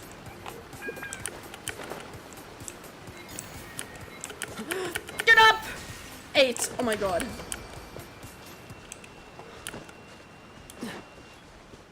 Holy shit. Quite the There we fun. go. Also, even if I had the courage to try and ask you out, I would be very shy. I would be very nervous. Furthermore, I would be intimidated by the look in your eyes as they stumble under pressure. True, I am a very intimidating person. I've actually been told that quite a lot. I've been told I'm very intimidating. Like, a lot of the friends I've made, when they first, like, meet me, like, they've confessed after, like, knowing me for a while that when they meet me, that they've always been like, oh yeah, when I met you, I was scared of you. I'm like, what? Why? What's so scary about little me? You know? Seems all the other knights already have their hands full. Exactly, Kaya. I'm just a little gamer, you know? I'm just a little gamer. You know? Like, apparently, I don't know, especially if you meet me in person, because, like, I found that that effect of people being a little bit intimidated by me hits harder in person, because in person, I do have a bit of a resting bitch face, which, like, makes me look grumpy all the time, and because of the way I'm built, it makes me look, like, extra intimidating, I think. At least that's the impression I've seen people get from me. So, a lot of people, when they meet me, they go, oh my fucking god, this guy is scary. And then I'm sitting here like, what's up, gamers? I'm just your boy. I'm getting fucked up by this cryo, bitch. You know? Like, but once people, like, get to know me, they're like, oh, this guy's just a little stinker, you know? This guy's like a little gremlin guy. But, yeah, when people first meet me, you know, I don't know, they just get intimidated by me. No idea why. Like, obviously I have little ideas, but other than that, you know. Go, my pretties! Fuck off, my pretties! There we go, then we can heal a bit. But yeah, other than that, I don't know, like, people just get very intimidated by me. It has to be like a, I'm guessing it'd be like a social anxiety thing. Whoa! Fuck. Flames, purge. It would have to be a social anxiety thing, because, like, you know, like when you, obviously, like, I've worked, front counter stores where, you know, you work at the store and it's like, you at the counter or whatever. You get certain characters where they're afraid to talk to you, they get social anxiety, so someone else will speak for you, or, like, they speak in a little mumble, so, like, you know, like, and you have to be like, I'm sorry, I can't hear you. Speak up. Take a moment to rest and plan. Show me how anxious you are to speak to me. Like, stuff like that. Grabs them by the throat. Speak to me, my child. What would you like from the store? Do not be afraid. Mere mortal. You know, stuff like that. Also, I have never had a boyfriend or girlfriend at all as a loving partner in my years of high school. Oh, don't worry. You'll find someone eventually that will be the perfect match. 100%. I find people who have, like, a sense of, oh, you know, I've never had anyone, so I'm probably never gonna meet anyone. But that's not the case. Like, people seem to forget about the term late bloomer. Like, there are people who I know that have never dated until they reached their 30s, and then they found the love of their life. So, like, you know, there's even people where they've been, like, with all sorts of people throughout their life, and then only when, Jesus, man, but only when, like, they're in their later stages of life, they find the perfect person, you know? It's just a matter of not you finding them, but them finding you, if that makes sense. You know, and a lot of times, I found that the people that are the happiest in relationships are the ones that normally don't seek it, weirdly enough. Like, obviously you have, like, all the cases where, you know, people go on dating apps, for example, to find, you know, their perfect person, or, you know, people will, you know, purposely ask people out, stuff like that, because obviously someone has to make the first move, right? But I found a lot of the people that are, at least the happiest, are the people who, you know, aren't really seeking it. You know, they might interact with someone one day, and then, you know, those interactions become more and more frequent, and then all of a sudden, you know, it's a mutual sort of respect for one another. Obviously, that's just one type of, like, couples and whatever. Like, obviously, like, everyone's unique at the end of the day, so every situation is going to be a unique experience. So obviously, like, what I've seen might not be, like, the exact, you know, perfect situation or whatever, but, like, from what I've seen with people, you know, that sort of stuff, you know, is normally, like, the most, like, sincere route or something. I don't know. I'm not very good on those sorts of talks. Better than nothing. It's because of my childish nature. Oh, I can relate to that. I can definitely relate to that. I'm a very childish person, so I definitely relate to that. And that I used to have anger issues. Oh, I definitely relate to that. When I went to primary or immediate, but then I got to high school and became chill and laid back. Oh, I was actually pretty much cookie cut the exact same. I was a very angry child. You know, like, ugh, you know, like that sort of person. And then as I grew older, I kind of relaxed a little bit. And I've noticed that's like kind of the same story for a lot of angry kids. Like if you like take notice on people growing up, right? A lot of the angrier kids, like, they almost fade into the, like, the background, so to speak. First they start off as like bullies or something, but then when they get to high school, you tend to notice them a tad less. Like, obviously there'll be the odd kid where it'll be like, oh yeah, this guy's just a forever cunt. But like, there are some characters where they clearly got anger issues or some form of issue, behavioral, you know, mental, whatever it may be. And then over the years, you then don't really take notice of them, you know, because they're not taking as much of a impact in your life as they would, you know, like, because, you know, you might fight an angry kid, or they might attempt to fight you, they might intimidate you, you know, basic angry kid stuff.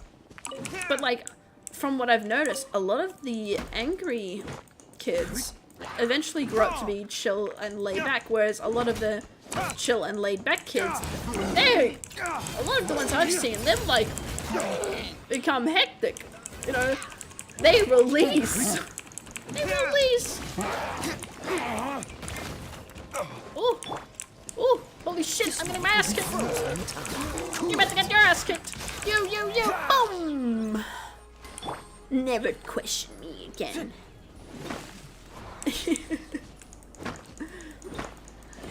It's also due to the fact that I was born with autism, and I didn't know autism. Oh, that too. Yes. And I didn't know autism. And I didn't know autism was back in primary school, intermediate, or high school. I don't remember. Oh, yes. I remember. Okay, so even though I was the angry kid in school, right? I wasn't like the major impact kid. I was like, basically, I was the kid that was easy to snap, but I easily faded into the background because, you know, I didn't seek fights. I didn't seek problems. It was mainly just, I didn't want people to fuck with me, so the moment people fucked with me, I just put my foot down and I was able to hold my ground. That was basically how, like, the type of angry kid I was, you know? Like, the moment, for example, like, little Timmy takes my ball, I kick his ass. That was the type of kid I was. But if, like, his brother, little Jimmy, didn't fuck with it, I didn't fuck with him. I don't know. That was just my weird morality as a kid. Which, I mean, it makes sense, but you know. But like, I remember there were a few times where if I saw kids fucking with, you know, the kid in class that everyone knows has autism, right? You know, like, because at our school, you know, grew up in the countryside, so, you know, primary school, high school, you know, kids with disabilities sometimes would be mixed in with, you know, the normal classes, you know, whether that be the choice of the school, the region, or the family, you know, whatever. But, like, I found a lot of the kids that had autism, you know, they would regularly be picked on. Every course right? of action has its risks. And it was only when I remember this, like, one kid, he moved to the school, and there was me and this other kid who was known for literally beating, like, other kids up. Like, if you pissed him off, he would fight you, like, 100%, like, kick your ass. And then we got this new kid who, he was kind of low communication autism-wise, so he couldn't communicate properly. And I remember this kid the angry kid tried to play with him, tried to do something with him, but it was nothing negative. And the autistic kid, being unable to communicate, hit him. But, like, not in a hard hit, but, like, in a light tap on his shoulder. And then called him a name or something, in frustration.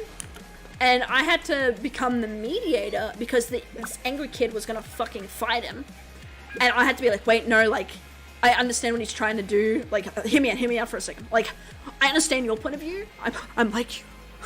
See, I'm like you, but I also have a brother like him. So I understand his point of view as well. Here, let me mediate for a second. So that was like, I don't know, I very much remember mediating, being like, hey, like, he's got this condition.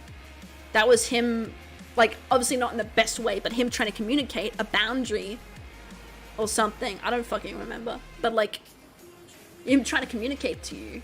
And obviously with autism, you know, he was just unable to communicate. And so he was just trying his best to communicate with you, you know. He doesn't mean harm. He's just trying to, you know. It's just his way of trying to communicate with his barriers in the way. And that was when the angry kid was like, oh. Obviously he was still like, fists in the air, like, I wanna fight. But he was like, oh, okay. You know, like, okay, that makes a bit more sense. Maybe I won't kick this guy's ass. But yeah, I had to do that. I remember I had to do that so many times with that kid, because, I don't know, there were times where this kid with autism would nearly get himself beat up because the other kids didn't understand that he was just trying to communicate. And rather than people correcting him and being like, no, like, this is seen as aggressive, because obviously we're kids, you can't really communicate that to another kid because we don't know how. But, like, kids will be like, he's weird, we're gonna kick his ass, you know? And so I always had to stand up and be like, you kick his ass, I'm kicking your ass, hear me out. Like, I have a brother with autism, sit down a minute, like, think, use your head. It was, you know. And also, I feel like, a lot of kids also didn't really fuck with me as a kid growing up, right? Because when I was a kid, I was very much the early bloomer. So I grew, like, I remember I was the tallest in my class for years. Like, no one was taller than me, and a lot of kids were weaker than me, because I just had the height advantage, and, you know, I did sports and stuff. So, like, I was very fit, and I was very big. So a lot of kids didn't want to fuck with me. So anytime I was like, no, like, if you do this, I'm kicking your ass. Like, a lot of kids would listen. You have the odd kid who's like cocky and they're like, I'd like to see you try. And then you, I don't know, you kick their ass, you know. But like, that was kind of like my childhood in a sense. There were times I was capable to stand up towards teens that were twice my size. For a guy that is 6'5", to this day, back when I was still in intermediate. I don't really know what intermediate is, but I'm assuming that's the equivalent of a middle school in America. Because you say primary, then intermediate, then high school. So I'm assuming that means that's just another word for middle school.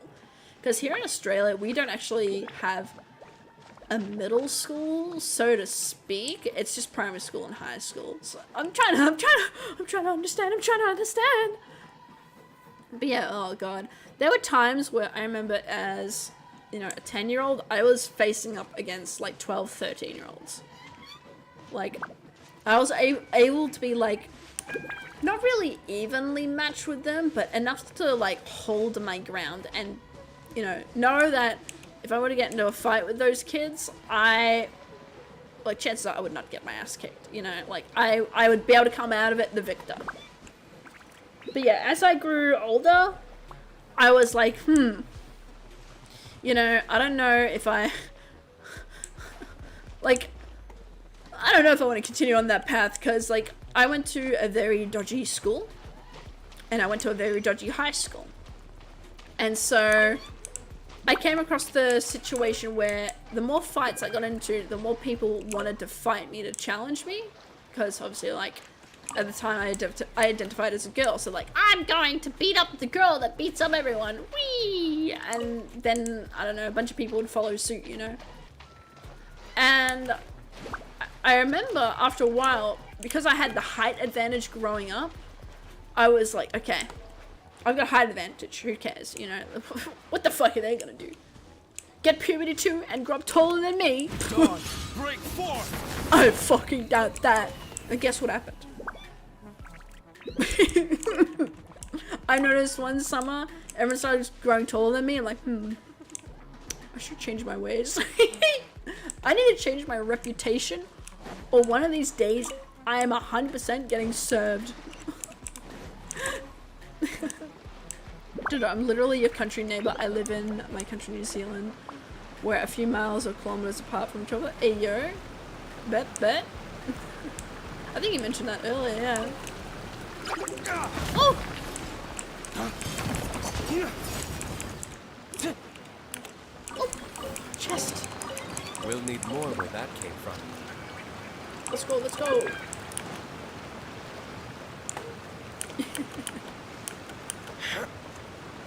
But yeah, I definitely grew up the more angry kid, and then after a few years I kind of got chill and, you know, laid back quite a bit. Became a little bit more of a goofy little funny guy, if you know what I mean.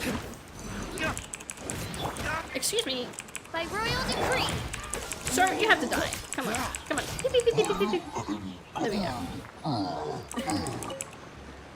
Yeah, I started to become a bit more of a goofy little funny guy. But I guess I still have that sort of like, weathered experience. Obviously, if I were to get into a fight now, oh fuck, I have a feeling I'd lose. I don't think I could hold my ground like I did back then. Like, I don't know. I was built different back then. I reckon back then me could kick my current ass. Like, I kind of let myself go a little bit. Not in like a bodily wise, but in a fitness wise, if that makes sense. I kind of like I don't do sports at all, if that makes sense. Ooh, we got a wish. Let's go. Come on, Baizhu, no!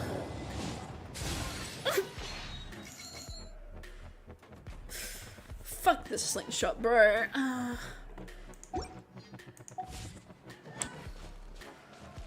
Yeah, if I were to face my old self versus my current self, I'm feeling I'd get my ass kicked by my kid self, dude. Like, no way I win.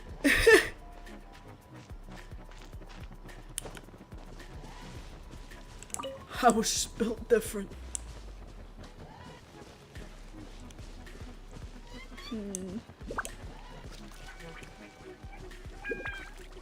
Oh, it's so cool running up to Inazuma like this and seeing all the statues and shit. It's not high school for me because the way New Zealand says it, like this college, and it makes it. Oh, I see. So it's high school, and you're just okay. So you're just translating it for me. It's okay. Oh, thank you. Yeah, see, because with American, like, like, because with like American stuff, right? I have to do the same thing when I say primary school. A lot of Americans don't even know what I mean by primary school. And when I say like university, for example, people think, you know, like the American university where you go away and like, I mean, some universities do that, but here, here for university, which we nickname, you know, uni, a lot of times you don't leave your home. Like, sure, you get certificates and stuff like that, but it's not as intense as the American university system. It's more just laid back, casual. Like, you might move away from home for a couple of years. It's only like if you're going for the more higher degrees, is it more intense? But very rarely do you like go to uni for like to live. Like, a lot of people when they go to uni, it's whatever's the closest to their house. That's kind of like like if they can find the trade they want to enter and it's closest to where they live, 9 times out of 10 they will go to that one, you know. Like, very rarely do people go interstate for schooling and stuff like that. And then you've also got the thing of like paying for uni or college, so to speak. But yeah, we also call some high schools colleges. So I remember there were a few schools that were called colleges instead of high schools. I don't know why we do that though. I think it's just a play on words and stuff like that. Or like a play on, I guess, standard maybe? It would be my guess. Because I've noticed from attending, because I attended a high school and a quote-unquote college, so to speak. Oh, so sorry. The Australian college, not the American college. But... Oh, fuck me! Jesus, they're kicking my ass. Okay, I need to whip their asses real quick. You fucking bitch.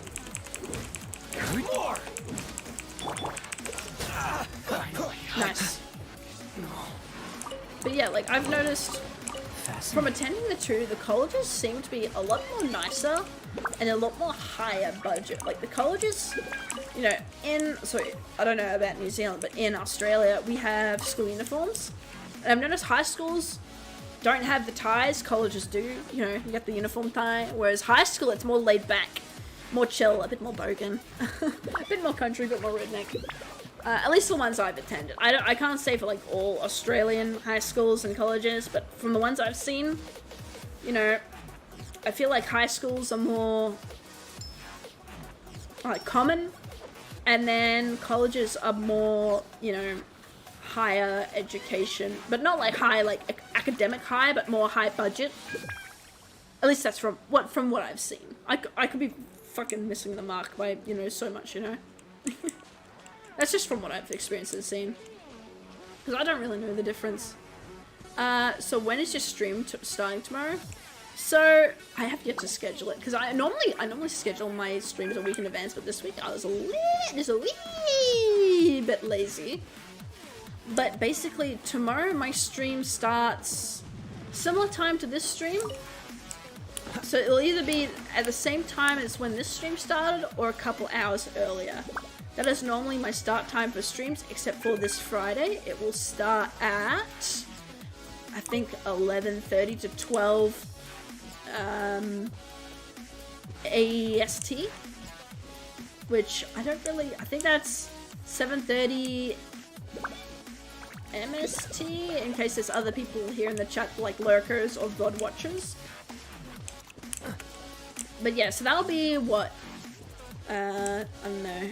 I don't know what that would be in New Zealand, because I'm pretty sure New Zealand's like 3 hours ahead of me, because I'm on the East Coast, so I'm on the coast that's closest to New Zealand. I think that's... So if I start at 6, for example, 6 PM, it would be maybe 9 PM New Zealand? I think?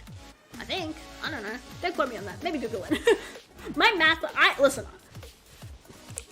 The last time I did math I was 16, alright? Like, don't trust my math. You know how much money I lose? Because I did my math wrong? Yeah, don't trust my math, okay?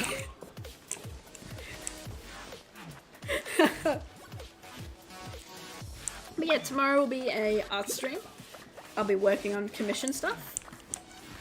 And then the day after that, we'll be doing stream 2 of Detroit Become Human. And then Friday will be a special stream, which I will tease in the next couple of days. Either tomorrow or the day after leading up. But yeah, I think I'm gonna leave it here actually, because we have been streaming for 4.5 hours. We've had a good run time this stream. And I've had a good time this stream. And we've gotten heaps of done. And I wanted to ask if you like the franchise called Transformers. Ooh, I haven't watched Transformers in years, but I do have a friend that's like addicted to Transformers. And like my dad used to be addicted to Transformers, so I've seen quite a lot of the films as well. Because I'm a huge fan in all media surrounding the good and the bad ever since I was a little boy. Yeah, so I have seen quite a few of the films. The recent ones I haven't seen like at all, but I have seen like, oh god, the amount of times I've seen the first Transformers movie, holy shit. Like, I pretty much know every scene, like what's gonna happen in that film. But I'm more of a Jurassic Park fanboy. Like, you know, you got the boys that like Transformers and like the little robot car people. I don't really know what they are. And then you got the motherfuckers that like dinosaurs. I'm the dinosaur man. I like, if you went up to me like speaking about Jurassic Park, oh my goodness, I might die. And in case you ask, Jurassic Park 2 and 3 are my favorite out of the entire Jurassic Park series. Mainly 3 if I had to pick out of 2 and 3. The one with the, well, they're in the plane looking for the kid with the raptors and the Spinosaurus. That is my favorite Jurassic Park movie. And I have seen quite a few of Jurassic World as well. I haven't seen the latest one. I need to catch up on that. I just haven't had the time to watch it. But I'm more of a Jurassic Park fanboy than I am a Transformers fanboy. Jurassic Park is my series. It's my series. It's my expertise. I like dinosaurs. But yeah, I think I'm gonna end the stream here. Had a good runtime. 4 hours and 30 minutes. That's what I like to see. That's what I like to see. Also, I'm kind of a bit hungry. But yeah, I'll see you guys tomorrow. And you just got yourself a new subscriber. Thank you. On your achievement, and I will give you a pat on the back. Thank you. I didn't know you Thanks for subscribing. I hope you enjoy your stay. And I hope you enjoyed today's stream. And I'll see you guys tomorrow for the art stream. Bye.